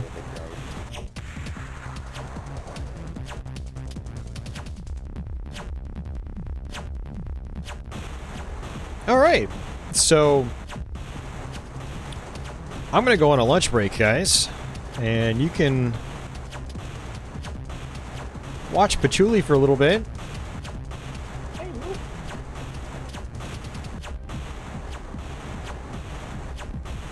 I'm just gonna go ahead and leave iWar up. And yeah, I'll see you guys. Give me about 5 or 10 minutes and I'll be back. I'll just let this kick back to the title screen and you guys can just have some background noise.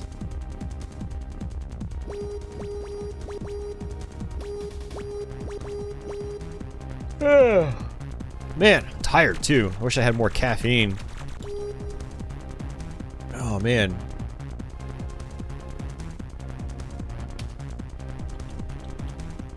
Alright, I think I can just let it sit here. Yeah, I'll be back in like 5 or 10 minutes. We'll keep streaming when I get back.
damage critical.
All right, let's switch games.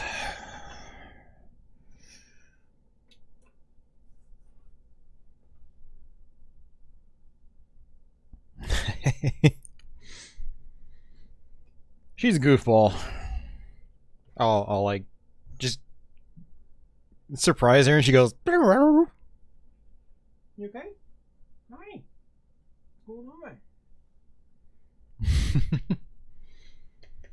Alright, let's see how many tries it takes for Battlemorph to load. We will see.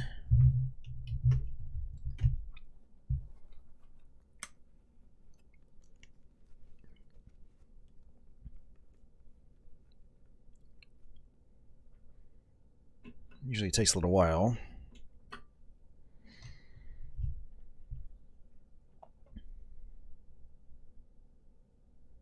Yeah, she is society.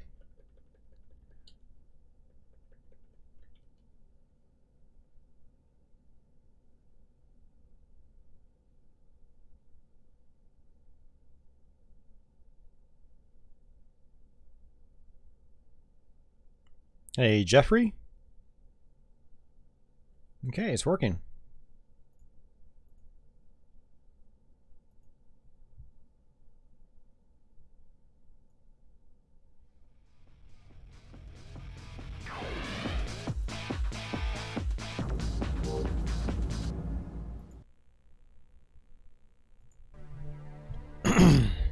Alright, let's skip through all this. There's a Sean Connery knockoff here. Alright, we'll start a brand new game. So this does actually support the memory track. Unfortunately, the game drive does not replicate the memory track. So, for those of you guys that don't know, the memory track was the Jaguar CD memory cartridge. And, yeah. Let's go ahead and select that new game. And so, for those of you guys that don't know, this is basically the sequel to Cybermorph. In my eyes, it's like what Cybermorph probably should have been if the devs were given more time. However, yeah, I don't know. Same concept though. You basically choose planets that you want to tackle, and they all have different missions and things like that. Welcome to the briefing room. So Jaguar has a lot of these mission-oriented games where it's, you know, do this, do that, do this, do that. So this, it says, Calmer is home to a military HQ that is occupied by Pernician agents. You must negotiate a network of teleporters and then destroy the HQ building. So I have to find that building and blow it up. Good luck. And so the big difference between this and Cybermorph is, well, a lot of things. Is Cybermorph, you basically just collect yellow pods for the whole game. That's it. Battlemorph, there are more like deliberately designed missions that you have to, you know, play around. So this mission is find this building. Other missions will be more complex, and so there's a lot more variety. Also, you have in-game music now. You also have you have a weapon loadout here in the beginning. You have actual boss fights. You can also now go underneath water. Or go into water, I should say. Really underneath. But you can go into water, which is interesting. The music changes when you go underwater. And then there are these sewer pipe systems as well that you can fly through. It's way more complex than Cybermorph. It's pretty cool. Cruise bombs. Decoy. War Griffon ready for launch. It's also got full motion video. 3, 2, 1. Launch. Now, unfortunately, the game audio might, like, Target world. the music might cut out. I had it cut out the other night. We'll see what happens here. Hopefully that doesn't happen, because I do like the music in this game. It's atmospheric techno.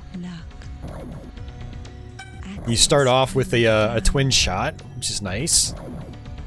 You notice that your ship actually looks a little bit different now. These things are actually health pickups, little gray icons. You got little tutorial sections here as well. Run into the question marks. The game is just better designed.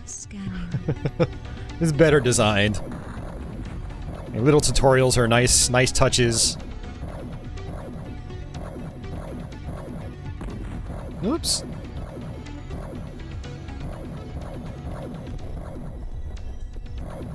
Yeah, so basically we're going through teleporters looking for that main building so we can destroy it. So we're going to have to explore this map. Unfortunately, draw distance is a little short, just like Cybermorph.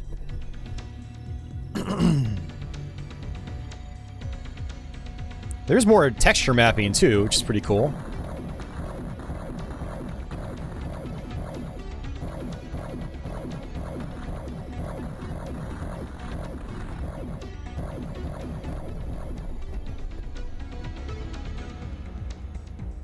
Okay, looks like that's going to give us missiles. Mapping. Options takes you to your map, apparently, which is pretty nice. Alright, so they actually changed the controls. Okay, so the number 1 key allows you to switch to your missiles. I'm guessing it's set up that way because this game likely supports or was intended to be used with the Pro controller. Whoops. So trying to get used to my controls here. So number 2 switched me to that. Okay, yeah, cool.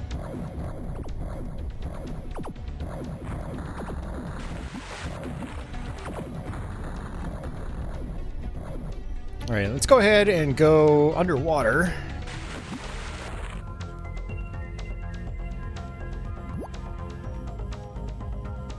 Another teleporter here. Yeah, one of the really awesome features is how the music changes instantly. That's actually kind of impressive. Not a lot of games did that back in the day. That's pretty cool. It's one of the things that people have always touted about this game. It's like, wow, the seamless audio transitions are really neat. Alright.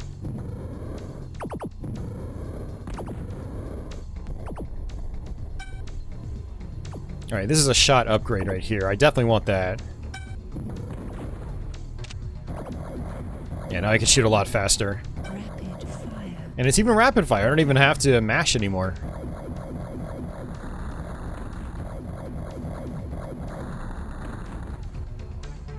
Alright, let's go through this teleporter. Ow.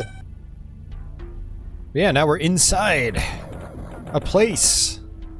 Where that place is, I do not know. But these interior areas, it goes to first-person mode. Rapid fire. It's pretty interesting.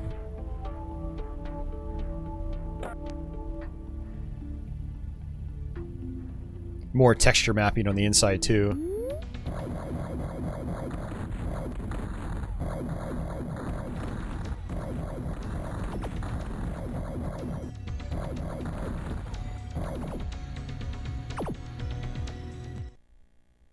Yeah, no volume adjust here.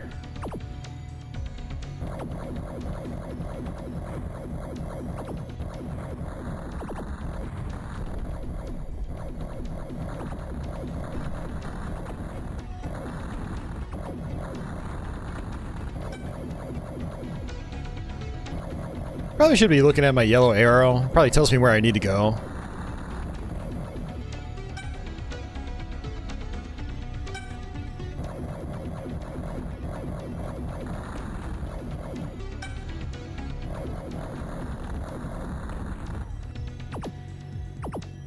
Oh, there's my building. Okay, cool. Let's actually switch over to my missiles. Got it. Okay. Now we should be able to exit. Oh, extra life. Whoops. Backed up into a tree.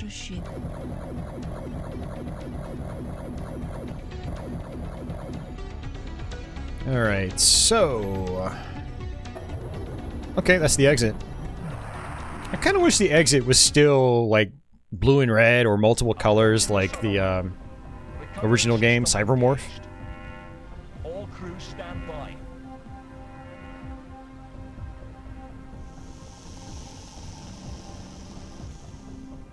And these full motion video sequences are neat once or twice, Welcome back. but it's the same FMV over and over again. Planet Yeah, Jeffrey, it is a pretty cool game.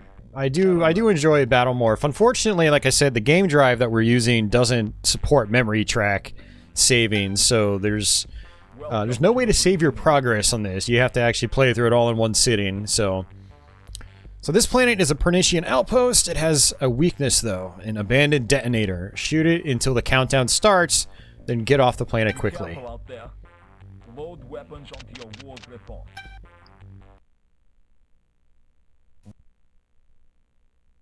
That was weird. Okay. Thought there was a glitch. I think there was a glitch. I think it was trying to play full motion video and then it just failed.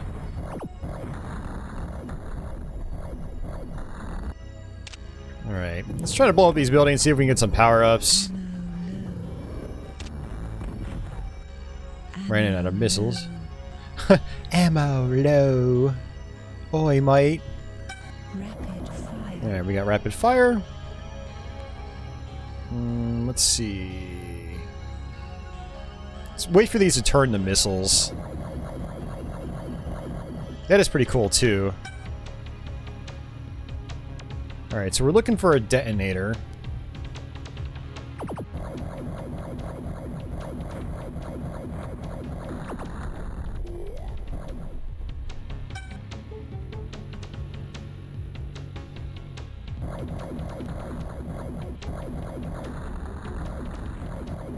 That looks like a tower from Elden Ring. Down.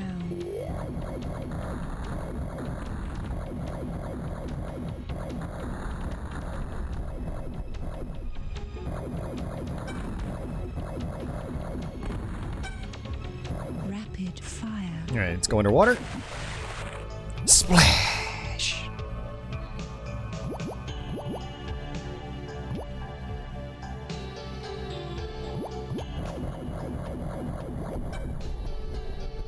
I love the underwater music. It's so chill.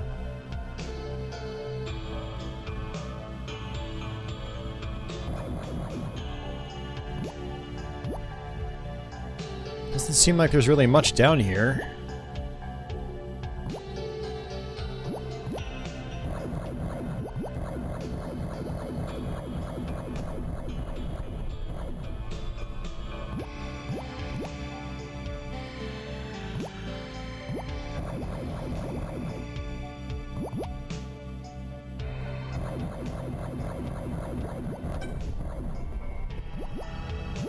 Alright, let's go above water.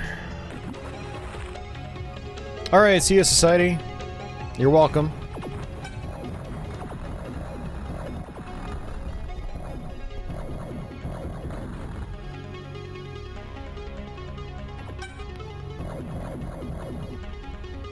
Rapid fire.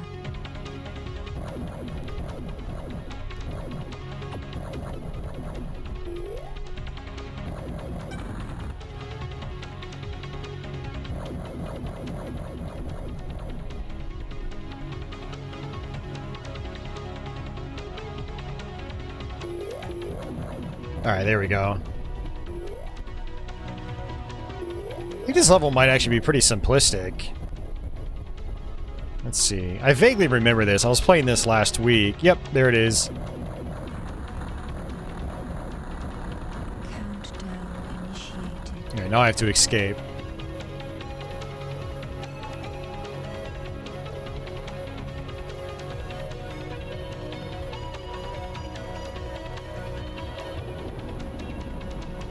Yeah, same here, Dudley. Hey, Greg.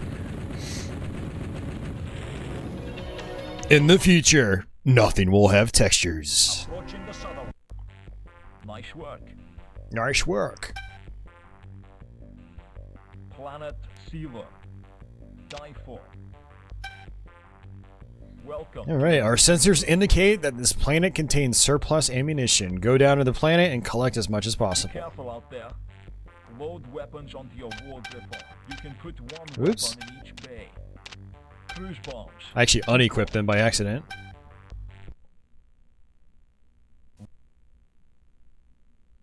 Yeah, it looks like it's glitching through my full motion video.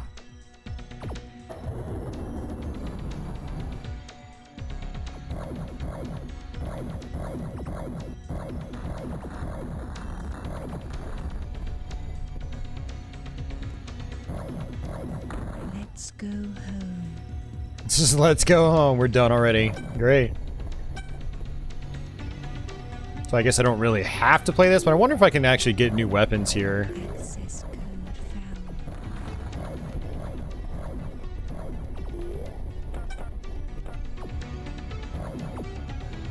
But this is like a force field on the left there.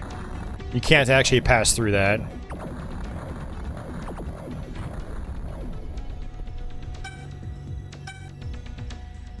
Oh, I just realized there's an extra life on the other side. If I really wanted to, I can get that. Which would probably be important if I was going to actually try to beat this game on the game drive. Oh, there was some of the glitchiness with CD titles on the game drive. I'd be a little scared to try to do this whole thing in one sitting. Whoa there. Ow. Okay. Yep. These little gold planes are extra lives. Extra ship.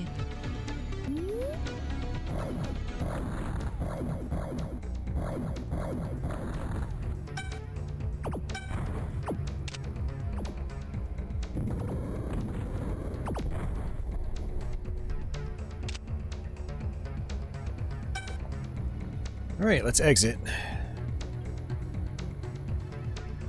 That's not the exit. That is the exit. Alright, there we go.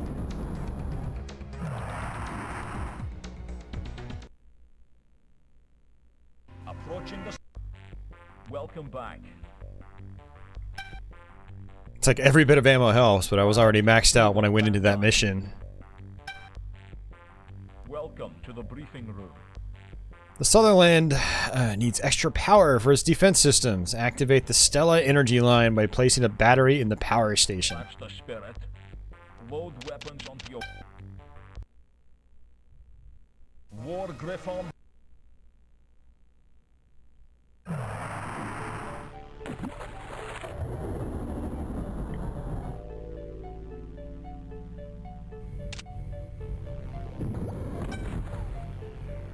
Search underwater for a battery. Okay.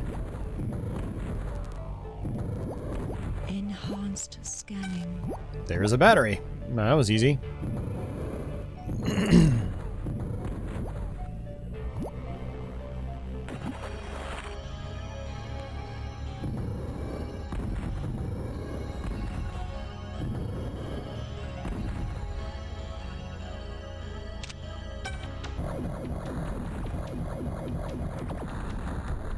Rapid fire.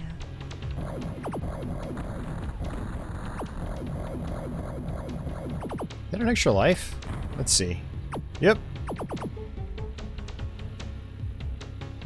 Nice. Extra ship.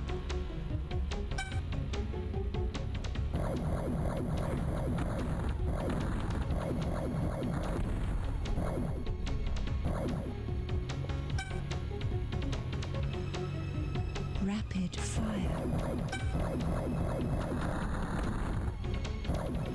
Rapid fire.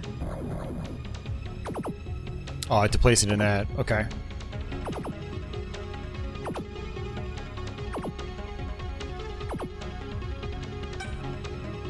Alright. I think that's pretty much it. Look at how much more complex this level layout is compared to Cybermorph.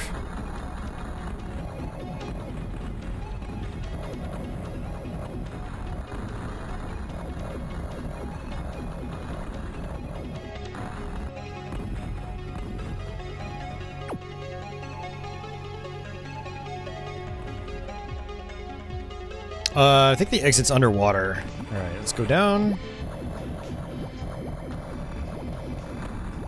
It's basically where I started, I guess. Good to know.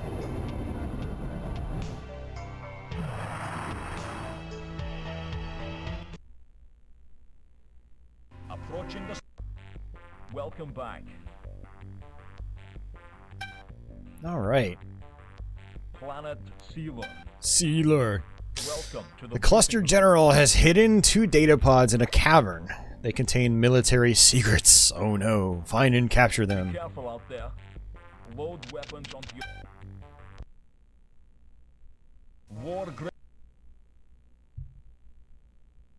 Man, it's cool being able to show off this game though, because, you know, not a lot of people get to see Battlemorph. It's a pretty cool game. Enhanced scanning.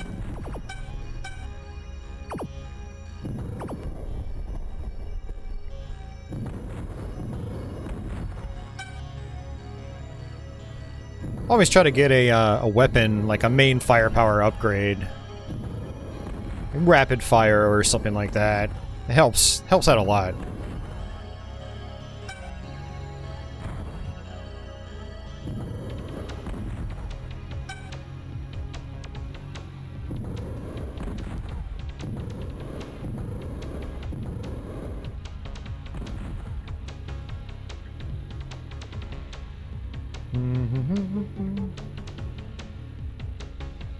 Alright, no main firepower upgrades, unfortunately.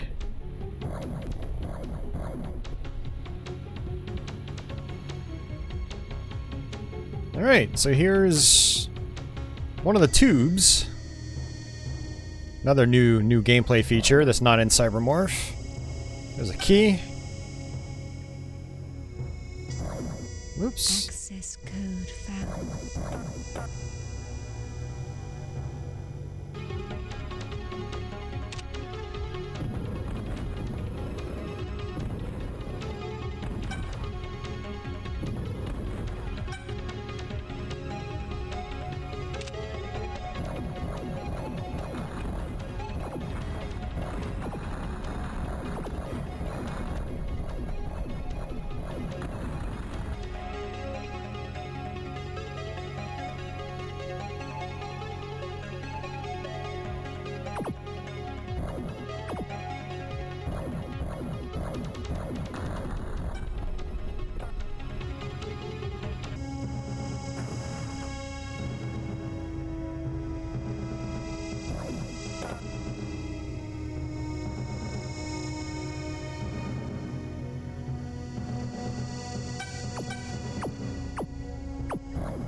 Access code found.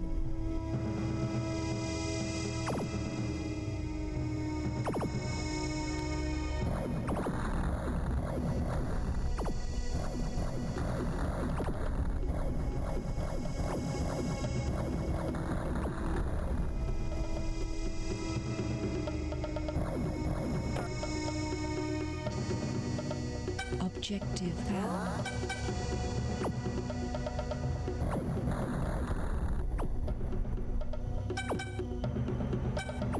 Alright, we got what we needed.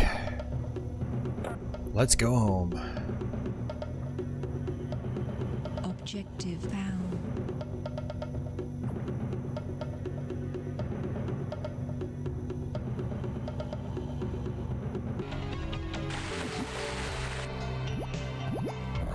Let's go home. I wonder where this is going to take me.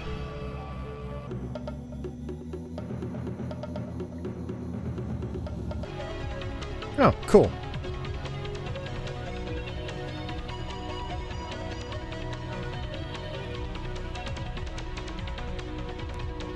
These things are like boosts. I'm not really sure what you do with those. There's another extra life.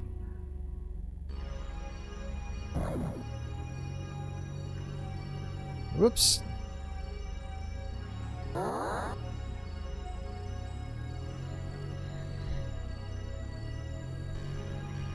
Alright, I gotta go back through this.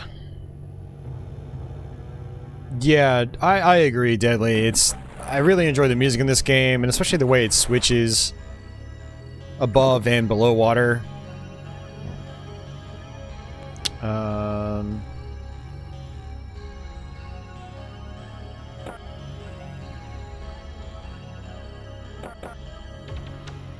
Come on. I think this is the wrong way.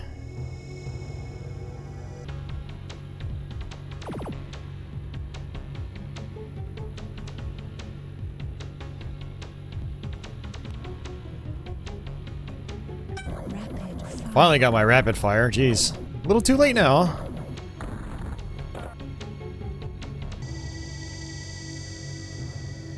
I like the clever use of texture mapping. Like, the Jag isn't really that great with texture mapping. It really struggles with it. But the texture mapping is used in, like, nice, simplistic ways. And, to where, like, it works. And it doesn't, like, kill the performance completely. Planet Panther. Yeah, exactly, Deadly. The music just changes seamlessly. That's what's really nice about it. The Cluster General has captured one of our spies. Oh no. The map of the prison has been hidden inside 4 data pods. Recover these pods so the Sutherland can beam him back to safety. Good luck. Another pod mission. But 4 pods this time. War Griffon.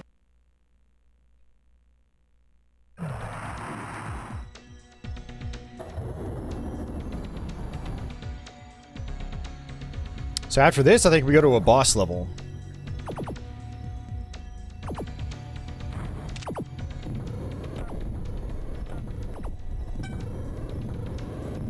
Unfortunately, it doesn't look like I can actually destroy this convoy. So we have to try to fly slowly across it and not touch the vehicle. Otherwise, we take a lot of damage.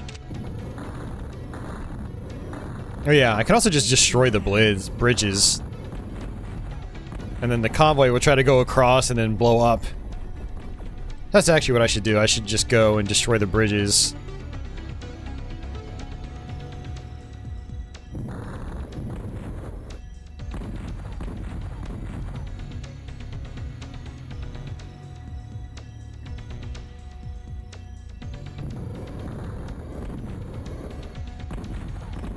It's pretty cool.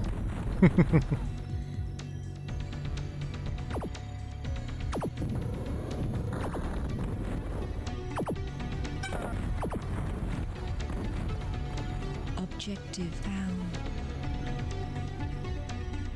Ammo low. Yeah, see, one of the convoys already blew up because of no bridge. Alright, I need one more pod. Objective found. Yep, there it is. Another one blew up. Yeah, so you just go and destroy the bridge. Bridges. It's pretty cool. Where is it? There it is. Shields low.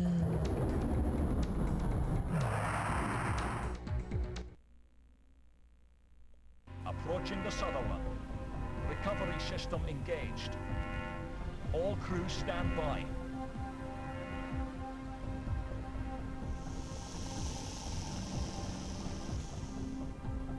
Mission. Nice work. Planet Zephyr. Welcome to the briefing room. Only the Pernician General is left. A killer bee. Finish him off to get his plasma. We need it to warp to the next cluster. That's the spirit. Load weapons onto your War Griffon. War Griffon. Alright, so I'm thinking I should probably try to use my drones, assuming they actually work here. I don't know if they do. Yeah, our music crapped out. I had a feeling that would happen at least once. That's a bummer. But yeah, boss level.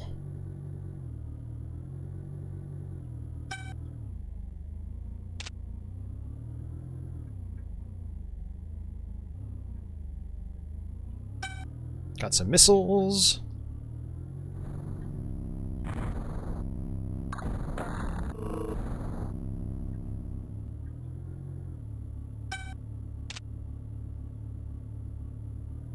Ready to go.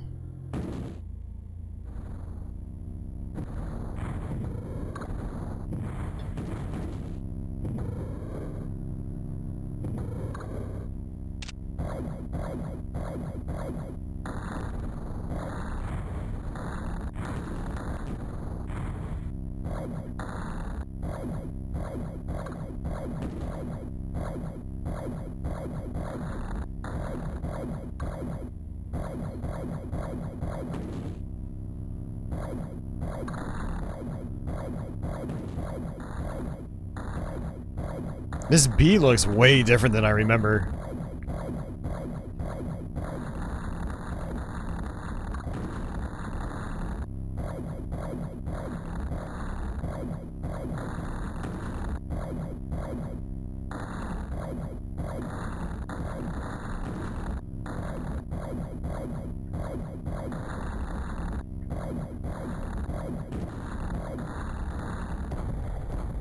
Got it. Let's go home.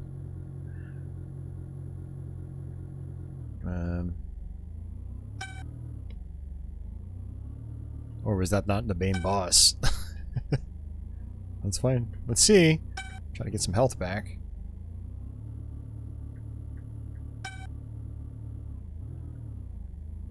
Feels so empty without music. This was one of my big issues with Cybermorph, was no background music.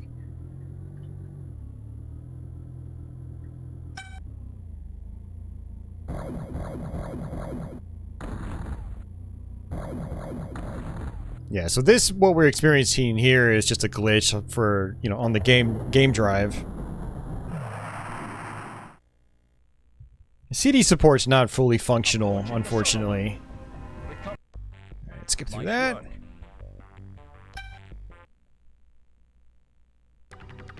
New FMV. Still another permission cluster out there waiting for us.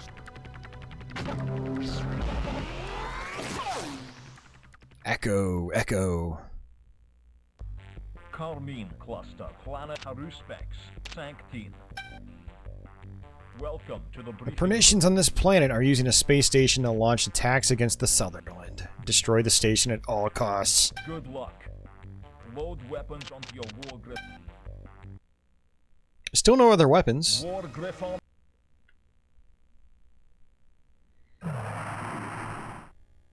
Yeah, and our music is still out of commission.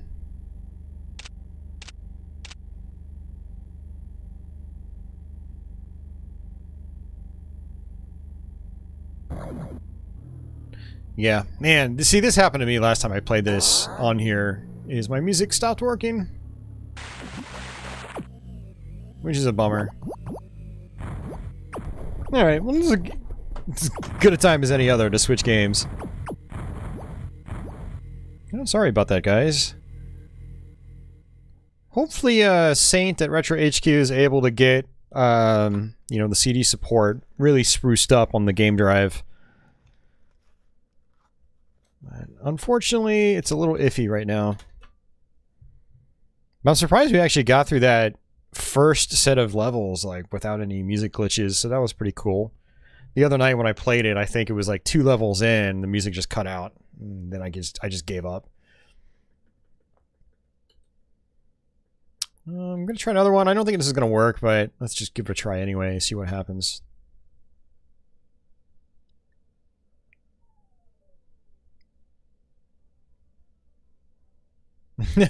No, you don't want to hear me hum music.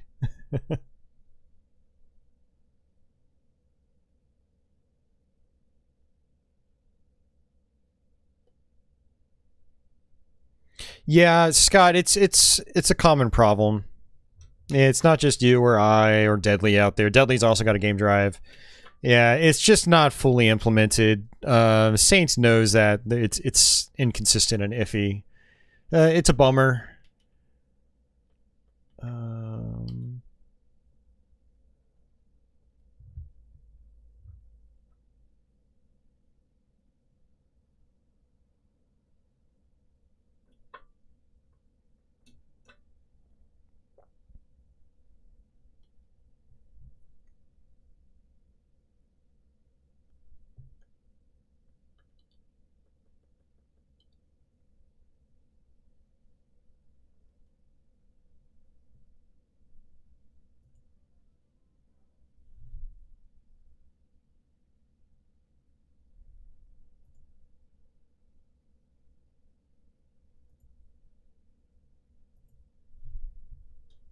I still can't get Blue Lightning to work.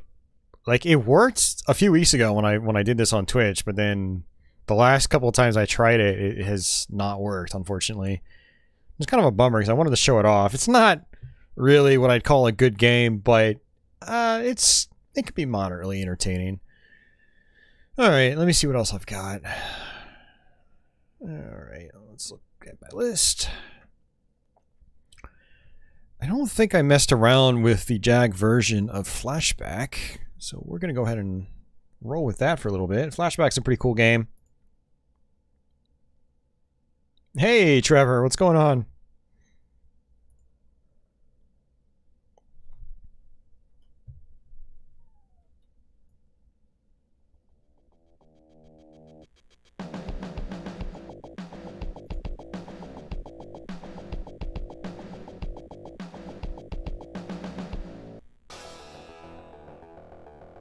Yeah, this is a solid version of Flashback. I don't think it's the best version, but there are some interesting changes. There are some updated backgrounds, which I don't think you have in any other version of the game. Unfortunately, there's a decent bit of slowdown, so it doesn't play as well as other versions, but it's still Flashback. No, Sean, we did Trevor McFur in the last stream last week, so yeah, I'm not going to do that tonight.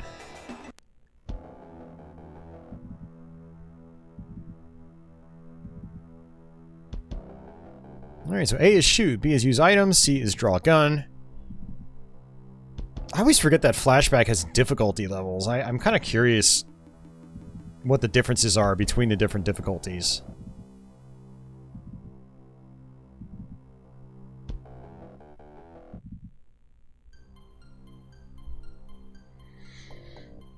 Alright, so for those of you guys that haven't played it, Flashback is one of the earlier cinematic platformers. Alright, so we can run. We don't want to fall down here, we will die. But what we want to do is actually come down this way. Oh, there are more enemies in the higher difficulty. Okay. Alright, that's our gun. We just press down and A. Yeah, Austin, it is on Jaguar. Yep. So for those of you guys that have never played this, you can actually bring up your... let's see, how do we do it? Okay, ooh, it's the option button on this. Very nice. Okay. We can actually activate our hollow cube if we want. How do we activate it? Okay, it's the B button. There's a lot of story in this. Let me actually... hold on. Let's pause it. Wow, all this comes maxed out. Okay, well, I'll go ahead and play it out again anyway. Yeah, gotcha. It's a little bit like Prince of Persia. It has some of the same type of platforming.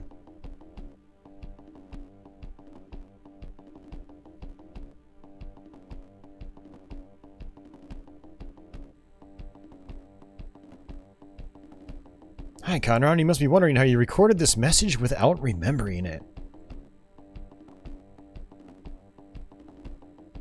Good question, but it would take too long to explain, and time is short. And if you want to save your hide, go see such and such in New Washington, I think is what it is. Yeah, you must contact your old friend Ian in New Washington.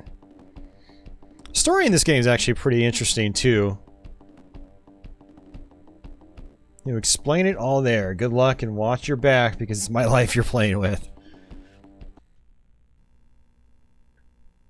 Yeah, unfortunately, Flashback does not have in-game music outside of, like, just little jingles and whatnot.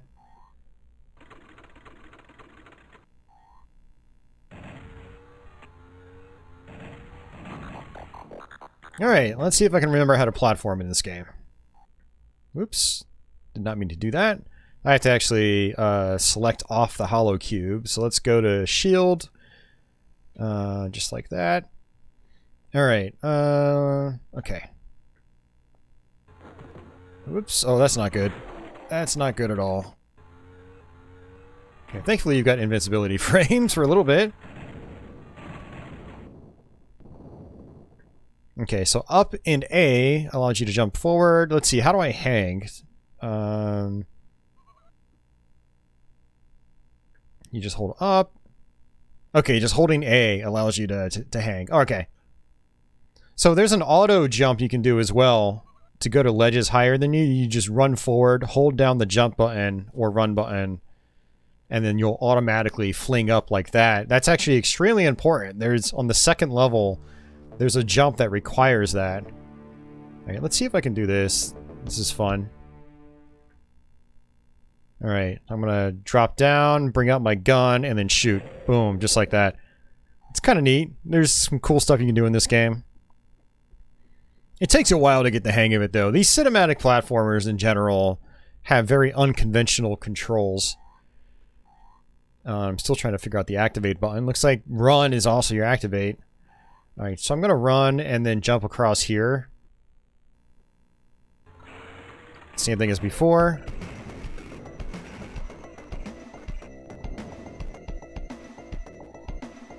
See, you'll hear jingles like that. They're pretty cool, but the game is mostly silent. Trevor, yeah, you're right. The Sega CD one's the only one with the full soundtrack. That's my favorite version because of that. It also helps the music is really good in that version. I really enjoy the soundtrack there.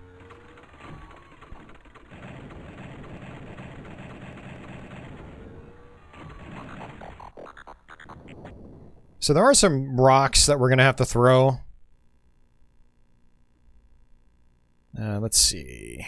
So I got one stone up top. I don't know if there's another one up here. Let's see. Nope. Okay, that's fine. Not a big deal. Let's come down here. Did I ever beat Flashback? I did. I beat it back in the day. Yeah, it was actually one of my favorite games for a while. Whoops. Alright, just gonna hold down the run button, and then whoop, automatically jump up. See if we can come on up here like this. That's risky right there. He can kind of just end up getting you into like a shotgun loop. You don't want to touch that green thing there. You will die instantly. Same with the green stuff in the floor. Right here.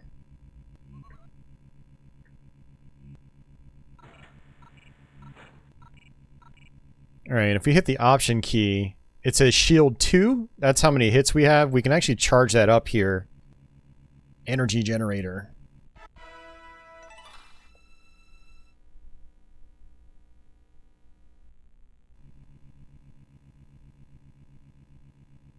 Oh, really, Deadly? Has that already been fixed? Like, has the patch already been released? I'd love to try that. Genesis Prince of Persia looks great, but the, as you know, the combat was busted completely. I don't know how it got released in that state.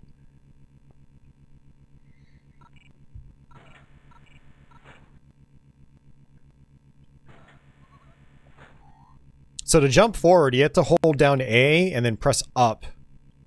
And then if you just want to jump straight up, you don't press A and you press up. And then when you want to run and jump, you have to press forward in A and then press up.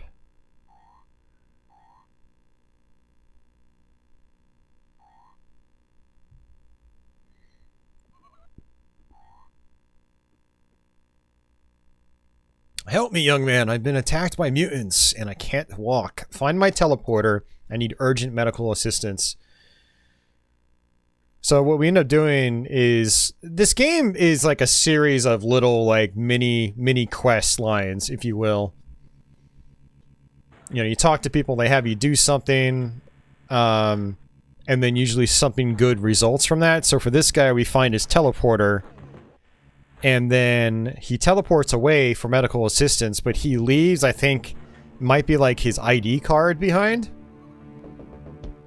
And then that allows us to get past a locked door later on in this stage.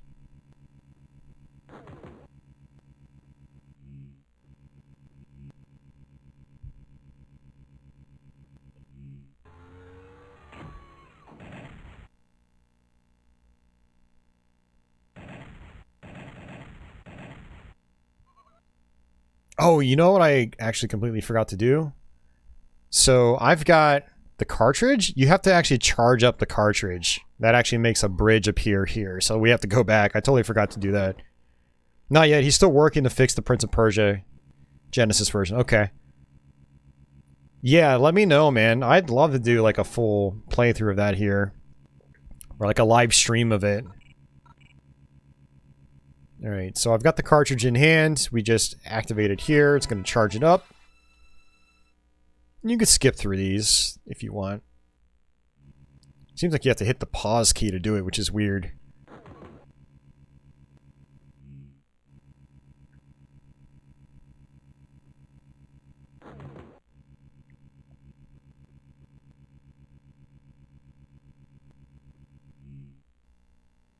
Alright, activated here.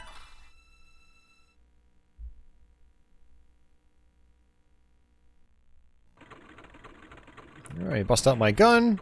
You can just kind of wait for these guys to pop out their heads, or their little head arms, whatever you want to call them. Alright, you want to take it slow here, because again, more green things in the ground. And I should be able to come up here like this. And, let's see. Alright, so what we're going to do is... this little set of sensors makes the elevator go down. This is where you need the rock. Or the stone. So we're going to go ahead and take that. And now we're going to go ahead and use it. You throw it in front of the sensors here. And now the elevator's always down.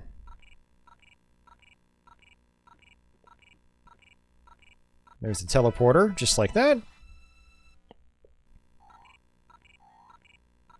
Yeah, I agree, Dudley. The Genesis version looks great. Prince of Persia. It's just such a bummer that the combat was as borked as it is. Alright, so I'm going to actually come down here first because we just did a lot. And there aren't really checkpoints in this game. You have to actually find save consoles. So there we go. We just saved it. So now we can screw around and die. Die all we want. Alright, I'm going to come down here real quick. Just kill this dude.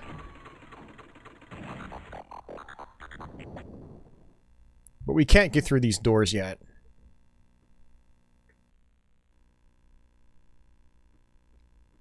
Hey, Goblin. Didn't even know you were out there. But thanks for hanging out, and thanks for watching. I appreciate that.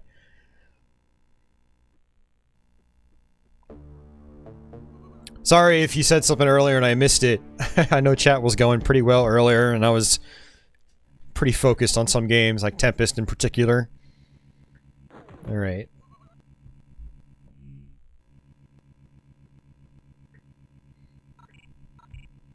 What's my health like right now? I've got 4 on my shield. That's...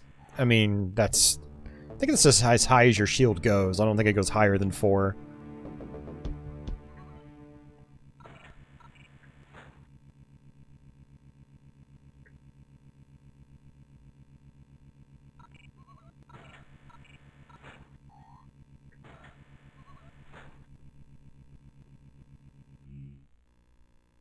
Now, you don't want to do a running jump from this top platform, because when you're going to fall and kill yourself on the bottom.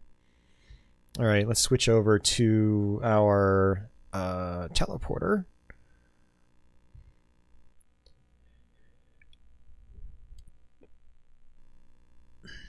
Thanks, you've just saved my life. And he teleports away, and then leaves an ID card.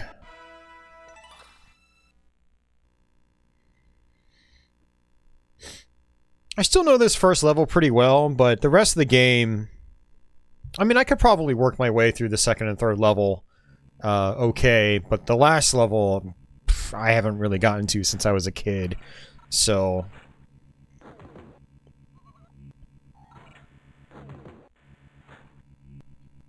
Now, you can also hold down and... how do you do it? Okay, yeah, you just, like, rotate it diagonally. The D-pad, you don't press anything else. The reason I mention that is you can accidentally roll through this barrier and you'll actually fall to your death to the left. So, yeah, you don't want to do that.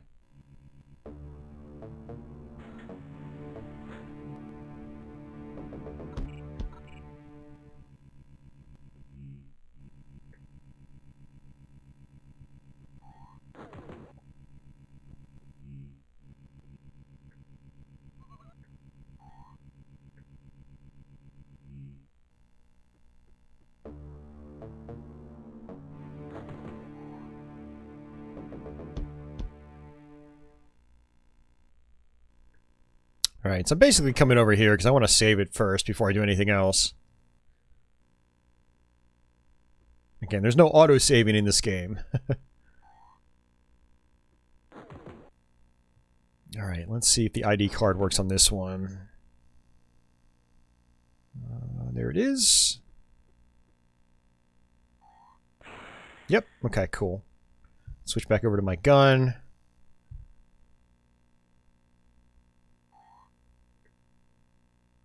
Actually, trying to figure out how I want to do this. So I probably want to jump through like this. Boom, see, just like that. You can actually press the holster button in air, and so when you land and duck, your gun will automatically come out. So you can sort of plan ahead. Alright, let's hang down here. This is kind of like a leap of faith. Okay, cool. Now, same thing here. Gonna hang, drop, pull out my gun. Boom, boom, like that. I don't want to stand up because that turret will shoot me.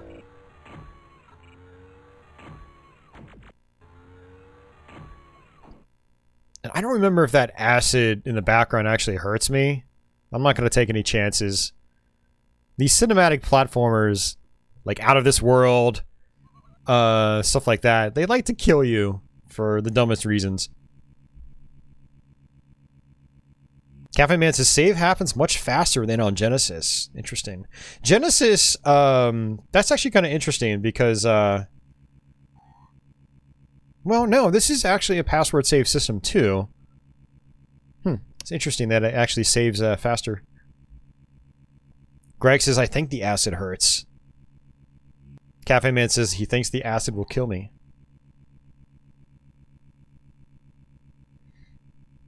Okay, let's talk to the old man here. To get to New Washington, you have to jump into this hole. But if I were you, I'd use an anti-G belt. Where can I find one? Now, I can sell you one for 500 credits. So basically, we have to find credits now, so we can buy the anti-gravity belt. And we can actually come over here to get ourselves, I think, extra credits. I think? Let's see. Are there any credits here?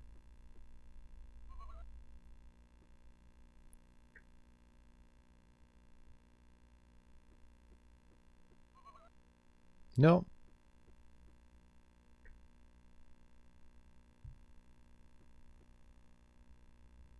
Interesting. For some reason, I thought there was more than just an energy generator. I thought there were some extra credits here, so never mind. Shield 4, ID card. Yeah, we're pretty much fine. Okay. Well, never mind. I think I'm gonna have to run. Yeah, do the auto jump again. That is actually good to know, though, because, you know, a lot of people that get to this part might end up getting hit by the turret. The turret does damage.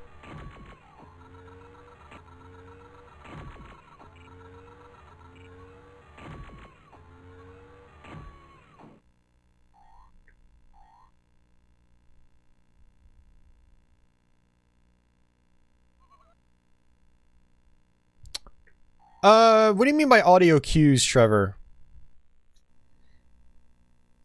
It has like the jingles, like when you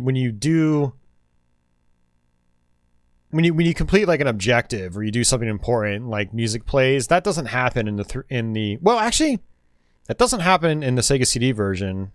Oh wait, you said CDI version. Oh, that's right. Okay. I think that's exactly what you mean. You mean like there are more musical cues that happen in this version. Yeah, you might be right. And it's been a while since I played the 3DO one.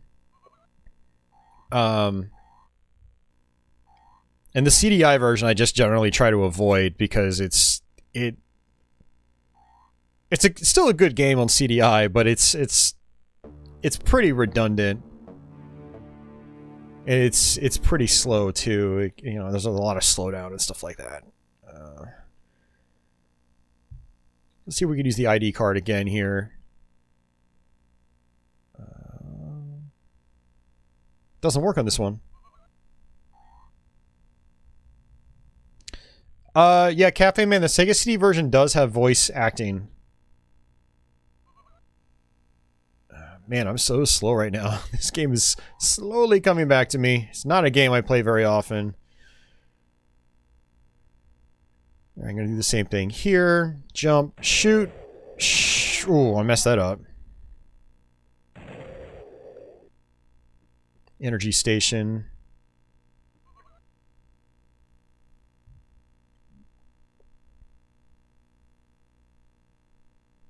Could be mistaken. I own too many versions of this game. See, now you've got me curious. I'm actually very curious as to like the sound cues in those versions of the game.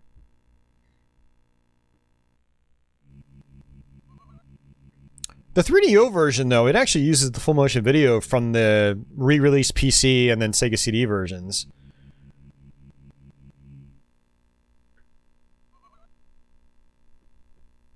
So, like the animations, oops, you know, they're gonna sound very different in that version. CDI is actually the same way. That also uses the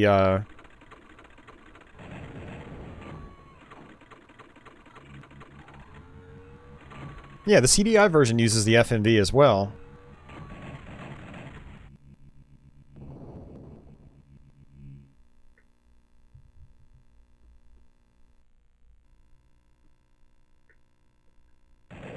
I've always wondered why the Sega CD version is the only one with constant in-game music. Yeah, you can also use these stones to distract the enemies. Totally forgot about that. Hey, Compact, welcome.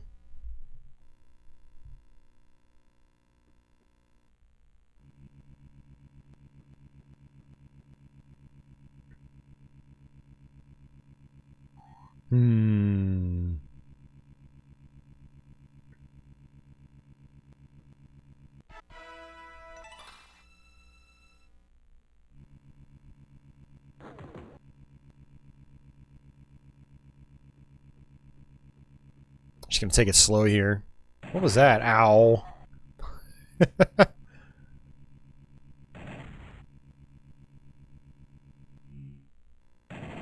Now you can actually pistol whip those guys too.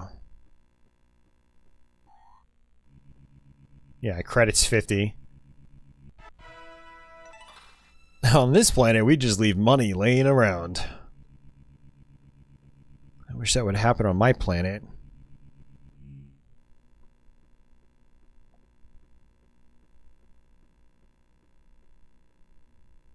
Just taking it kind of slow because, like, it's easy to miss credits or any items laying on the ground for that matter.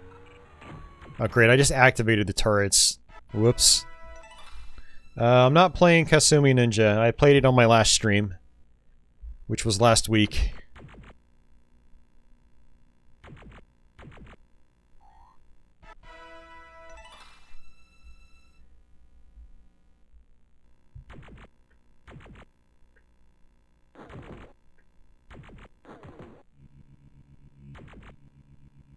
Yeah, unfortunately, I don't know if I can really do anything about this.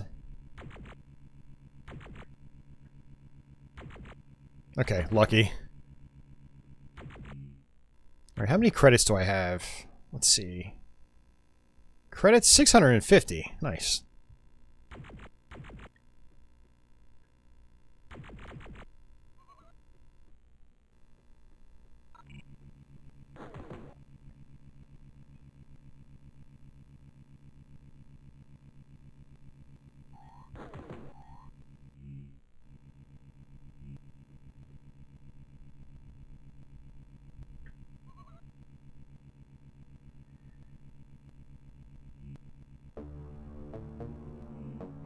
Yeah, it's also interesting. The game doesn't fill the full vertical screen space.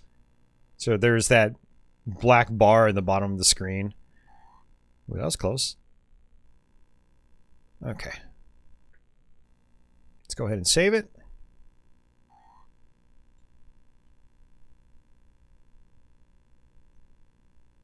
Just in case something happens, because it is very easy to die in this game, especially if you're not careful.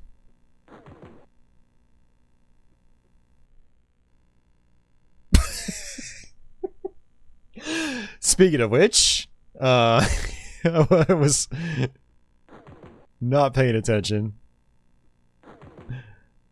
See, that's exactly why I saved it.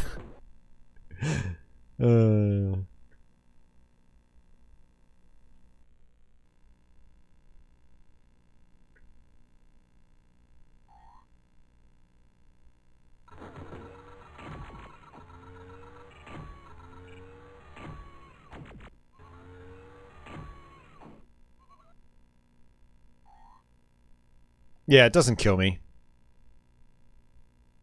This isn't as mean as Out of This World. Yes, this perfectly demonstrates the value of saving. Exactly. Alright, let's select our credits. Oh, I bet you that key might open up that gate. I didn't even think about that. Not that it really matters all that much.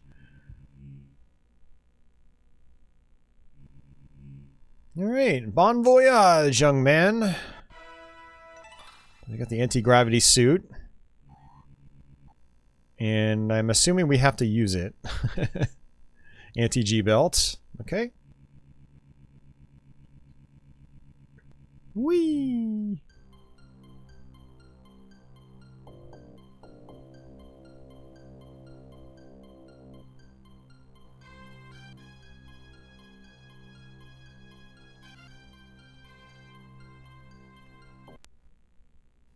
Alright, now we're into New Washington, and if I remember correctly, the visuals on this area have been touched up for the Jaguar version. Things look a little more decrepit, so it's kind of interesting.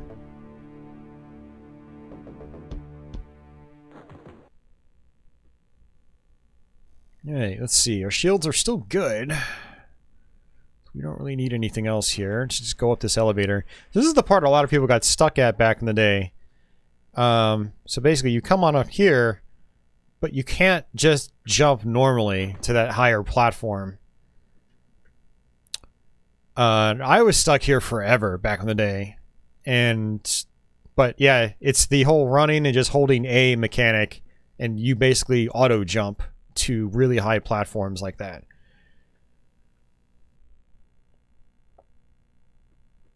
I think I have to bust up my gun here. Oops. Not good.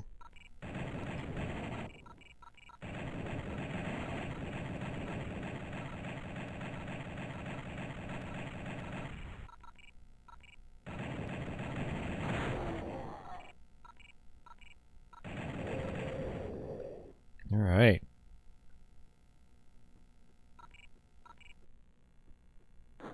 I don't trust that, so I'm going to come back down here. Hey, Dasan, how's it going?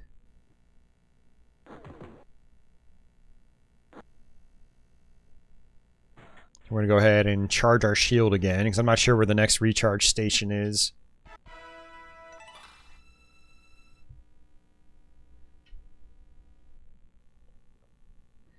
Yeah, it's a really solid game, Dasan. Unfortunately, it's the kind of game where you're going to go through it like once or twice, and then probably not play it again.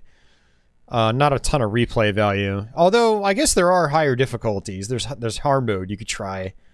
Trevor says that it adds more enemies, which could be interesting. But, yeah, not exactly, you know, super quick pick up and play kind of game. But I say it's an experience worth going through. Thanks, Conrad. Those cops would have had my hide. Well, I suppose you don't remember your old pal Ian. Take a seat. We'll fix that shortly. So we actually just sit down here.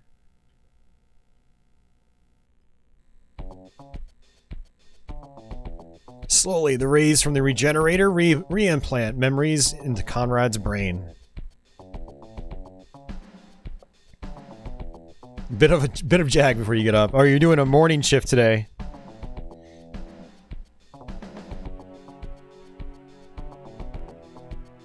Hey, Andy?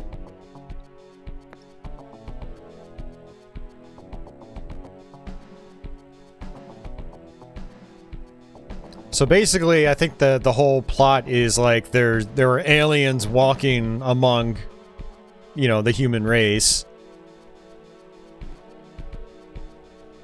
And Conrad here, our character, is investigating and is found out.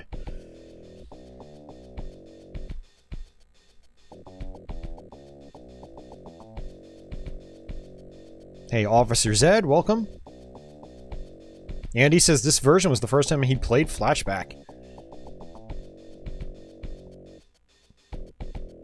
So the 16-bit versions of this game use the same type of animation, along with the computer originals. In the Jaguar version, some of this animation runs better than it does on like the Genesis and Super Nintendo, but some of it is still pretty choppy.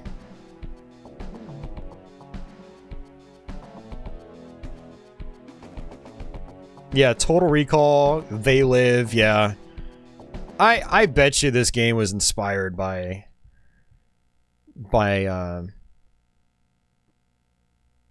art like that. Let's talk to Ian. Ian, what do you have to do to get to Earth? The cost of the ticket is astronomical. The only way would be for you to take part in Death Tower. Death Tower? Yes, it's a television game. The winner gets a ticket. Okay, can you supply false papers? No problem.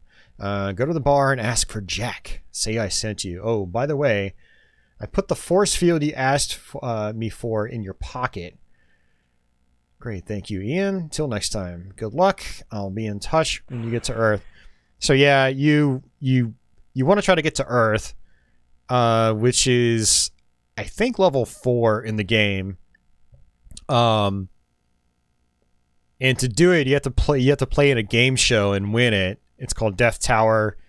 And so now what we're going to do for like the rest of this level, which we're not really going to do, we're probably going to drop off and play something else now. But we basically have to get hired by a company to do work. We actually do jobs to earn money. And then we get enough money to buy a ticket to play in Death Tower. And then after Death Tower, which is level 3, you have enough money and you get, you can fly to Earth, and then Earth is level 4, and then I want to say after Earth you end up going to like the alien home planet or something like that. It's an interesting journey. I do feel like the Sega CD version is the way to go though. Because that constant music really helps. The 16-bit and Jaguar versions do not have the constant music. Same with the 3DO and CDI versions, surprisingly. So it's quiet for much of the playthrough.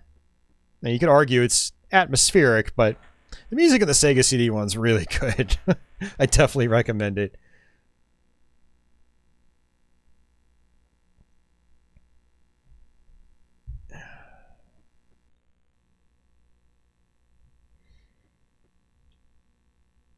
Welcome to New Washington, young man. Oops.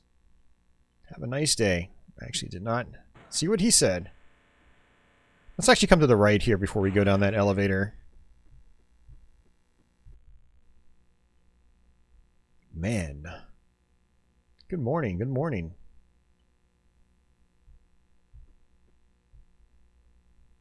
Yeah, so we might actually... I don't remember if we have to come back here after, like, Death Tower. I don't remember exactly how it goes. Now, there's a subway system in this. And there's actually a map here you can look at. So we're at the Asia station. There's America, Africa, Europa. And you can see that there's a bunch of different centers. Job centers in Europa. Restricted Area 3. Africa has Restricted Area 2. City Hall. Travel Agency.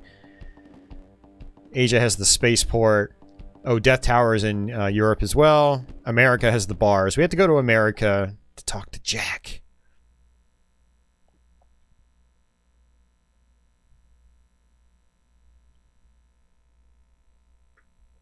I always forget how to do this. Okay, you just press the A button. Okay, let's get out. Go to America.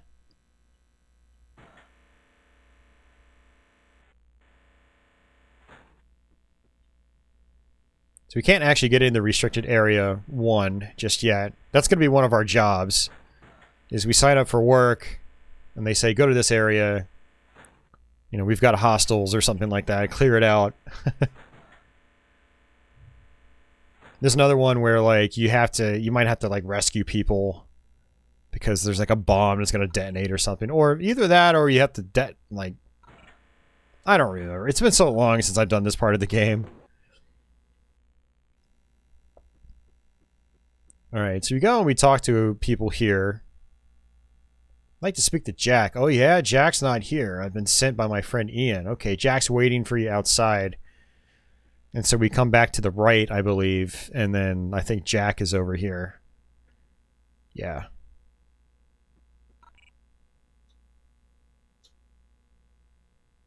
I'm Jack. You're after some false papers. Yes, and as quickly as possible. 1,500 credits! 1,500! Yeah, I'm taking a big risk here, but I don't have enough. Go to the employment office. You'll find work there. And come back to me when you've got the money.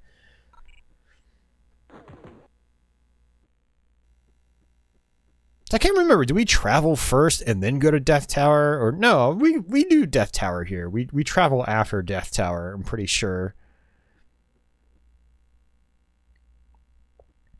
There's a key lock, which I'm guessing opens up this area down below.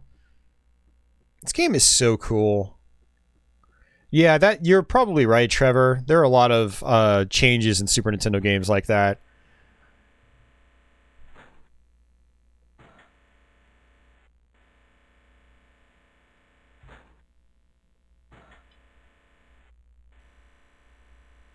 Alright, so now, was it Europa? Oops, I think it was. So, Africa, I'm pretty sure the employment office was in Europa. Hey, Blue Jay, welcome. Yeah, job center is here. Alright, cool.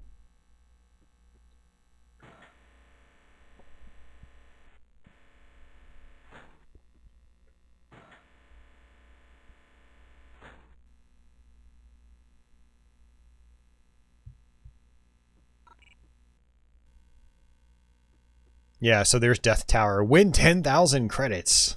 Good morning, good morning. Yeah, so here's the work agency. You must have a permit in order to work. You can get one at the admin center.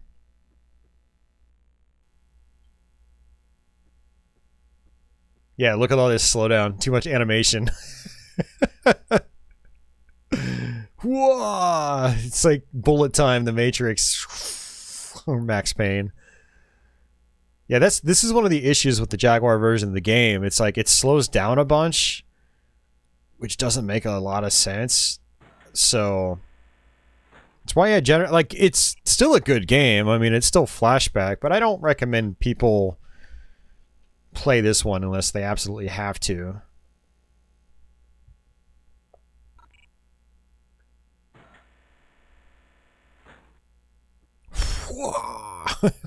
All that slowdown's crazy.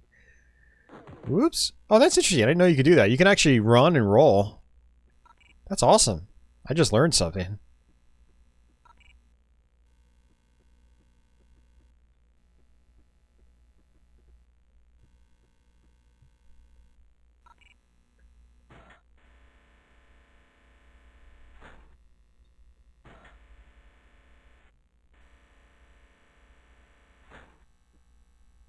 I want to say the admin place was in Africa.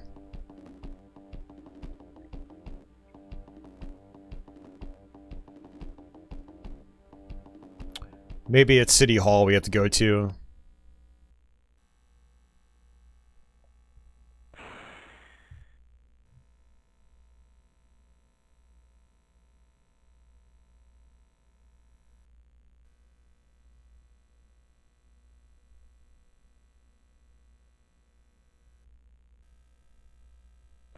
All right, there we go.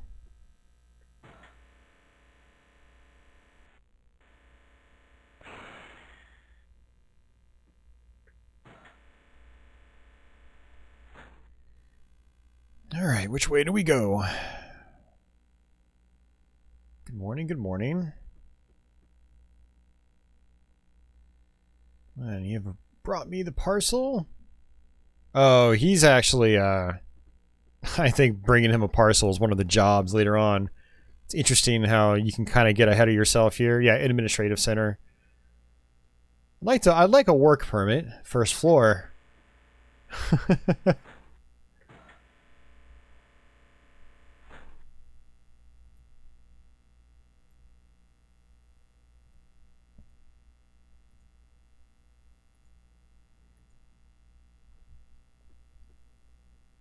I'd like a work permit. No, it's not here. See Windows C. I'd like a work permit. No, it's not here. See window B. I'd like a work permit. Good. Okay, the boss will see you now. I love how simple like the story is in this game. It felt so deep and epic when you were like 10. I need your ID card. It's funny, you use like this other guy's ID card.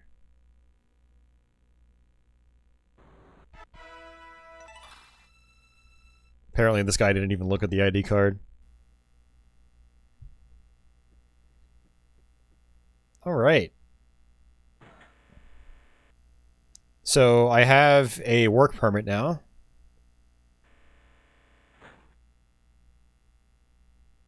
I don't have time.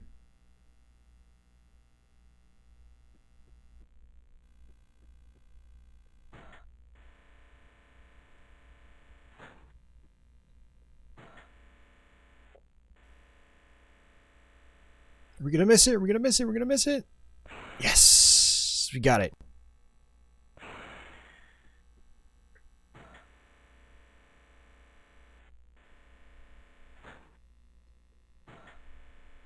Yeah, decide if you decide to play this, even with a walkthrough, just make sure you play the Sega CD version if you can. The in-game audio is pretty sweet.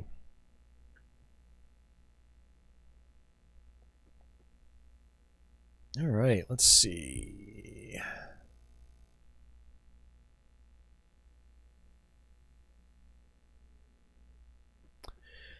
All right, so now I come here and use the work permit on that. Mission validated. You have your work permit.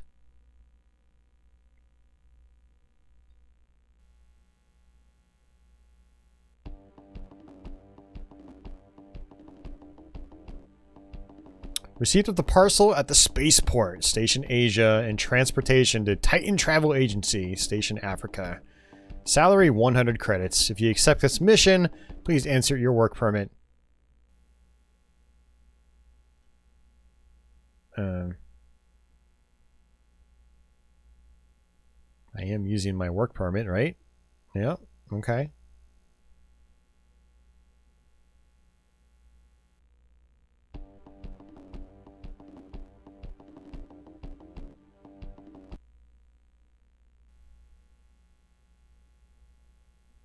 It's not letting me insert my work permit. Okay.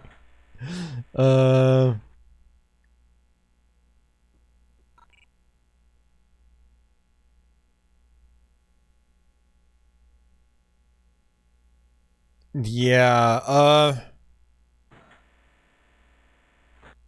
did it already give me a parcel? No, I don't have the parcel.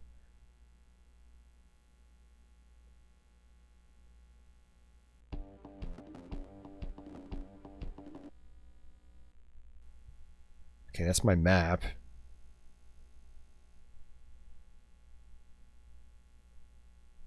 It's not letting me insert the work permit.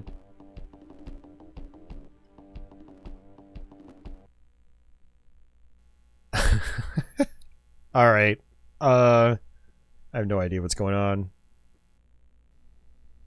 Cafe Man, I've activated like a million things already in this playthrough. There are no different buttons. Basically, B activates whatever you've got equipped, and then A activates like switches and stuff like that. So, I appreciate it, but I mean, I'm pretty sure I've got the smarts to try all 2 buttons. Yes, there is a 3rd button, but that only brings out your gun. So there's really only 2 main activation buttons for items and switches and whatnot.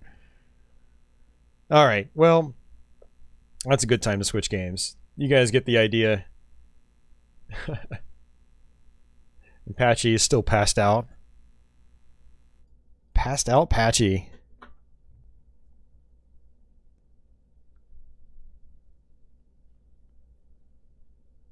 Alright, well that's Flashback. That's actually the first time I've shown off, I think any version of Flashback on my channel.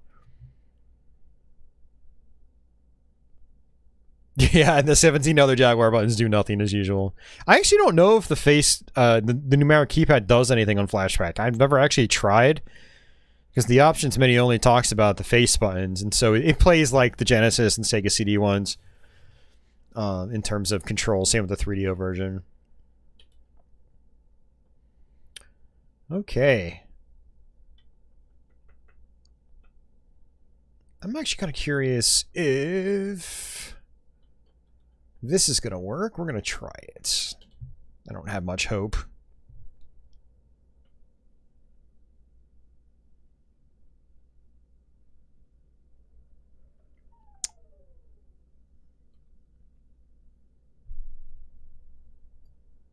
Man, it's actually working. I'm surprised.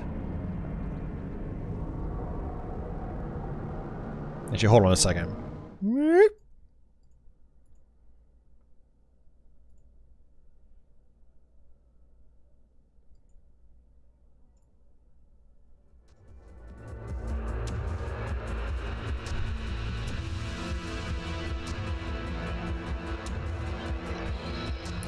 We played Checkered Flag last stream, so we're not doing that tonight. We did that last weekend.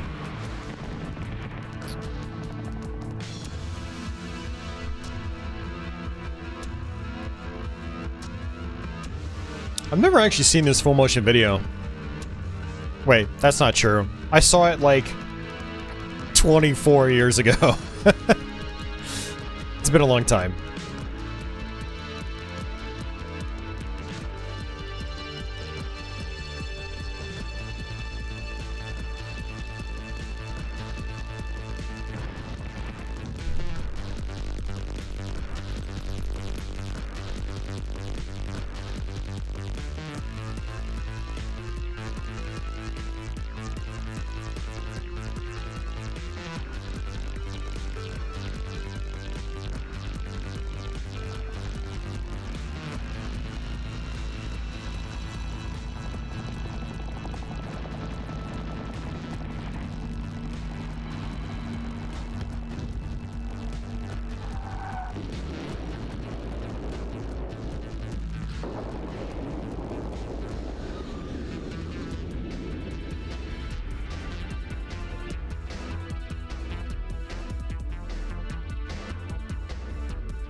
Pretty good music. I like it.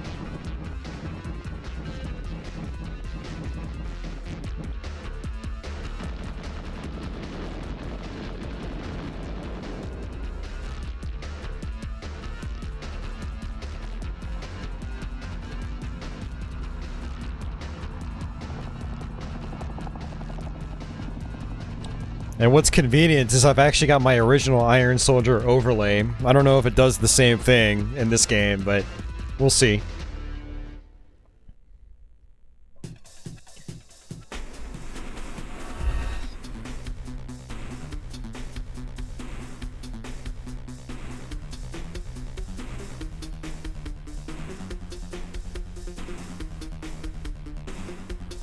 Alright, Iron Soldier 2. I've only played this once. It was in the 90s. I assume it's pretty good. A lot of people rave about it in terms of these mission-oriented Jaguar games, which there is a lot of. but it's like the first one from what I understand, but it's got a little bit of texture mapping, and because this is a CD game, it's got CD soundtrack and some FMV sequences.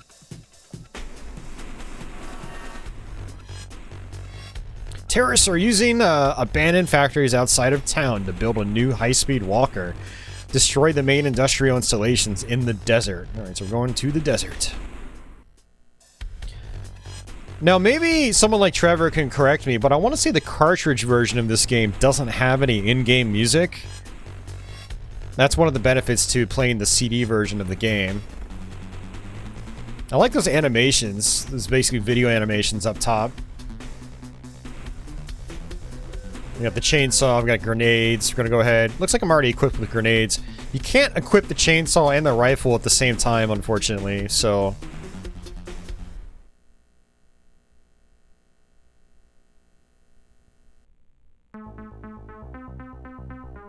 Okay, so it seems like it controls just like the first game. You hold down the C button to aim quickly.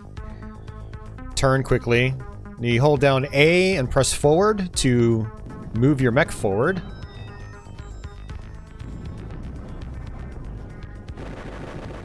Yeah, you can see these tanks are texture mapped now. I mean, they were textured a little bit in the first Iron Soldier, but they look better textured now. The buildings are textured better too. Still basic, but still pretty cool. Oh, dude, Gary, Iron Soldier 3 is really cool. It's just like the first two, except it's more technically sound. Like, everything's texture mapped, and it runs better and faster. Okay, let's see. Okay, no, not that. Okay, there's my fist. You can use that to bust down buildings without using ammo. Oops, I pressed the wrong freaking button. I locked into place. Ah, crap. Alright. Left hand, right hand, left hip, left shoulder. Okay. Pressed the wrong thing.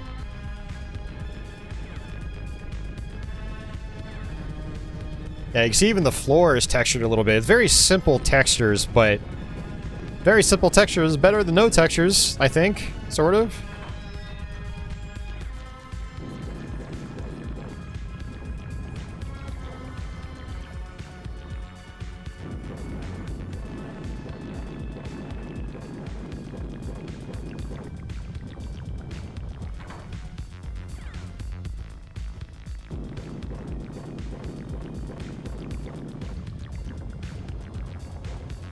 Oh!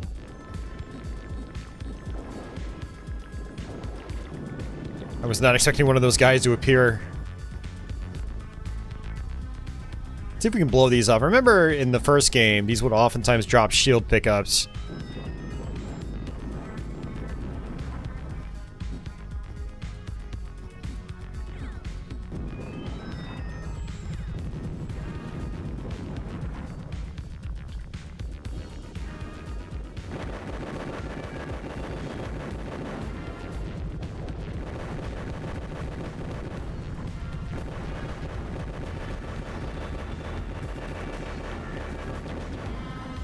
Alright, what's shooting at me? Another tank? Getting wrecked by a walker. The one I freed.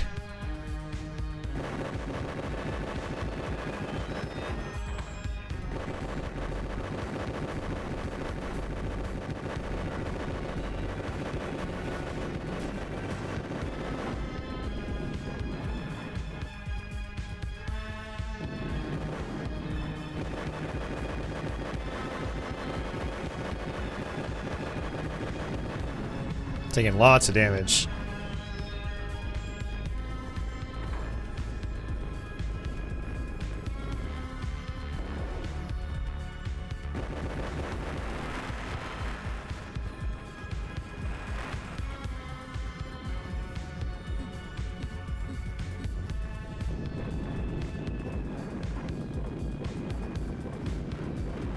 Alright, I'm out of grenades.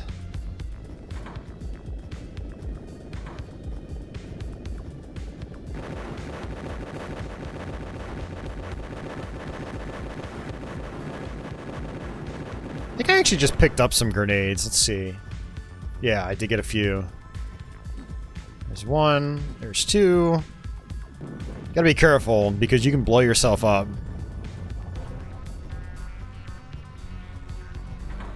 Yeah, I like how there's more garage shading too. Like, even when there's no texture mapping, they're at least implementing more shading.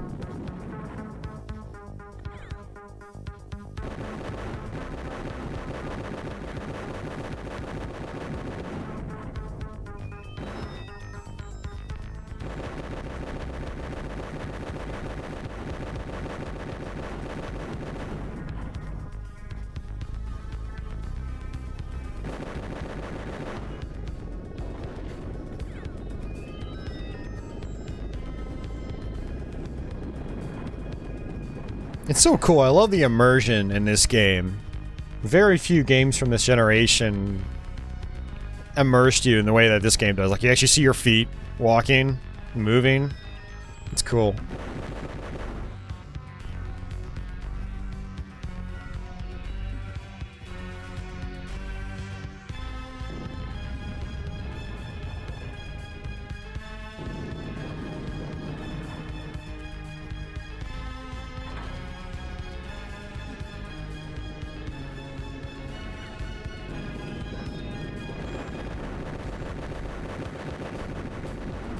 I don't know which buildings I'm supposed to destroy, but it's kind of trial and error, I guess. Like, even my fist is texture mapped now. It's cool.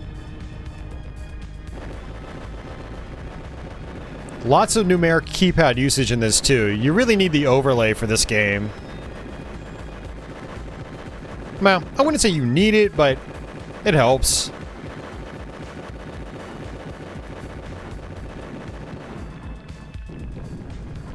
Alright, what's shooting at me?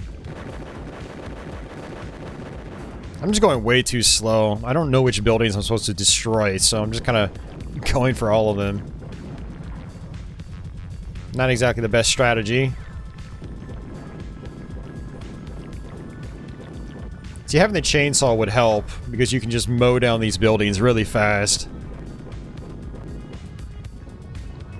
Yeah! Oh, I freed another walker. Jeez, I'm gonna die. This is pretty tough for a first level, to be honest with you.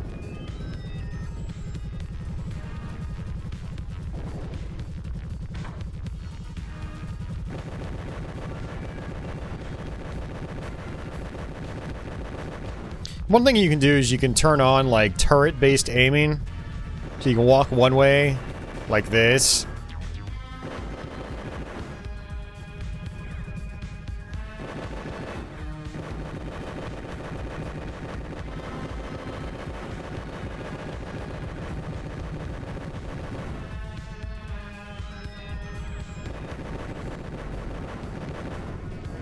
I'm out of my rifle ammo now.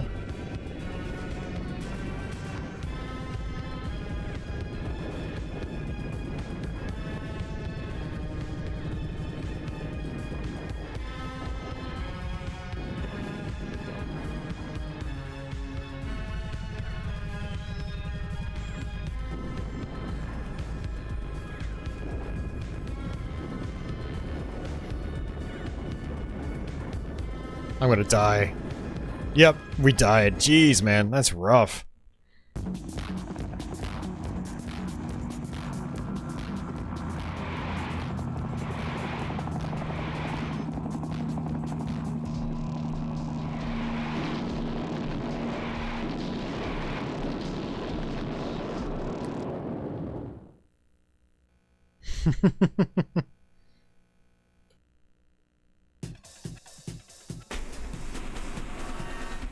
Yeah, I agree. They do ease you in on number 1.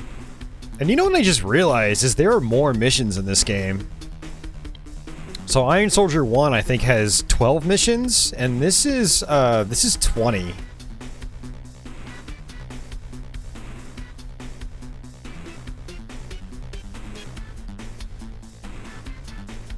Wait. Yeah, it's... No, sorry. 16. Ha! I can't math tonight. Oh, why do I even bother streaming? What am I doing with my life, guys? Oh man, rat trap. Supply run. Field of fire.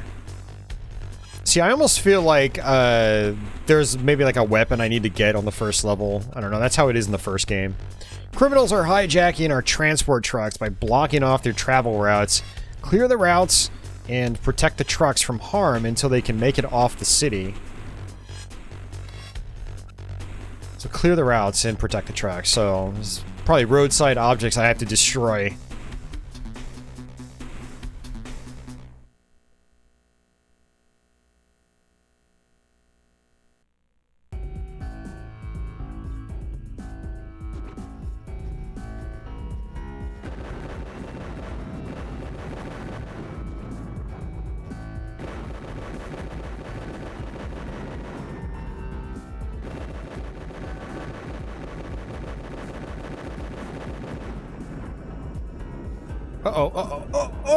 I'm assuming I can probably run them over.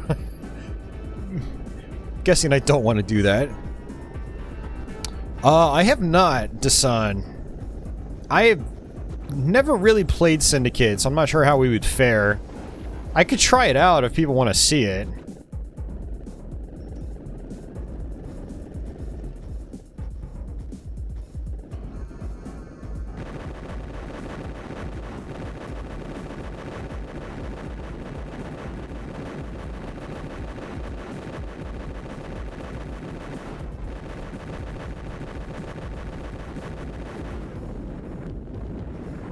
Oh man, jeez. My convoy is almost destroyed already.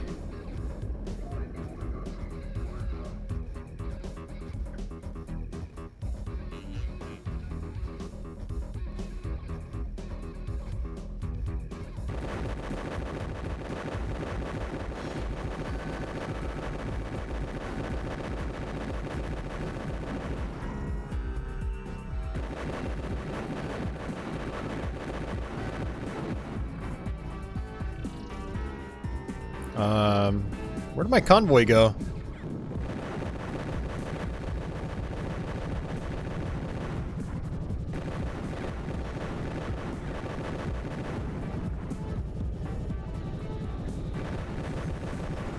Iron Soldier 2. Iron Soldier Expert Mode.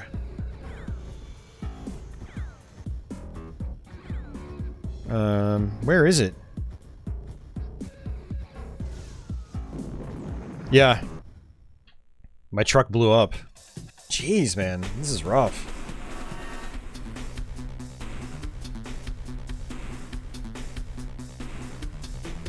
Yeah, I knew I had to destroy enemies, but I didn't really see any enemies. Field of Fire. Penta has launched a surprise attack on the UR. Protect the main skyscrapers against the enemy forces and destroy all Satyr walkers. Oh, jeez. This just seems super overwhelming right from the start. Like, I don't know if I should really even... Well, it really sucks that you can't use your chainsaw at the same time as your rifle.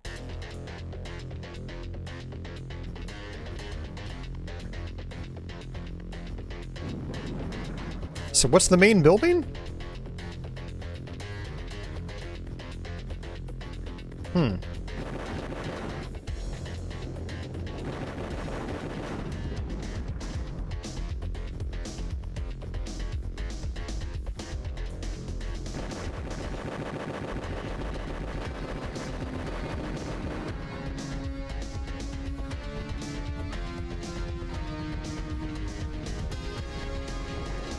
Oops.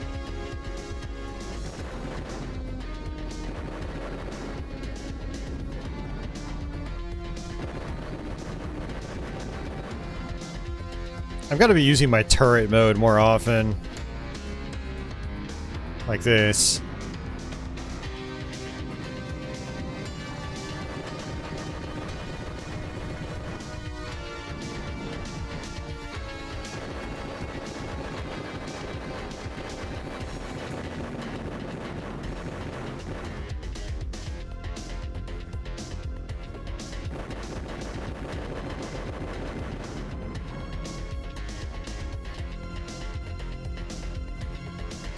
I still don't know what building they're talking about, because all these buildings look the same.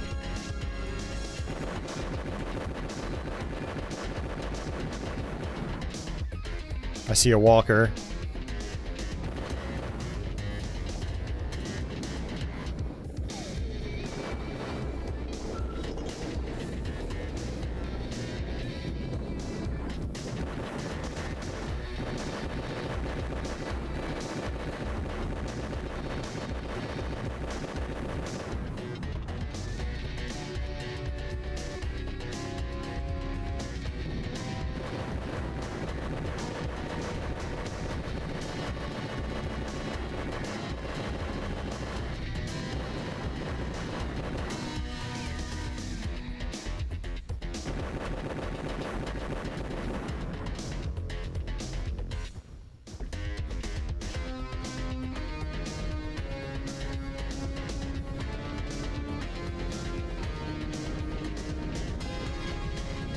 Whoops.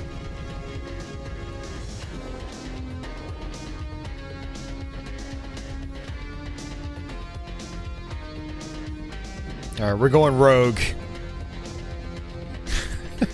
I don't know what buildings they want me to protect. Let's just destroy them all. There's no distinct looking building like this is the HQ. Unless it's the orange one, but I don't know. Let's see. Let's blow up the orange one.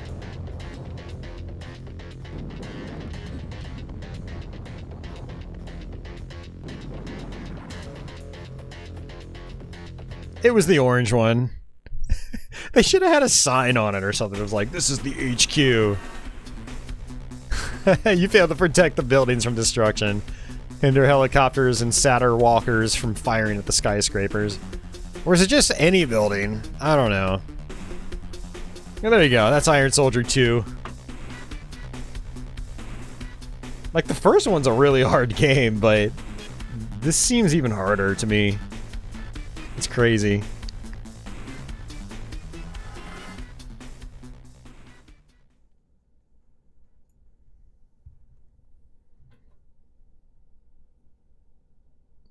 Oh, hey Mark, I didn't see you out there.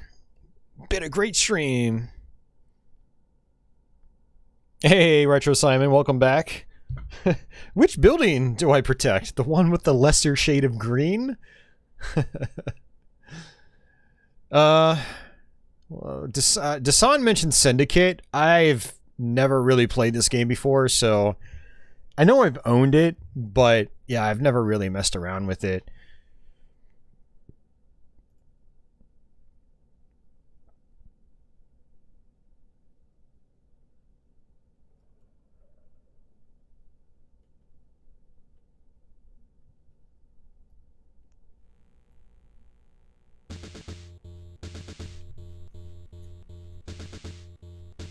People have said this is a pretty fun game, like Dasan said, but like I said, I've never messed around with it, so I can't vouch for it at all. Configured company. Okay, I'm not gonna really worry about that. Begin mission.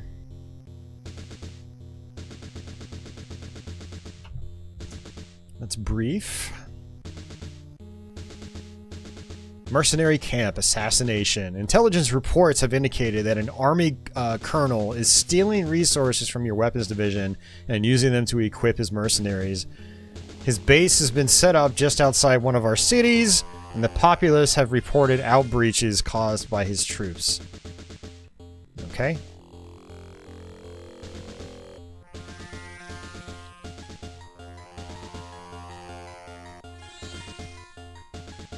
Yeah, this is already kind of complicated. Club Drive. You know what? I did not do Club Drive last week or on my last Jaguar stream, so we might actually have to do that. Equip. Gun. Oh, you've got different things. Okay. Sure.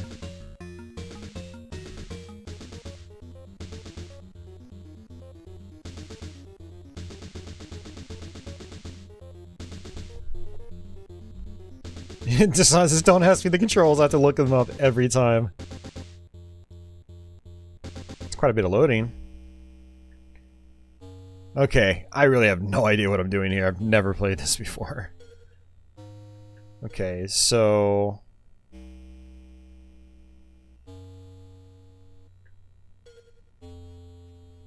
Oh, man. Alright, Dasan, I gave you permission to give me tips.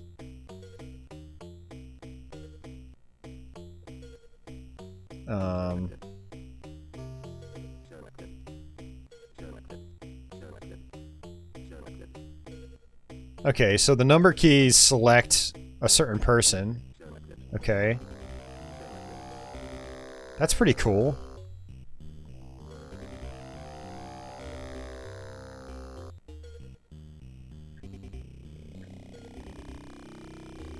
Number 5 do. Oh, number 5 is all of them.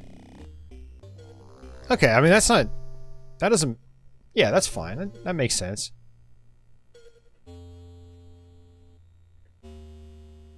Man, it gets really slow.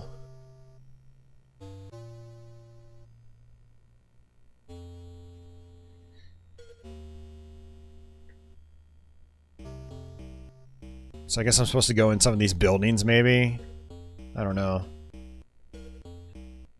Uh-oh.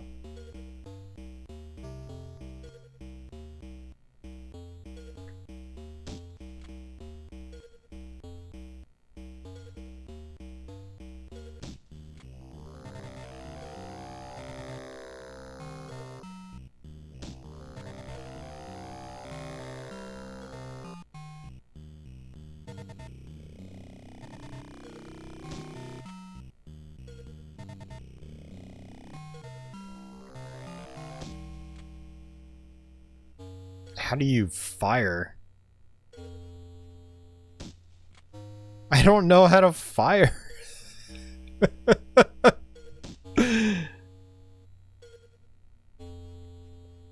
Yeah, Trevor, I'm sure it does have an overlay, but I don't have it, so.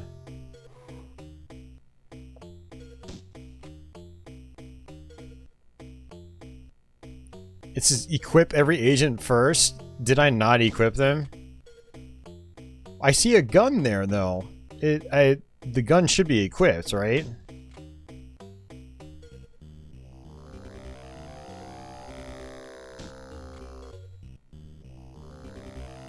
Let's hit the option key. I don't know what option. Oh, option selects between the different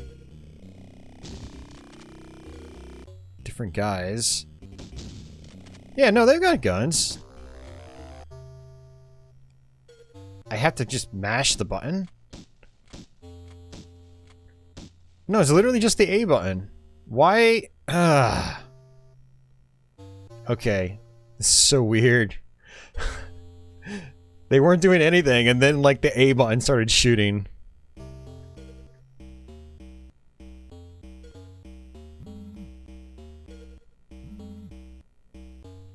Oh man, you can't even see what you're doing inside these?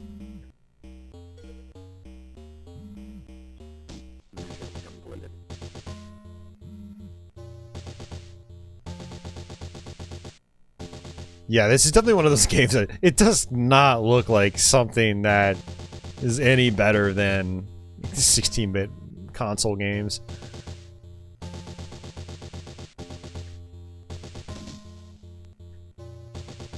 Okay, so I kind of understand what's going on now.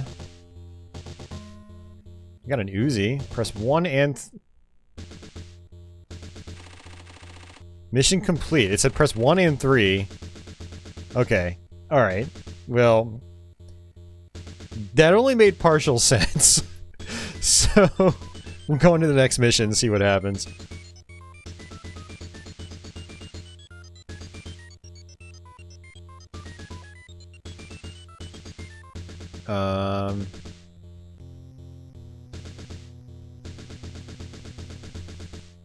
Okay, now, man, the controls in this game are super wonky. Okay, brief.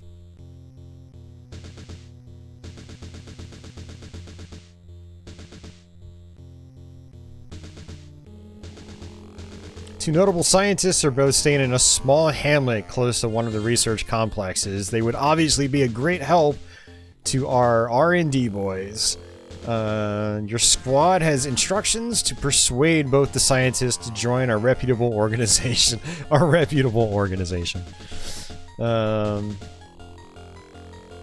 Okay.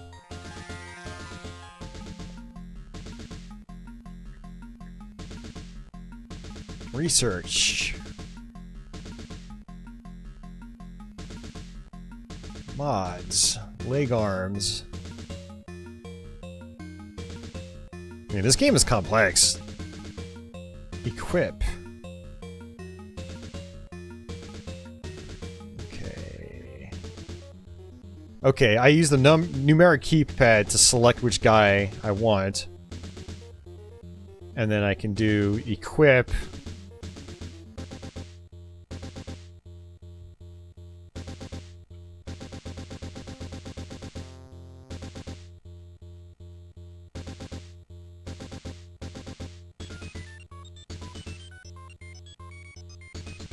Oh, okay. Purchase.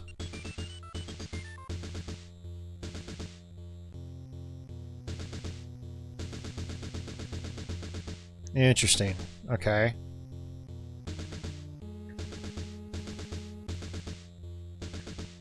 It's weird. You have to press B to go forward, but then you have to press A. Yeah, the controls are really weird. Even the menu controls are weird. But okay, I'm starting to understand this now. So equip, you press B, you press A, reload. Equip. Press B to go forward. Give him a shotgun, purchase.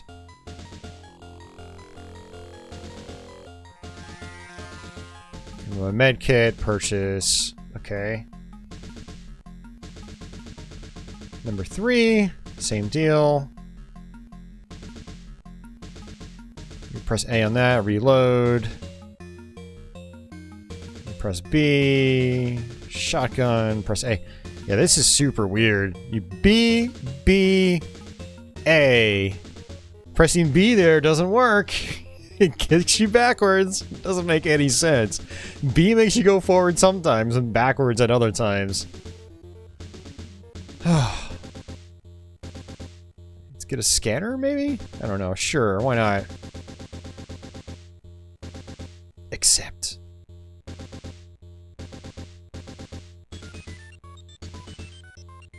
At least one person needs that Pertron at the top. Really? Well, oops. Alright.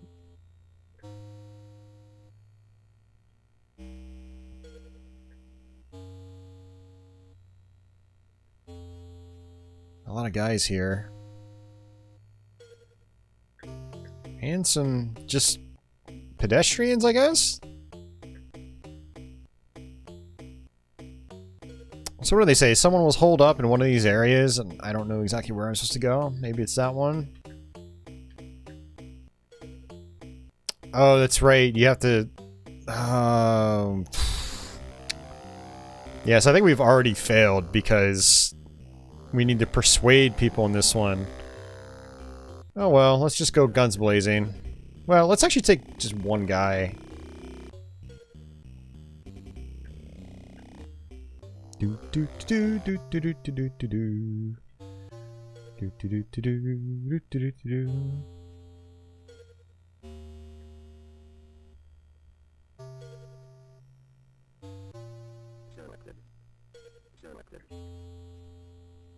Hey man.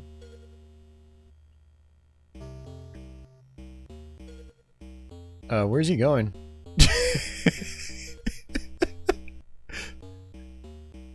Number 1 just fell to his death.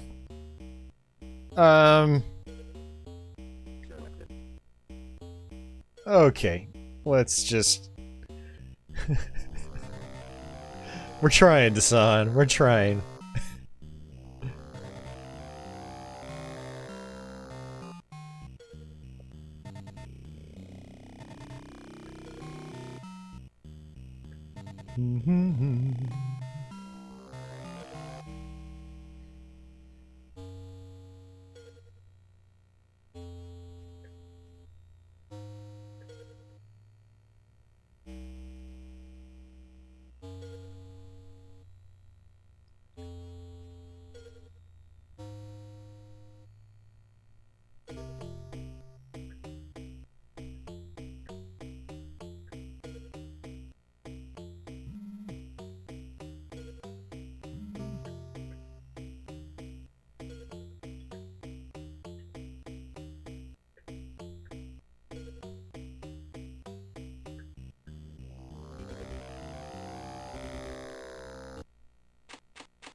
What was that?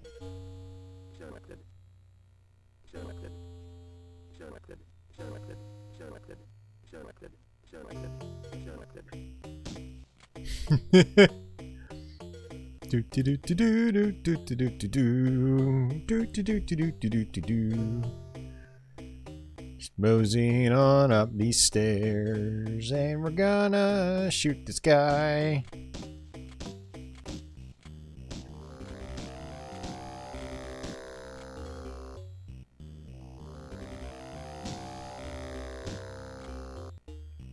Can we go in?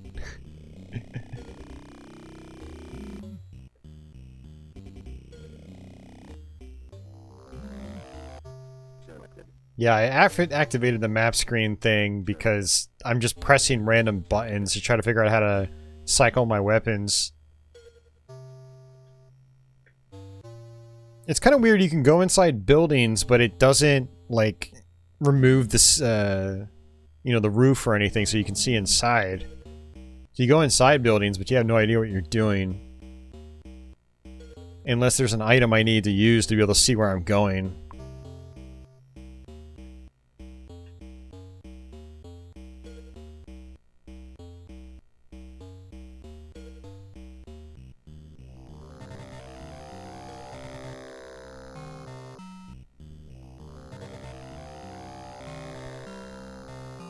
Man, cannon fodder, in terms of movement, this is not.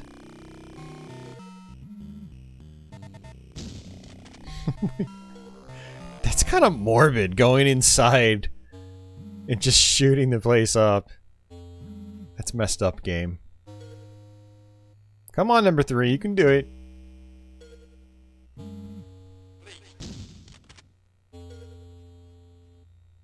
That was police, apparently. Hey, Design, is there a way to get these guys to run? I'm guessing not. Oh, so Mike, that's normal. You normally cannot see inside buildings in this. Okay.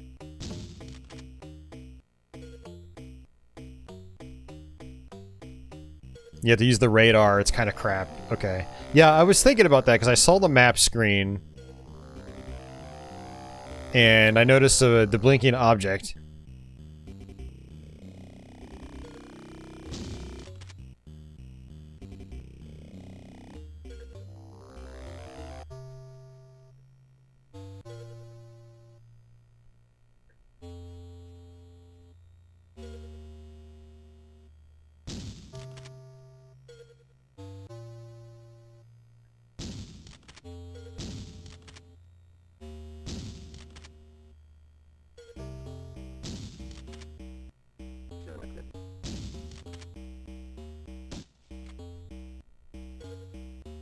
So I guess you can't kill each other, which is interesting.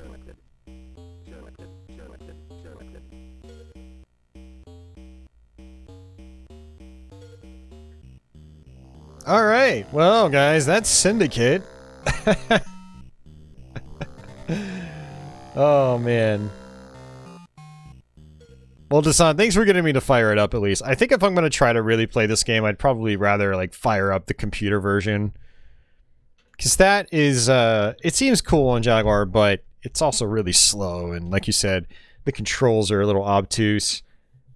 I need to see if there's an overlay for the game.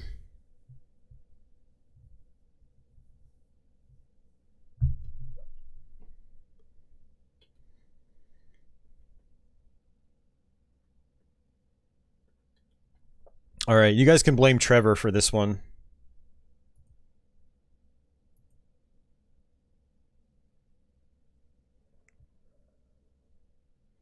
Yeah, she does get up and, like, change positions quite frequently.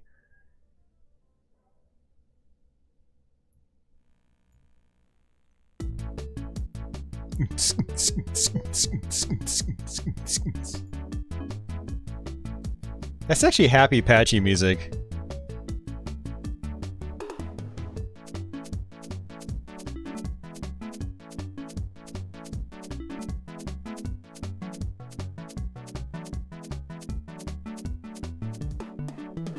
But Julie. Yeah, she's passed out. Alright, this is... It is a game. It is a game.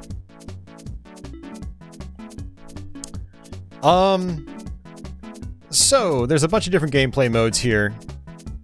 One player collect. Racing.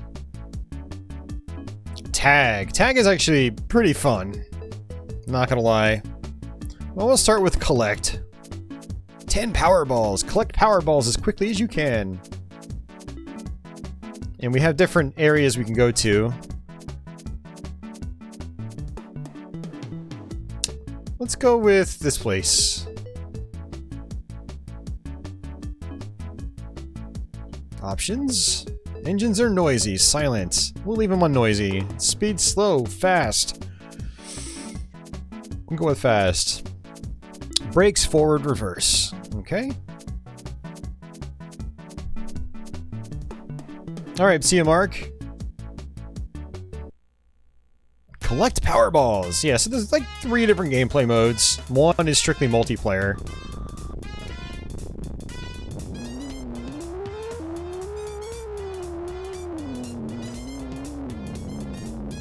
So, yeah. Pretty basic visuals. The frame rate's actually pretty decent in this game, but the visual complexity, it's... well, I don't think there's any garage shading. No, actually there it is. I see some on my hood. There's a tiny bit of garage shading on my hood. So yeah, visually it is pretty bare bones, even for by 3D Jaguar standards. Alright, we got our first Powerball.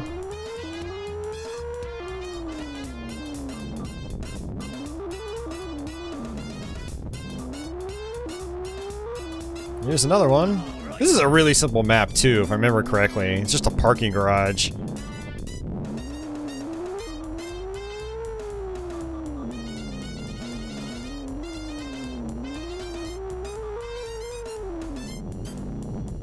There's a little radar in the bottom, or a map screen.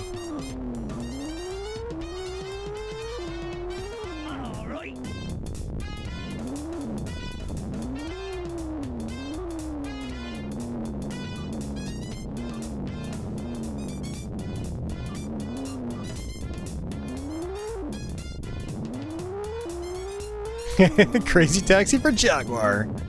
Yeah, maybe this is where Sega got the idea for Crazy Taxi.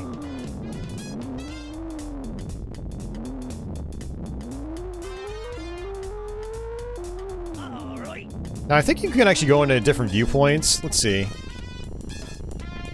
Yeah, there we go. A front car view. Third person view.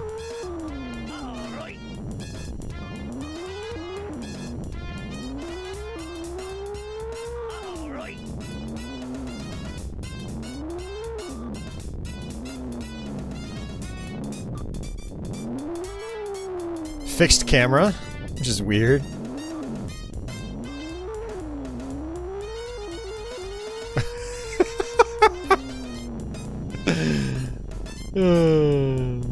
Alright, I need to go back to first person.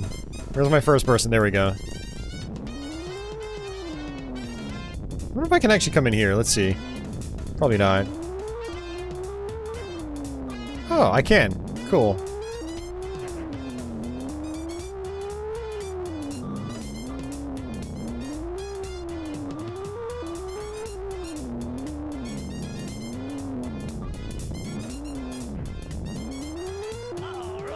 Alright.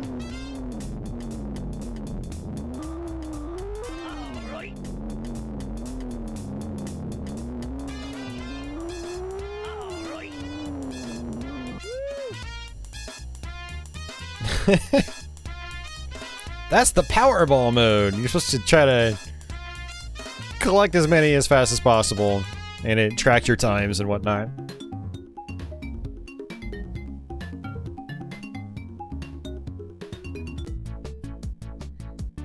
Alright, we are definitely not playing that mode again.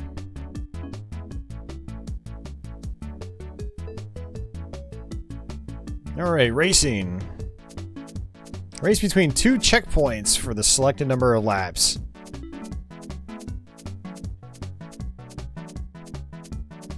We'll do Velocity Park. I can be blue.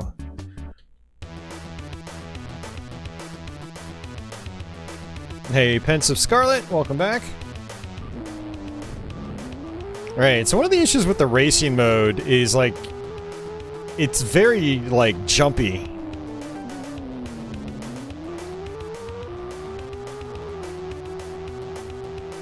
And it's a little disorienting.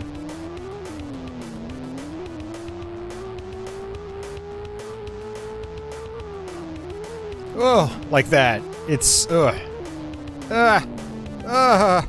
Why?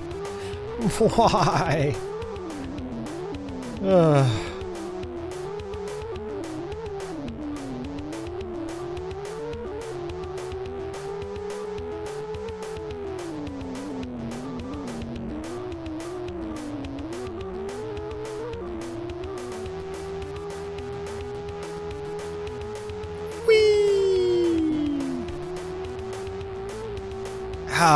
You notice how, like, the road just, like, snaps up and down really fast? It's really jarring. Oh, did I just seriously go off the course? I did. This was always my big complaint with this game. It's nauseating.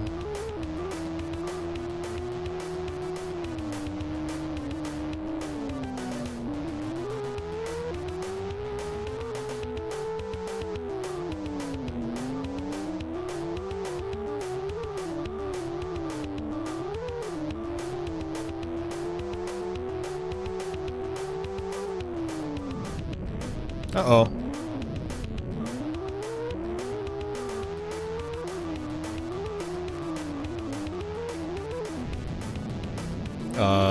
Help?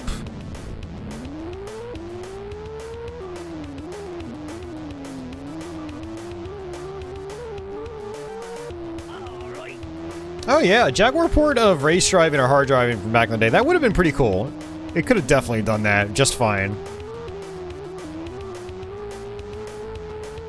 And I'm surprised, like, I mean, Atari got the licenses to do games by Atari Games on the Lynx. I don't know why they didn't really try that on the Jaguar.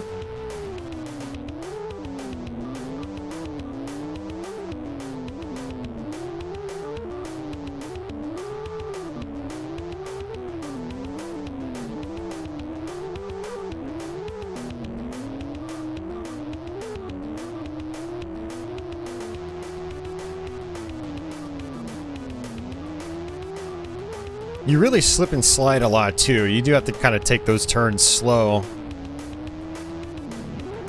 Oh, what? Oh, I have no idea what just happened there.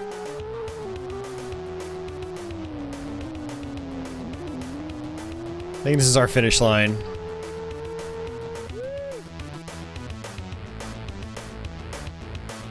Do you think there's a chance this wasn't quite finished when they released? Oh, man. I don't know.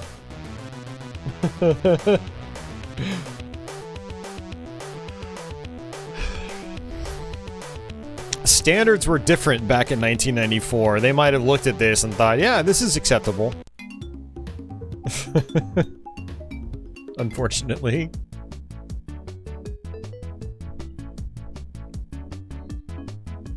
Alright, so I mean, unfortunately, I can't show you the tag mode.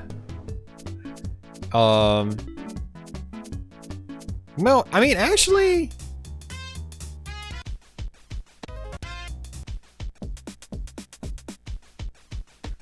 Maybe I can, actually. Yeah, split screen, whee! Alright.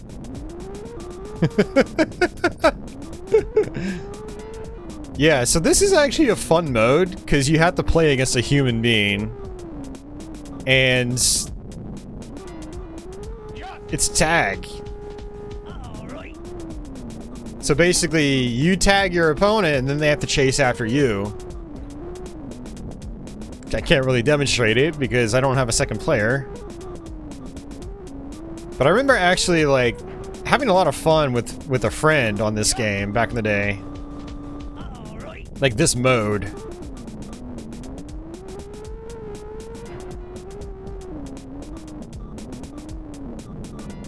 The split screen performance is actually pretty good, surprisingly.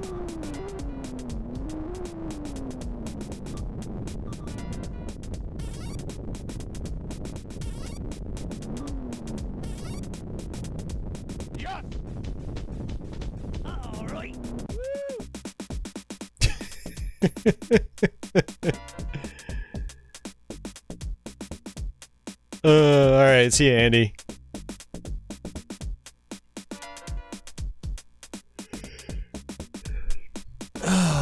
Yeah, it's 3D! Get it to stores! Quickly, quickly!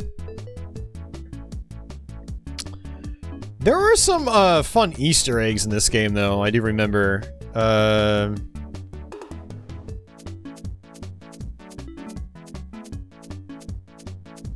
Let's see.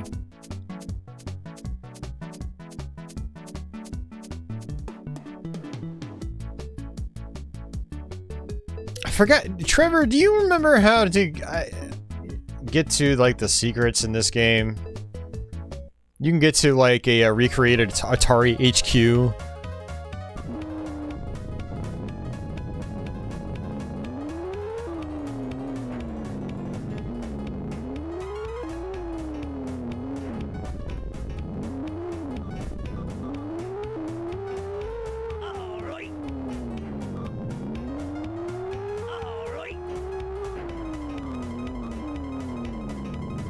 Oh man, we have one actual texture. Saloon. Nice. Drive through the fireplace? Yeah, I think you're right. That sounds vaguely familiar.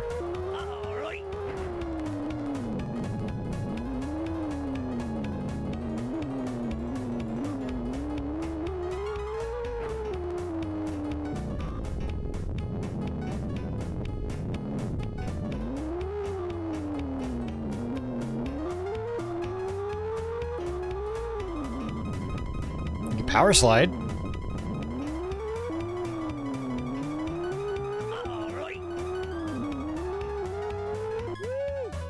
Woo!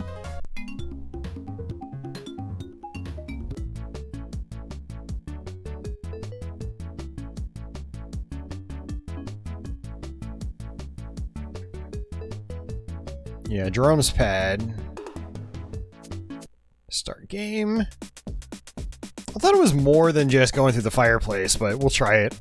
We'll see what happens.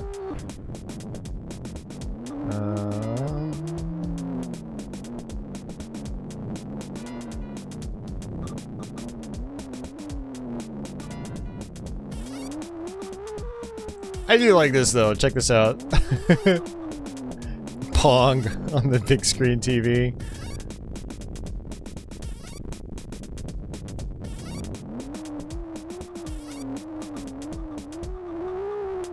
The question is, where is the fireplace?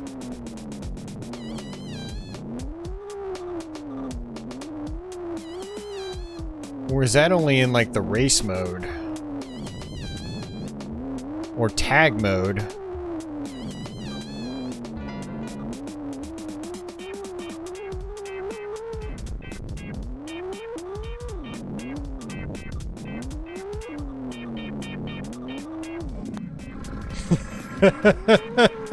You bump into the toilet, it makes a sound.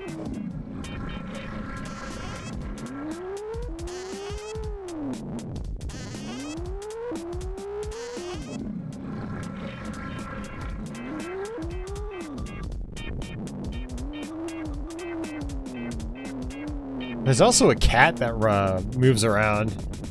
Oh, another texture. Whoops.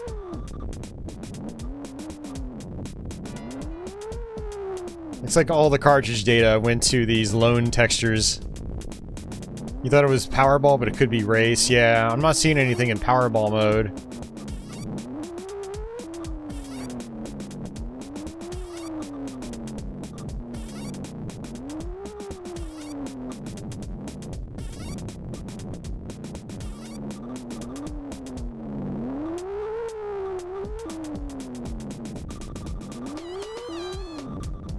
Alright, let's reset.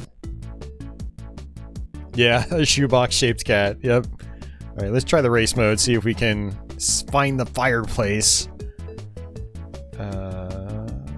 Oops.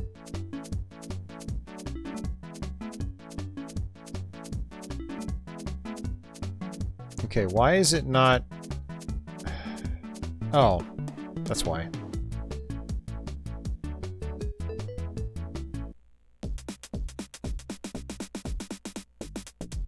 Okay, yeah, it's gotta be in race mode. I see the cat!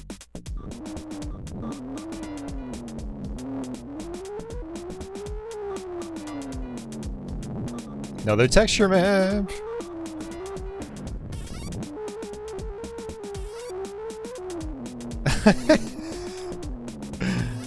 Oh, man.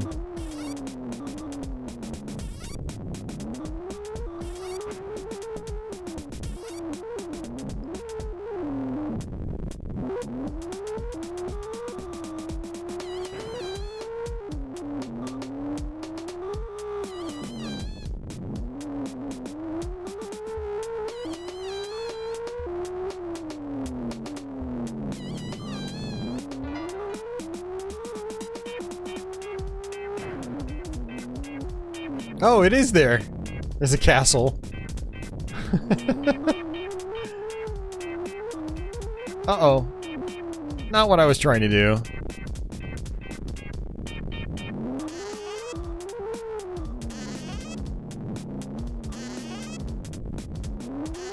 Oh, you know what? It might be in the western town. Maybe you have to do race mode in the western place.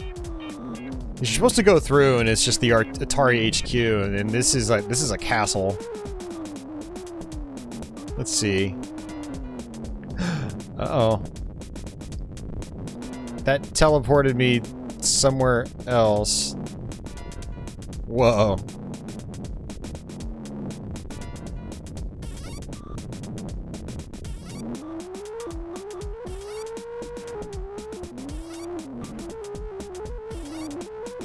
Come on, you can do it! Ugh.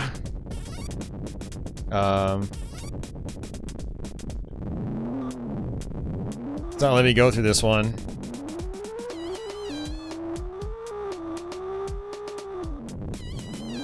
I'm in a different part of the apartment. There it is! Oh, this game is so dumb, but it's charming, you know?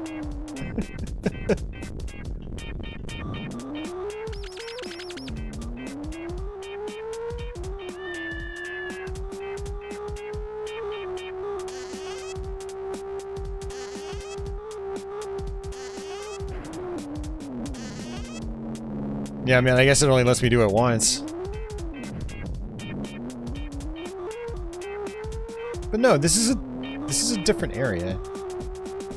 There are multiple fireplaces, I guess. Yeah, this looks more like it.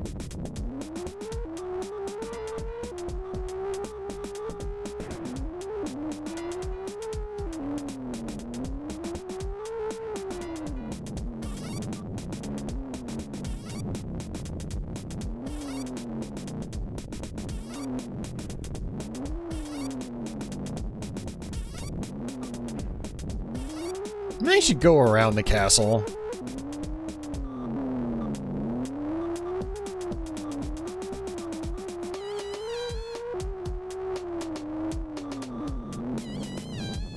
No, nothing around here.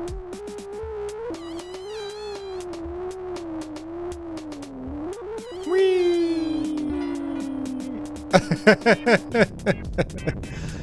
Oh, man.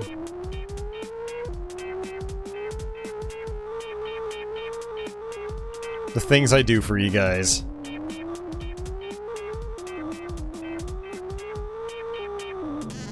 Alright, let's try the western place. I feel like that might be where the HQ is.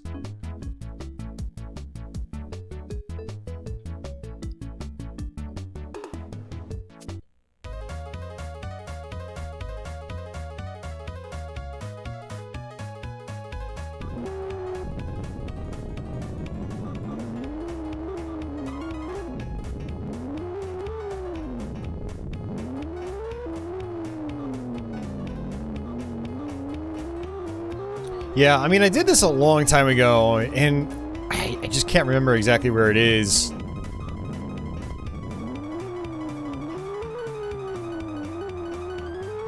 Alright, so we'll go ahead a little bit.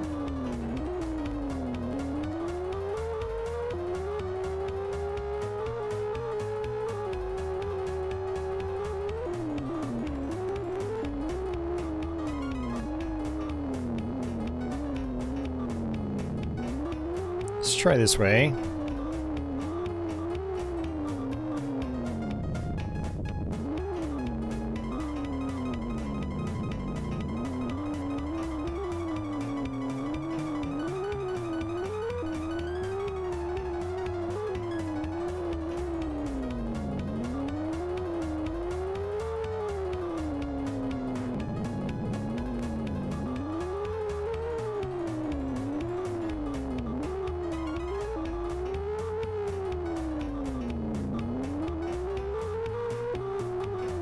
I almost feel like there might be some kind of cave or something.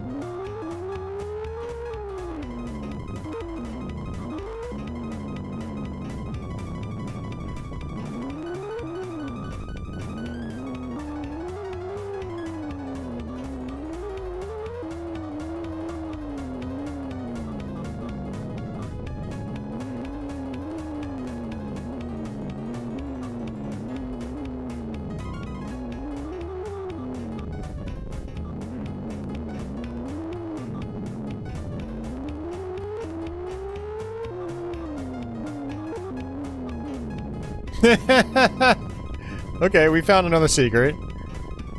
Dinosaur. Oh, he doesn't make a sound. There's a rocket for some reason. Okay.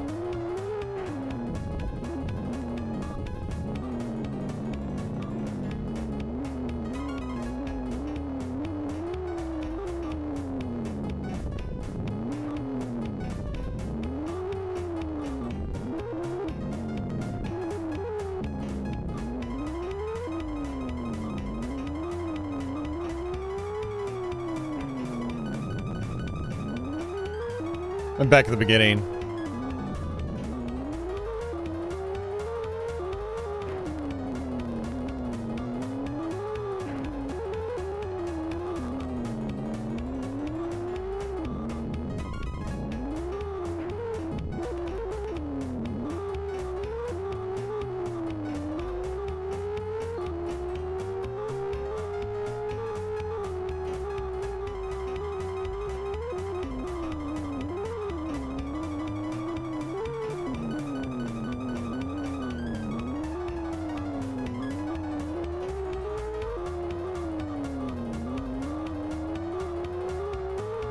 We're gonna try this other set of caves. Or maybe I should go to the ends and see if there's like a building I can go into.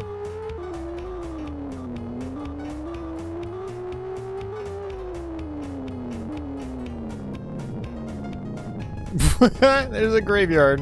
Okay. Man, the frame rate tanks there.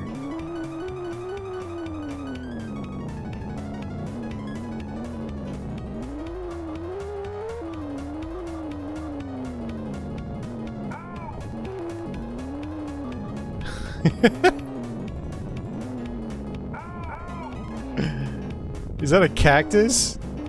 I can't even tell. It looks like it's... Or is it a dude?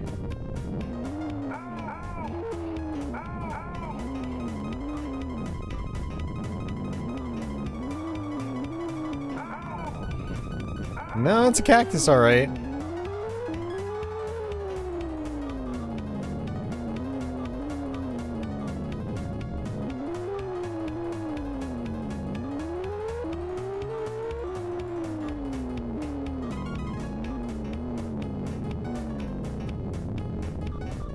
There it is.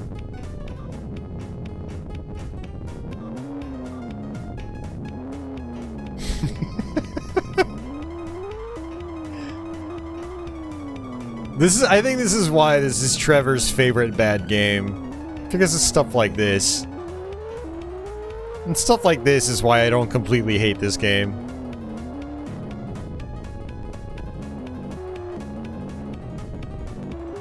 And tag mode with the human being is actually pretty fun.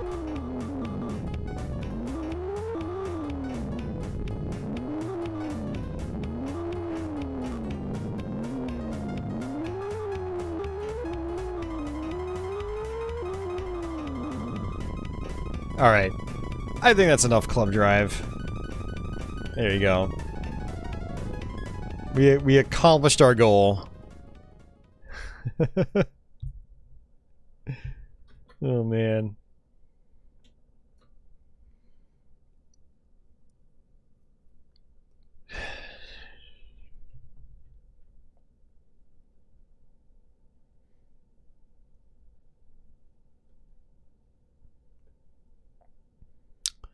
Alright, let's see if there's anything else to play. I mean, there's always something to play. I'm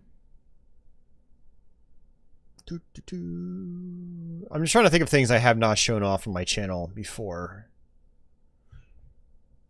And we're at the 6.5 hour mark right now, too. Let me check out my last Jaguar stream. Not last Jaguar stream, but another Jaguar stream.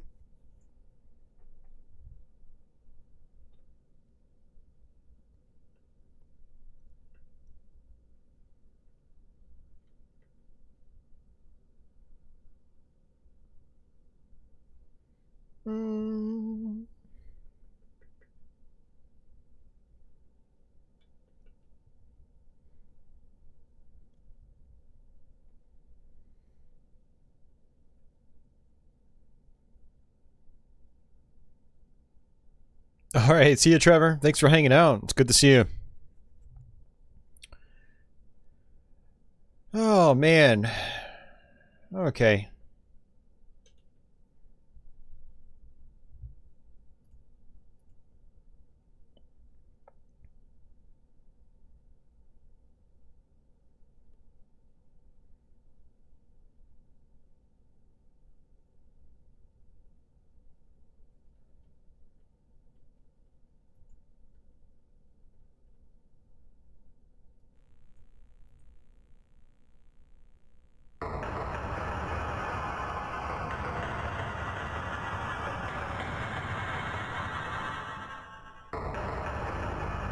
Uh-oh.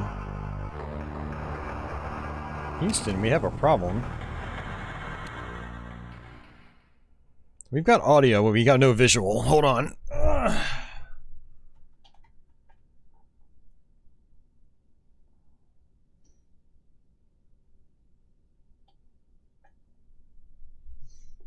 Oh man, first time tonight I've had to reboot my upscaler. There we go. Woo!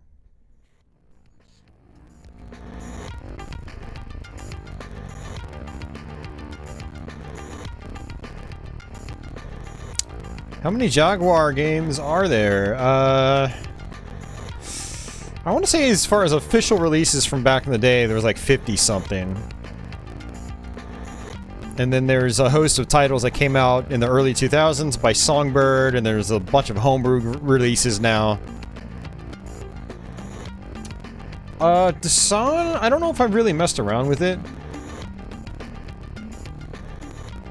Yeah, this is Skyhammer. This was developed and it was scheduled to be released, you know, as an, you know, like an official release back in the day. But it was canceled. The game was mostly finished. Songbird Productions, I think, put the finishing touches on it and then released it.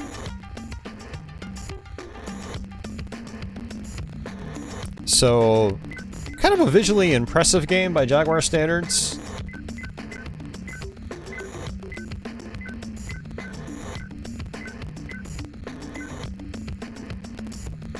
And let's go ahead and start. This is another mission-oriented game. Very typical.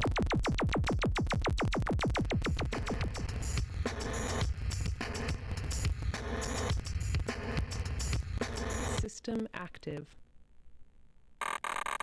Right, enemy command vehicles known to be moving about in Zone 1. Our analysis has suggested that it may be attempting to access our communication systems. Your orders are to search Zone 1 and destroy this vehicle. Note that the command tank will be masking itself and its escort from your sensors.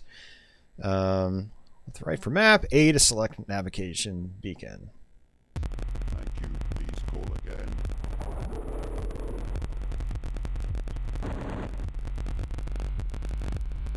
So they want me to just destroy a particular vehicle.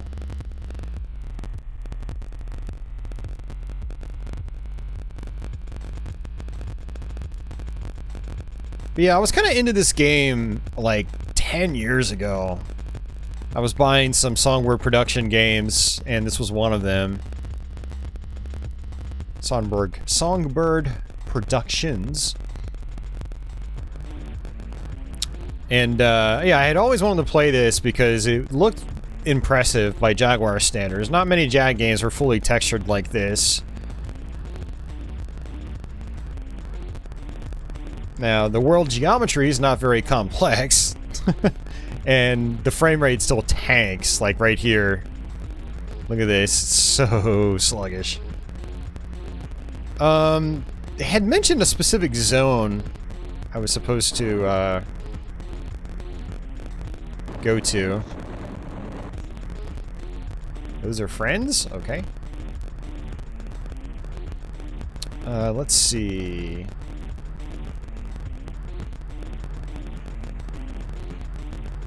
Come on. Trying to unpause, thank you. Alright, how do I access my...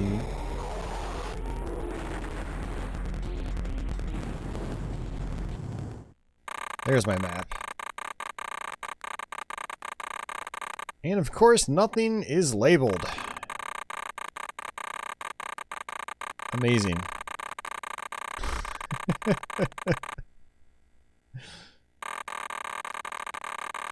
Yeah, Zone 1, but the map doesn't tell me what zone I'm in, so... Yeah, this is gonna be tedious.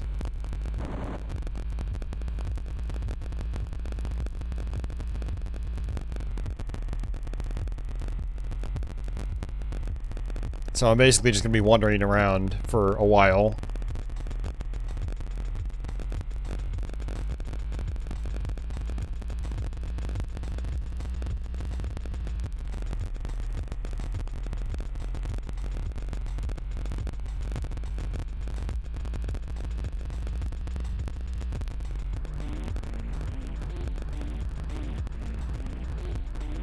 Do. Yeah, I remember there being some missions where like I'd have to get a key, but the key is so tiny that it's so easy to miss it. Entering Zone 10, okay.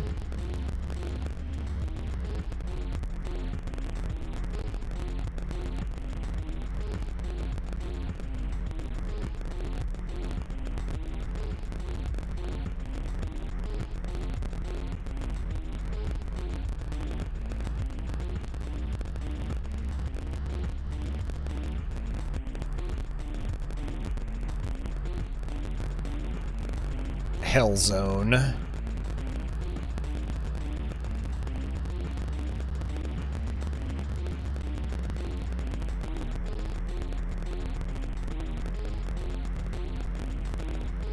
Yeah, maybe it's better for me to go above the buildings. Max altitude reached.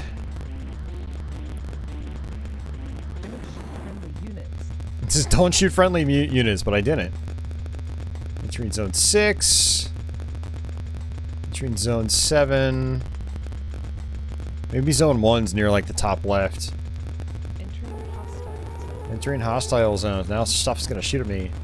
Hostile Zone 2. Zone 7 again. Go back.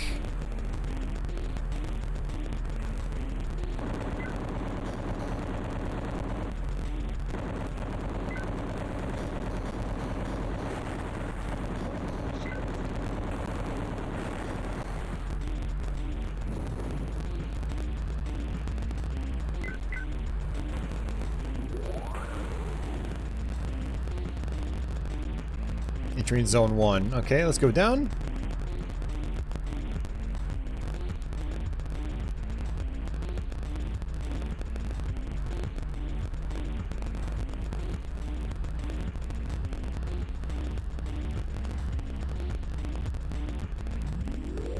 Docking initiated. So I think this might be a shop. Let's see.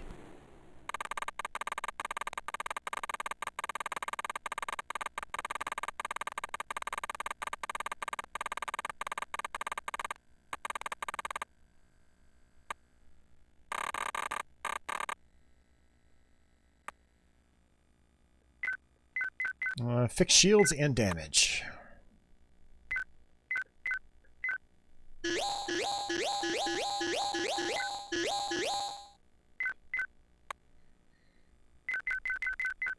Zone transfer, huh? Okay, so that's actually pretty cool. But it costs credits that I don't have, so... It doesn't tell you what zone you're going to, though. It just says Station 9, Station 1, Station 3. Thank you. Please call again.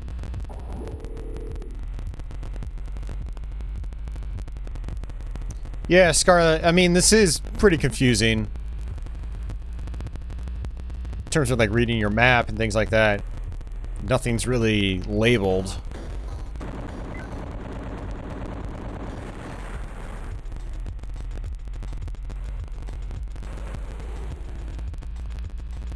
Alright, so we're looking for some kind of ground vehicle, I guess. And there are enemies chasing me.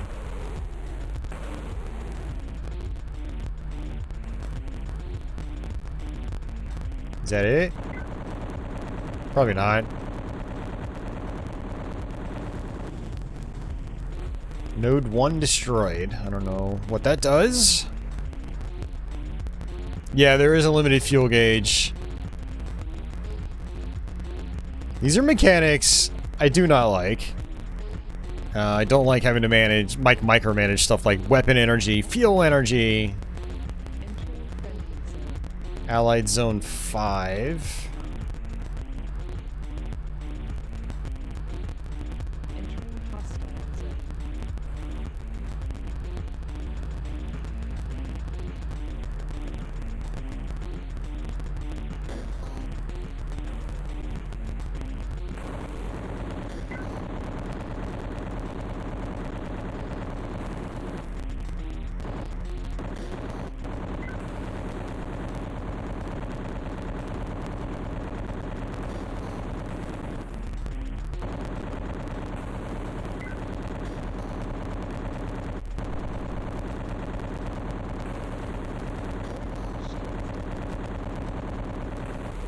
Oi.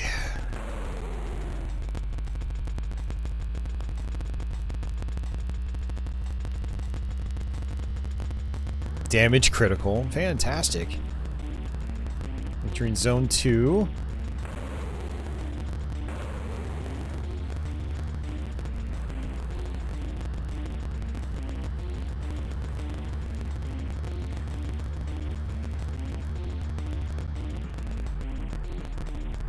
Am I back in zone 1? I can't tell. Entering friendly zone. Allied zone 6.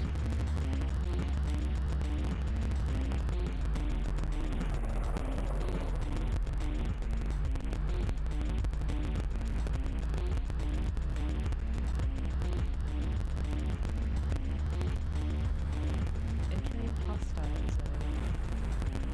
Hostile zone 2.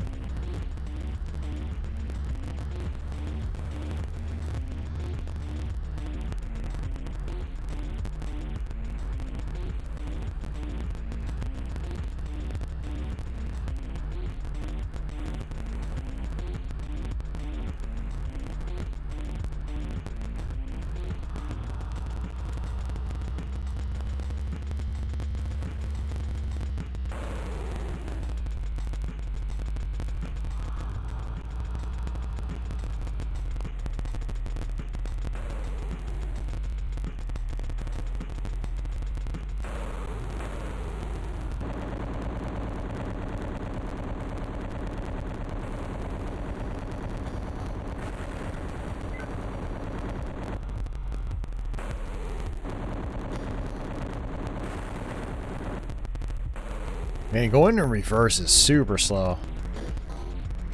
Missiles collected.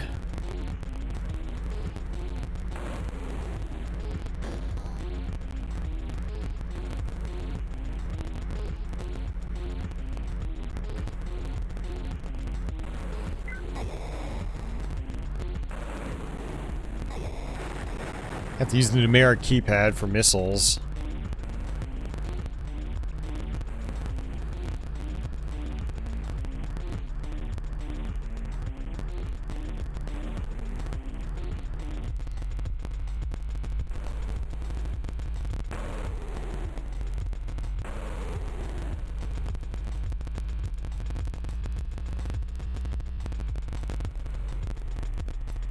Yeah, it's been so long since I played this game that I don't even remember what the object looks like.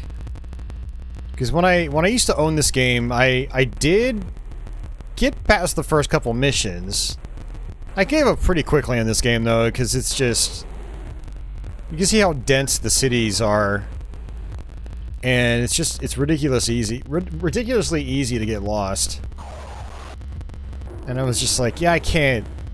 This isn't really my cup of tea. The chugging frame rate didn't really help matters either.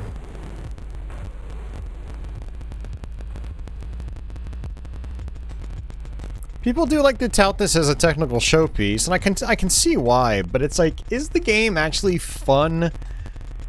I don't know a lot of people that have really gotten like far into this game.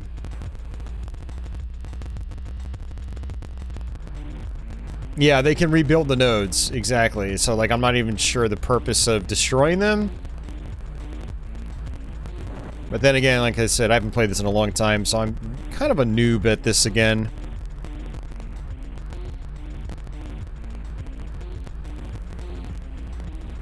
My fuel is halfway gone.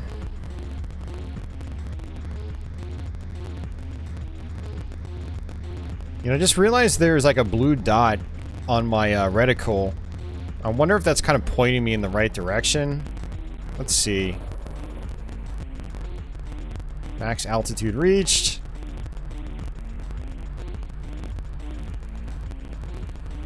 And some of these textures are animated too.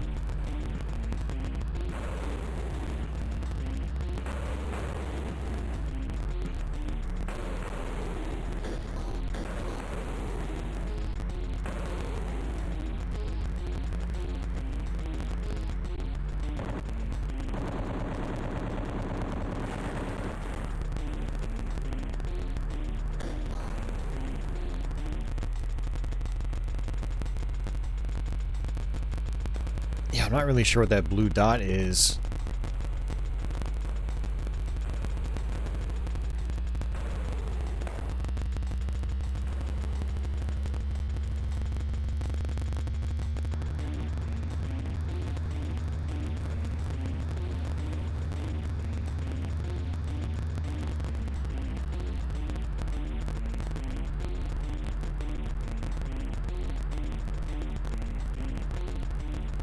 Come on, frame rate, you can do it.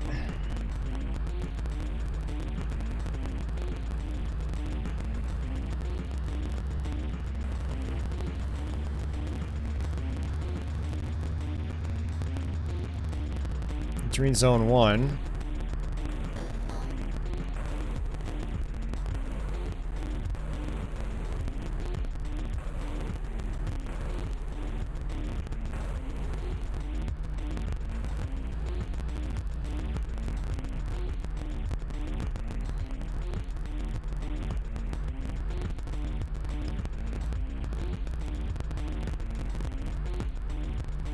Yeah, there was a blue circle on the map, and it disappeared when I got back into zone 1.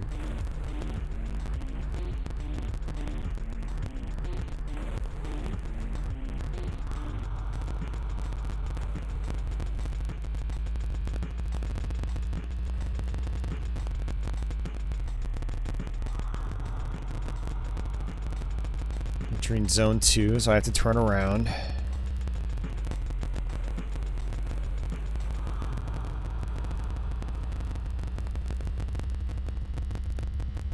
Zone 1 again.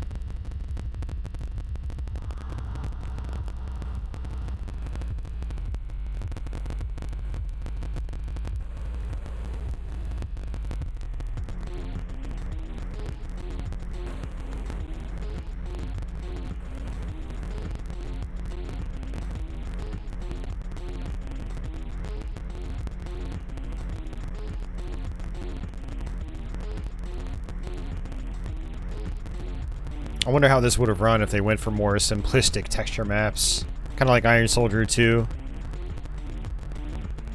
But I understand that wouldn't have looked nearly as good.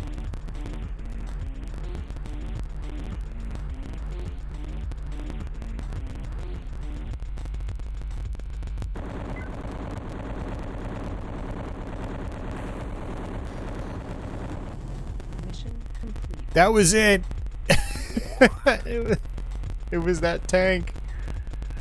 Alright, I think I have to find an exit now, which is that shop. I think it's the shop. We'll see. Let's go to it and see what happens.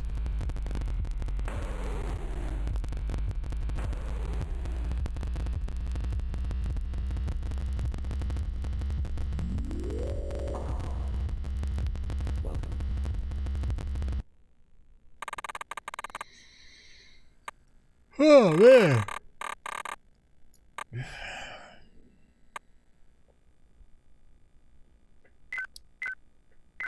All right. Engine upgrades. I only have 600 credits.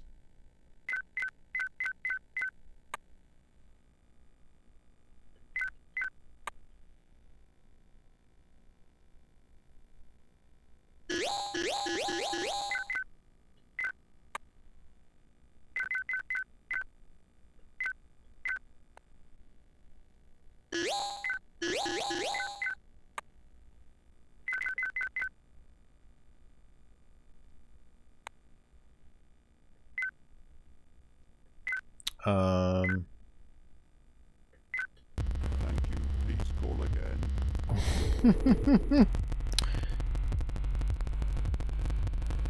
I have no idea where to go.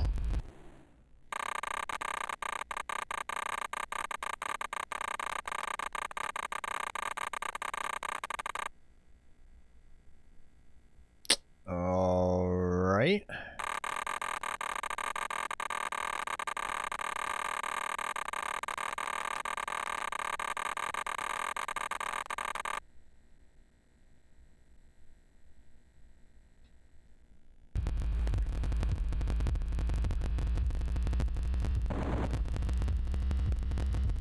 I'm a little confused. So we completed the mission, but we're still in the gameplay. I thought there was something with this shop to, like, go to the next mission or something. Mission assigned. Yeah, okay, new mission assigned.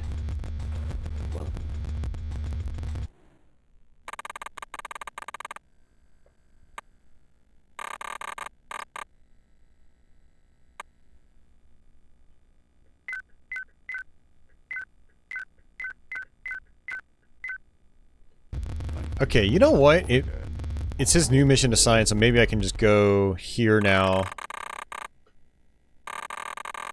One of our operatives has become stranded in Zone 13. Okay, yeah, so you have to wait for it to say new mission assigned.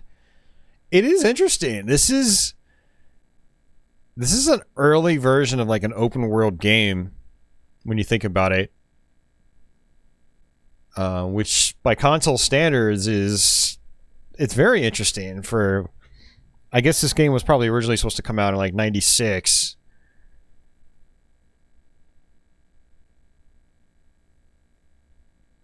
You're to search the zone for his ejection capsule and retrieve him. His homing beacon has been badly damaged and will only function intermittently. So we need to go to Zone 13.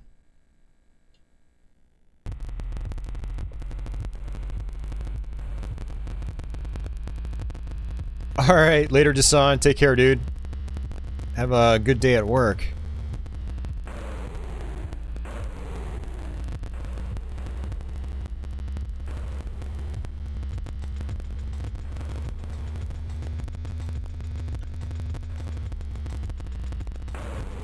Entering friendly zone.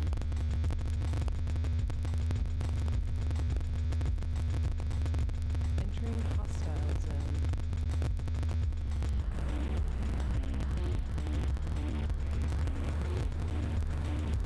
Alright, so that was Zone 12. This is Zone 14. Let's try to go this way. Let's actually go this way. I wonder if there are only 14 zones. There might only be 14.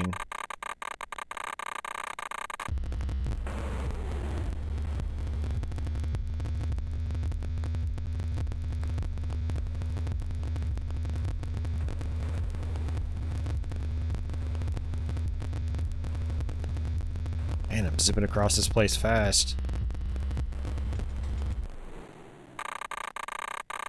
Okay, so I'm all the way down there. It's not telling me what zone I'm in. Entering zone 12.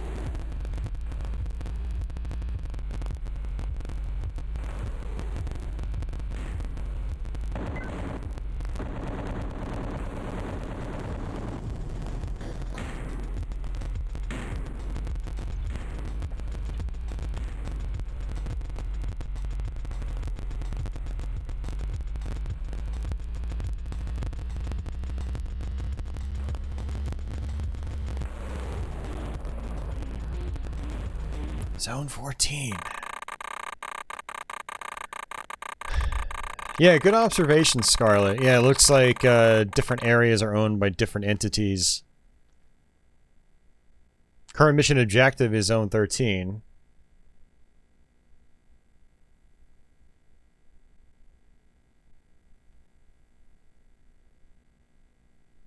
Oh, that flashing zone is Zone 13. Okay, so I need to come up this way. Maybe this isn't as obtuse as I thought it was.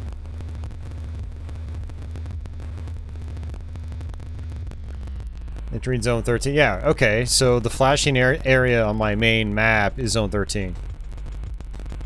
Down, down, down, down, down.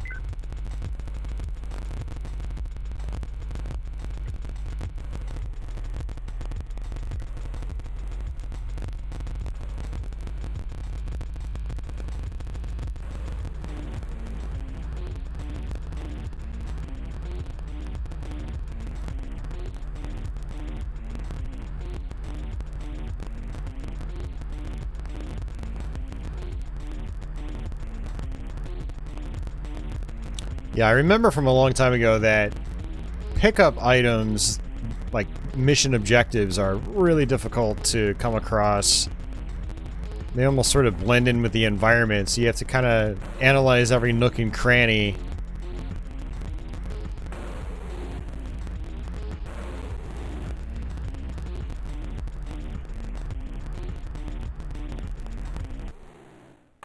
Hey, Ronnie!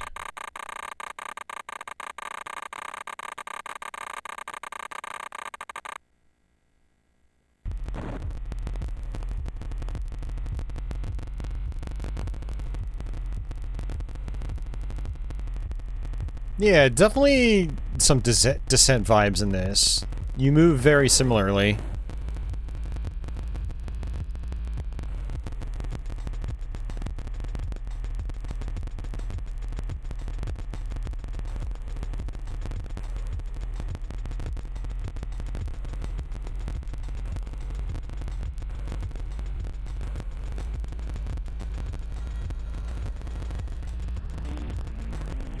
Okay, I see the blue circle up there.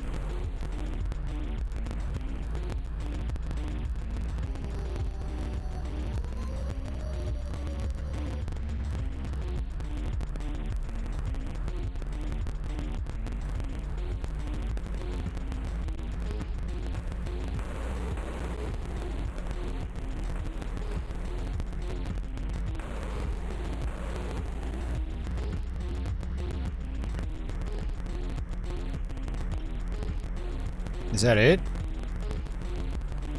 That might be it.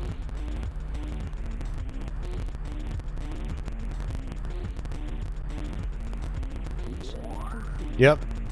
New mission assigned. New mission assigned. Alright.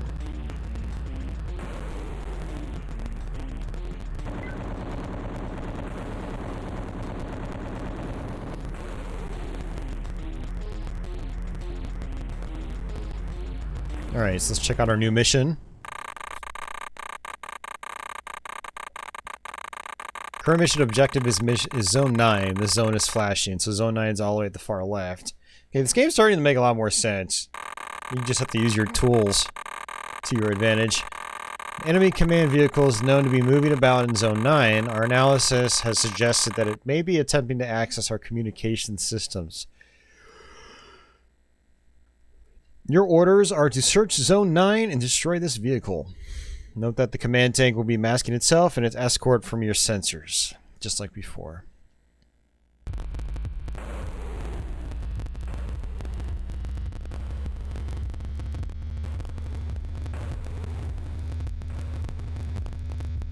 Entering friendly zone.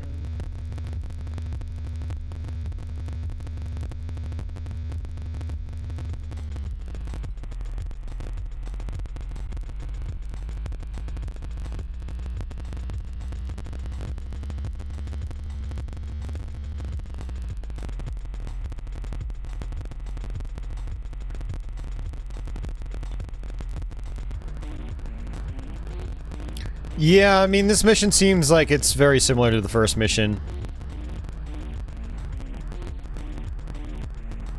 Okay, so... Am I in the right spot? Nope, I'm too high up.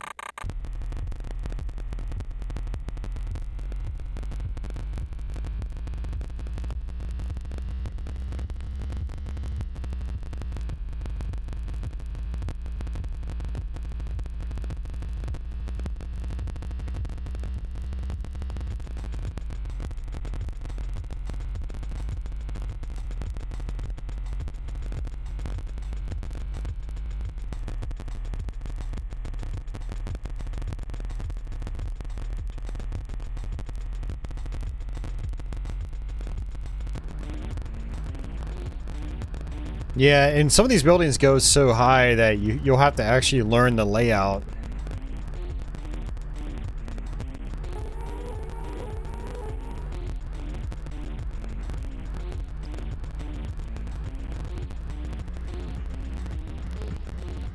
Max altitude reach, can't go any higher.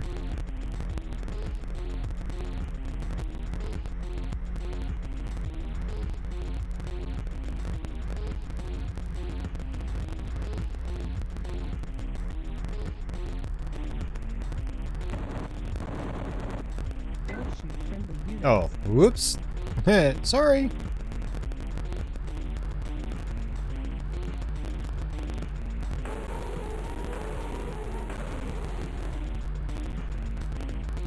Alright, so I'm going to go to the right and then try to loop around, hopefully.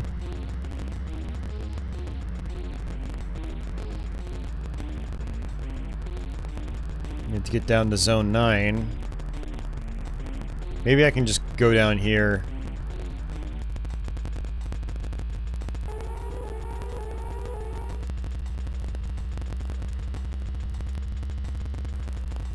Entering hostile zone.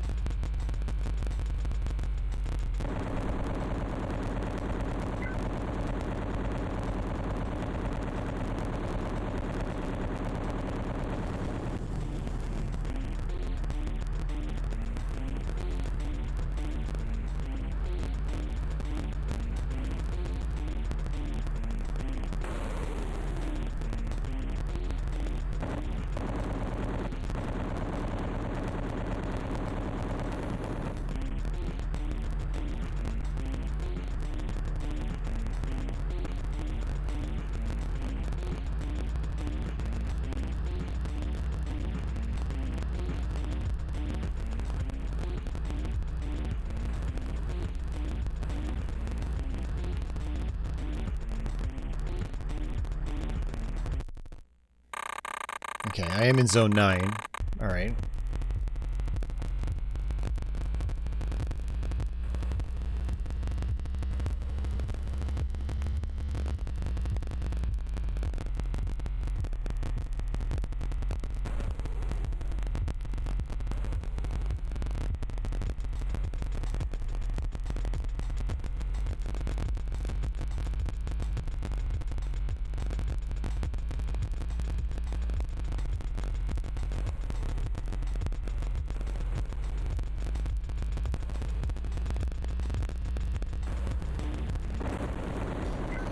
It seems like if you can, it's good to kill enemies, because when you go back to the docking station, you actually get paid out.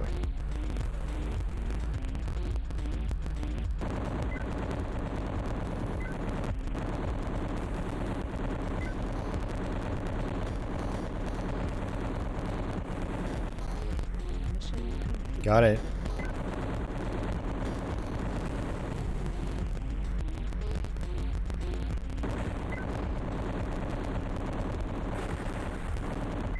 Oh, now they want me to return to a dock.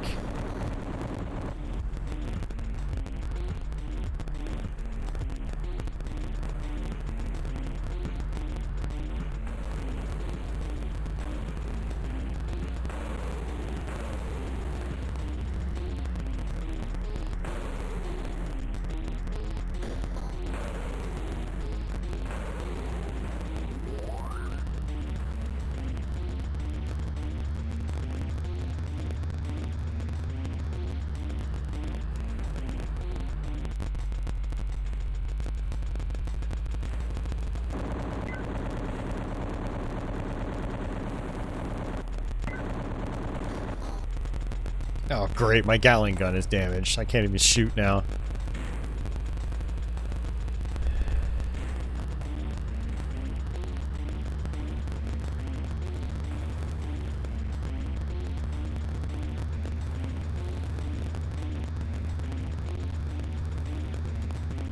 Entering friendly. Okay, I think this is actually a docking station over here.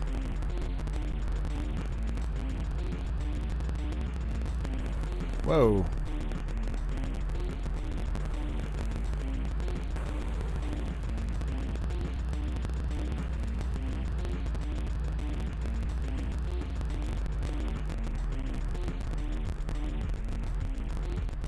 And the question is, where is it?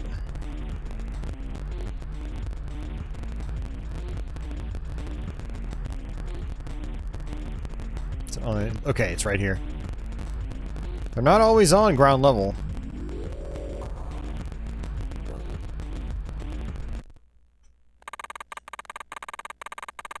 Yeah, I did notice the shield bar regenerating as well. Yep.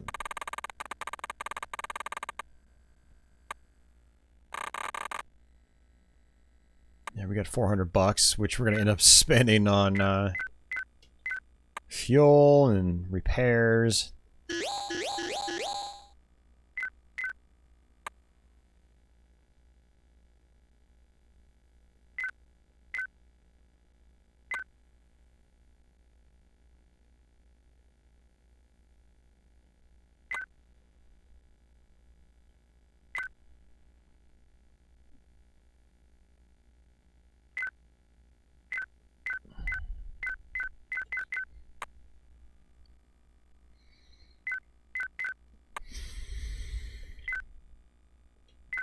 Engine upgrades.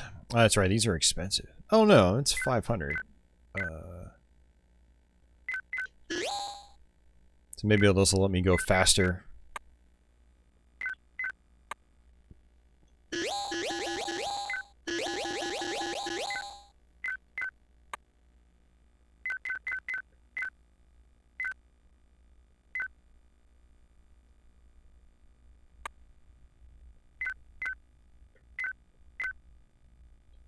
Thank you. Please call again.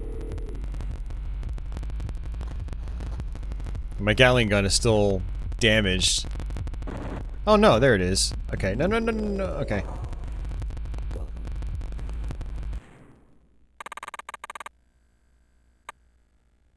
Like how it says, have a pleasant stay.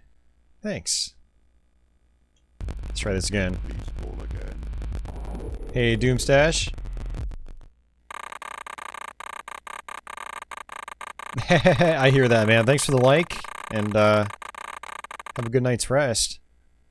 So mission objective is in Zone 10, which is actually where I am right now, conveniently. Zone 10 is under attack. Your orders are to defend the node and repel the attack. Your node is at 106.158. Okay.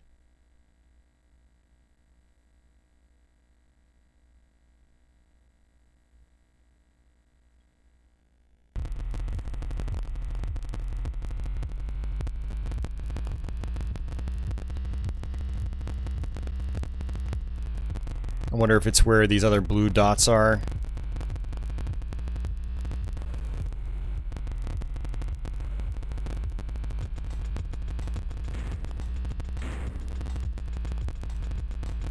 Yeah, there's a node, okay.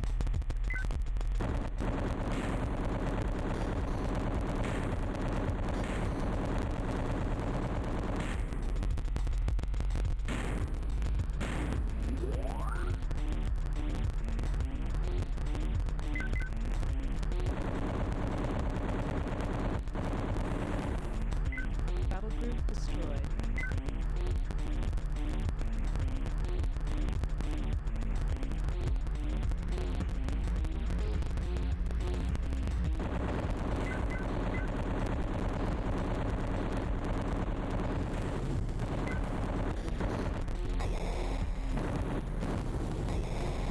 Yeah, I can also see how this would play better with a Pro controller. Destroyed.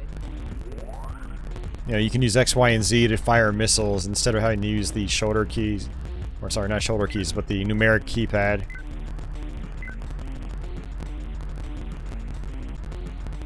It said Group B destroyed. Not sure if there's going to be any more enemies.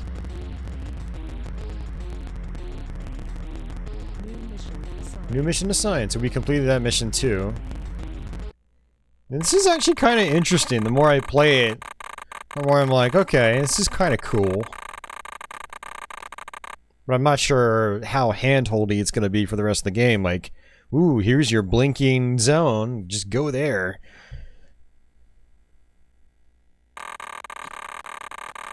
Zone 6 is under attack. Your orders are to defend the node and repel the attack. Okay, so it's just like before, except it's Zone 6.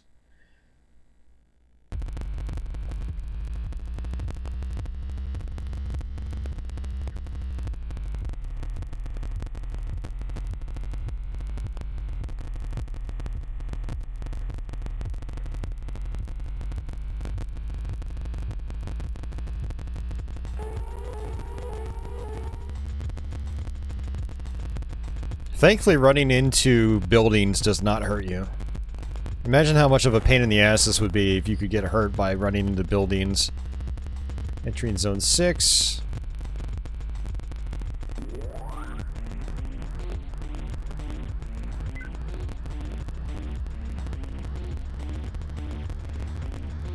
Entering hostile zone.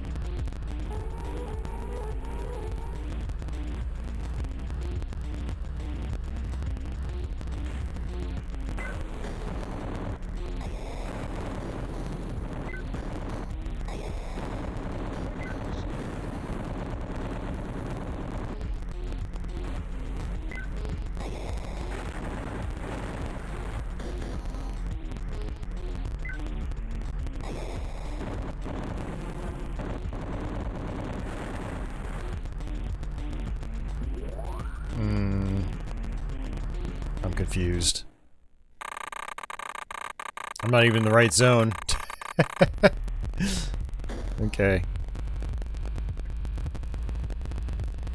I just went to where I saw red dots on the screen. I was like, yeah, that's probably where I need to be.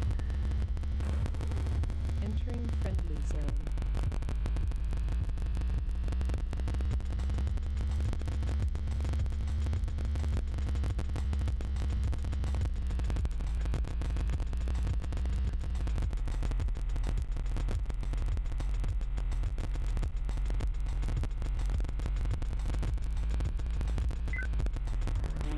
I think this is my node.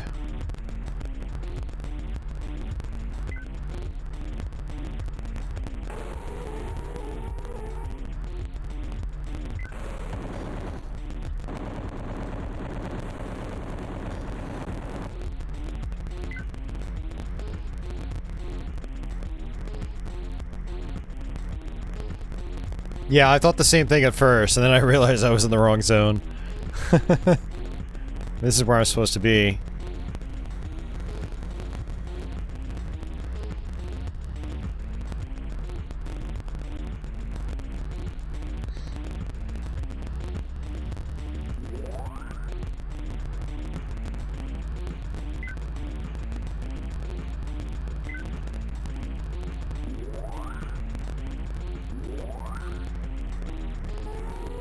There they are. Okay.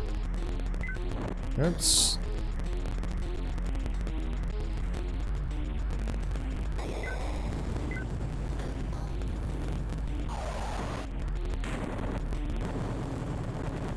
Battle group destroyed.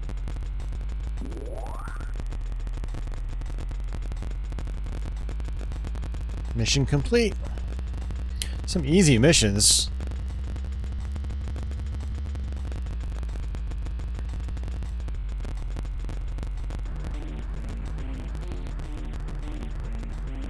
New mission assigned. New mission assigned.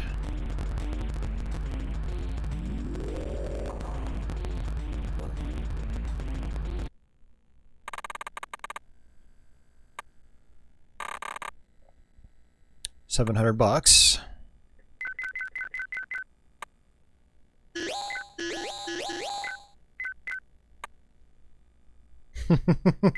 Austin, the smiter of tanks.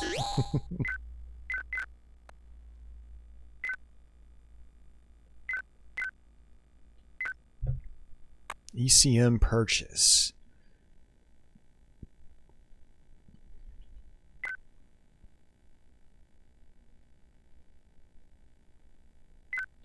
Sure.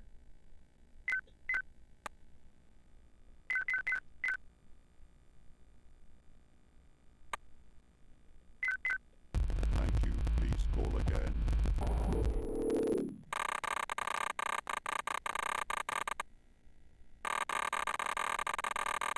A vital data packet was lost in Zone 2. When the recon craft carrying it was destroyed, the beacon on the case has a very short range. You are to search the zone for the data capsule and retrieve it. Okay. So we're going to Zone 2, yeah. Okay.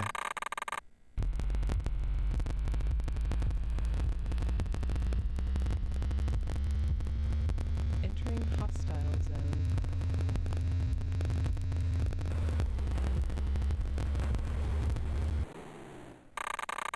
Okay, Zone 2 goes all the way to the top as well. So let's go down.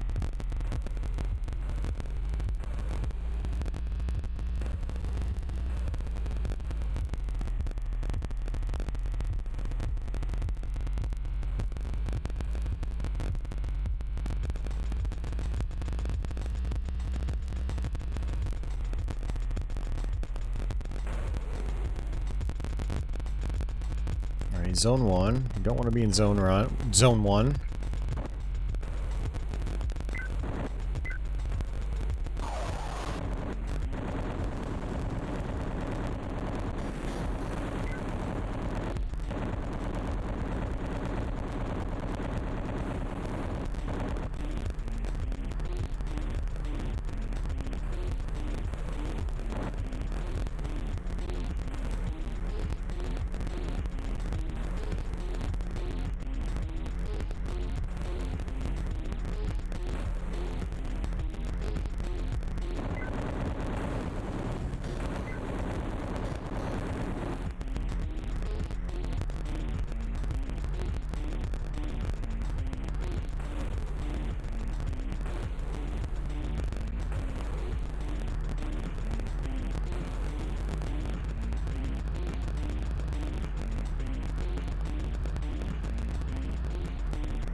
I need to turn around. Let's come back this way.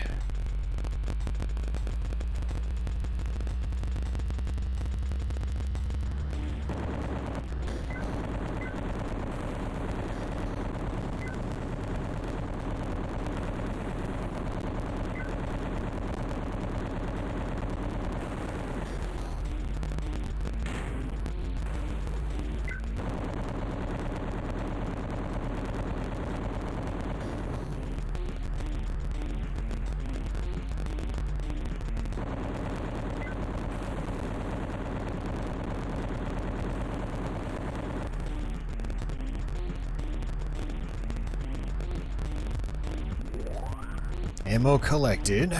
Okay.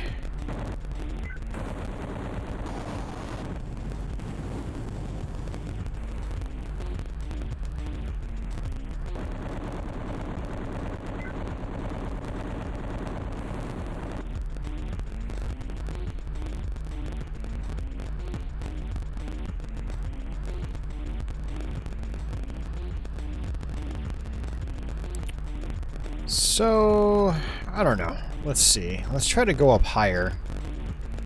Because one of these items we had to pick up previously was actually on a rooftop.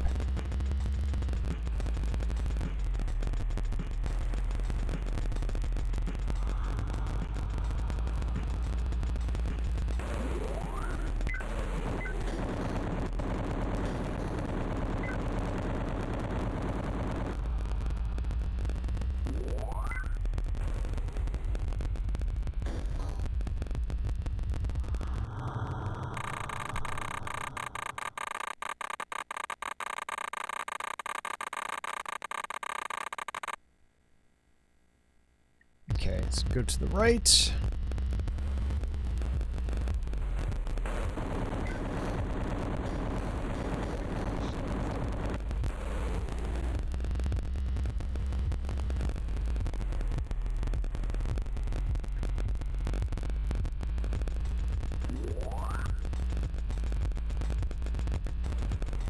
Yeah, so if your shield depletes, you can kind of like stop in a place that's relatively safe and just let it recharge.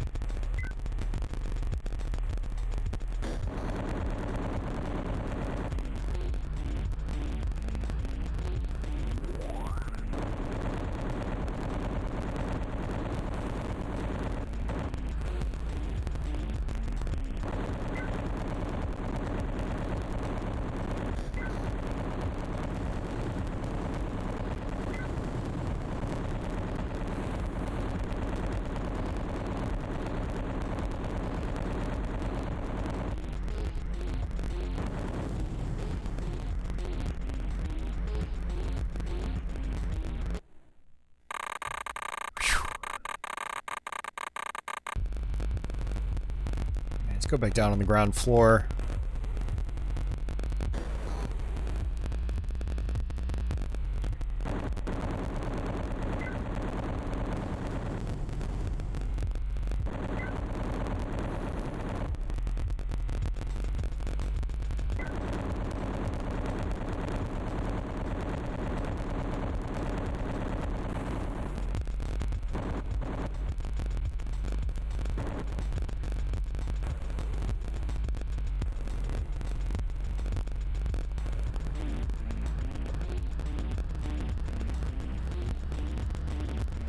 I don't know where this thing is.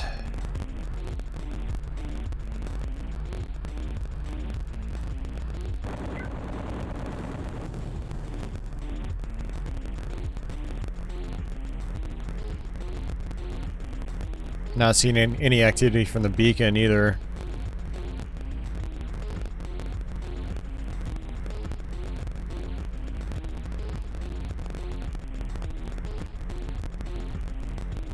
This game is set in 2022, seriously? So that's a good find. Man.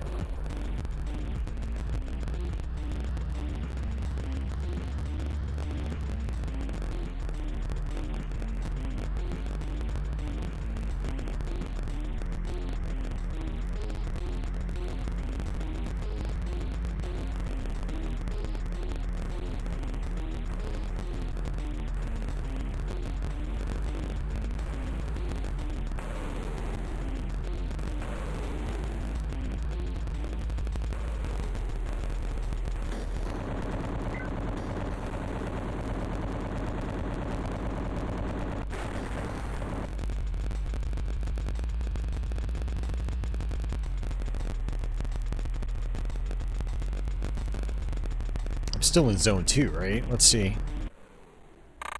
Yep, still there. I don't think I've done the bottom part.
Yeah, it's like it seems like when you get close, that blue circle appears on your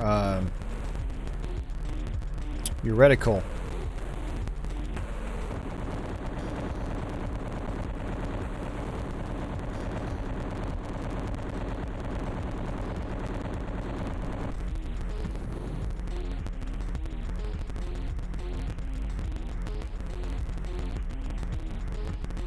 Well, I don't know, man. It's almost like it's just pointing me to the zone I need to be in.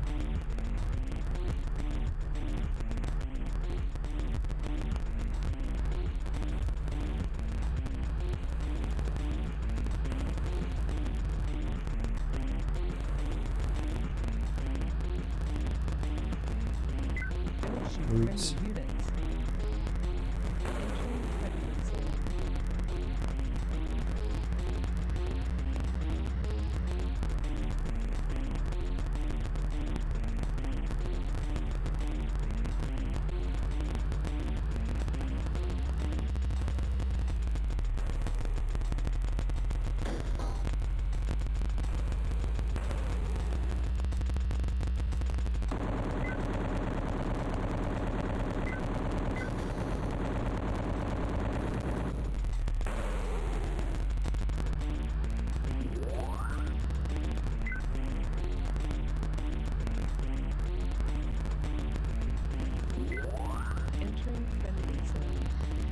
Yeah, I'm at a loss. Entering hostile zone.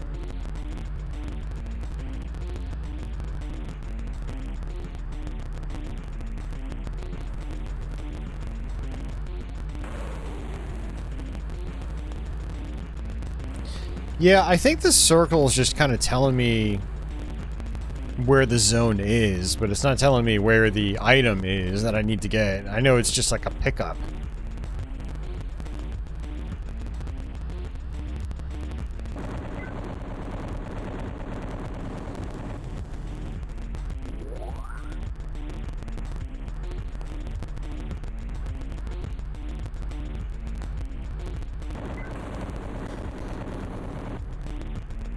There are 2 other cities in the game.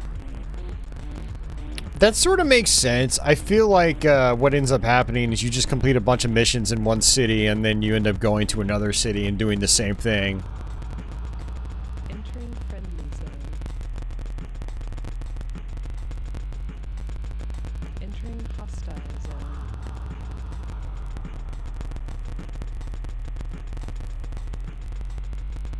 To reverse faster, it seems like you need to mash the button.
Man, I am super lost.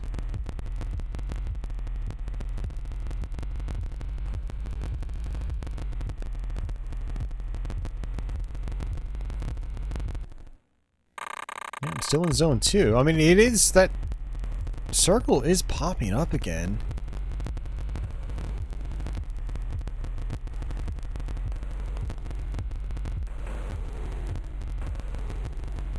I can only go up so high here.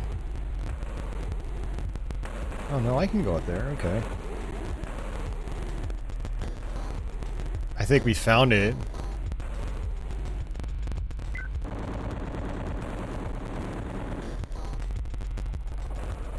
Mission complete. Jeez. So, that's... Okay, so... The circle seems to appear when you're near the zone you need to go to. And then when you get near the mission objective, it'll appear again. That's so confusing. Man.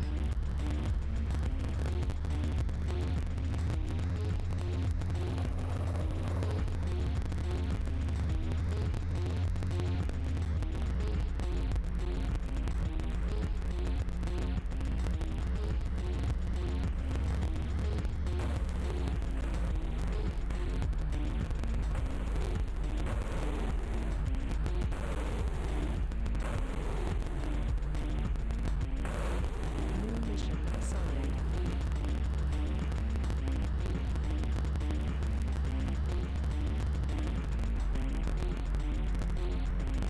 Whew. Man, yeah, this game is, it's interesting, but it's definitely confusing.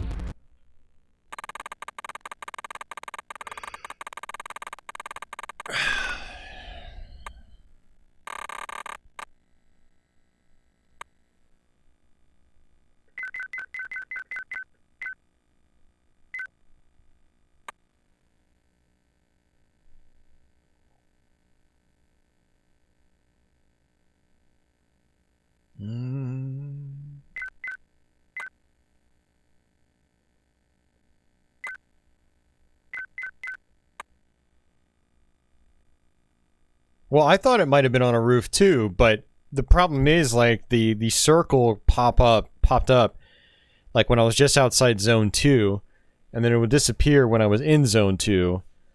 And then it wasn't until we got to the northeast part of zone 2 that it popped up again. When I was close to the objective, apparently. It's very odd how it works. Only have 590 credits? I didn't really get a whole lot from killing all those enemies. Like, what's going on with that?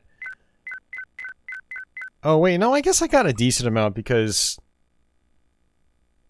I had almost no money when I left the last station.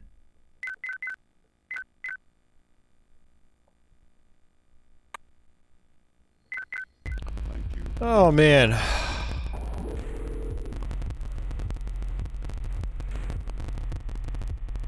Alright, guys. I think I'm pretty much done. We've been going for over 7 hours. I'm just kind of fried right now. I need to try to get some sleep. I actually need to get some food in my stomach too. Oh yeah, it's 1:30 my time. It's about time for me to get to bed. So let's do a soft reset here. And we're gonna go ahead and get out of here. There are decent production values in this game though compared to like normal the average Jaguar title. So it is pretty cool. I guess this game's a little bit cooler than I remembered. I might have to try to come back and see how far I can progress. Oh, thanks, Office. Yeah, it was a hell of a run. Of course, Crestline pops in right as we're stopping. Sorry, Crestline.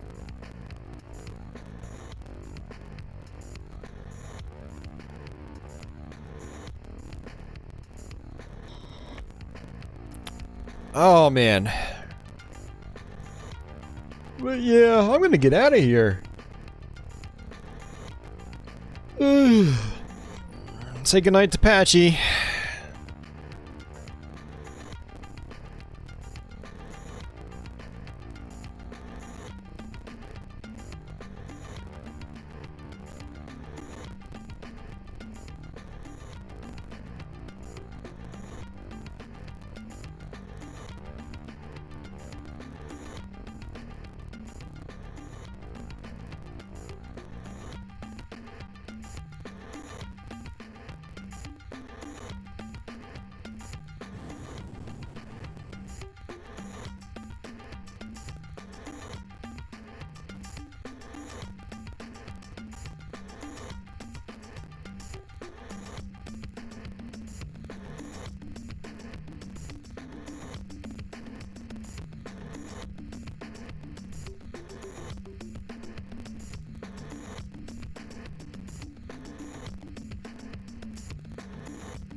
Alright.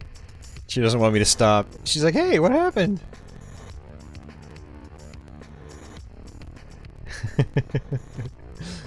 Alrighty, guys. That is gonna do it for me. Thanks for watching. Whoops. I always do the wrong template here. There we go. Thanks for watching. Thank you for hanging out. Hopefully you guys enjoyed that stream. Not exactly the most talkative at points. That's what happens when I force myself to stream. It was still fun though. This will probably be the last time I play the Jaguar for a little while, especially on YouTube. But got to show off some more games that I haven't been able to show off on my channel. So hopefully you guys enjoyed that. We've got quite a bit of the library covered on this channel. Yeah, so yeah, good times. Oh, yeah, I'm fried, guys. I don't really have anything else, so I'm gonna go ahead and get out of here. Let's see, did I properly update my patron slideshow? I did. Okay, it's up. Well, I haven't updated the slide because we had a couple super chats yesterday, but for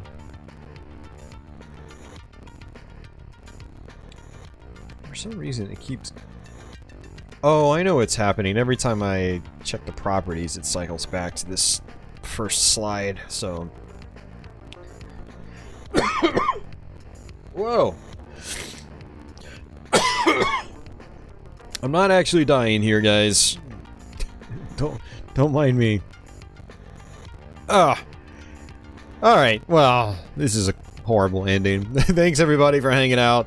Thanks Scarlett and Jeffrey for keeping me company these last couple hours. Have a good night, Mario. Have a good night, Office. And I see Raymond was out there as well, and T. Gardner. Thanks, guys. I do appreciate it. And yeah, I don't see anybody else. I saw Doomstash there for a minute, and Dasan already passed out. Deadly Gaming's probably long gone, but yeah. Do appreciate all you guys keeping me company. And I hope you enjoyed the stream. So I'll have the archive up sometime tomorrow, most likely. And I'll have it time-coded if you want to bounce around and, you know, check out some other games you may have missed. I also have a playlist link in this description box with all my Jaguar content, so you can check out some other stream archives if you want, and other dedicated videos and whatever. But yeah, that's it. I'm out. Have yourselves a fantastic day or night, wherever you are in the world. And I suppose until the next one, take it easy.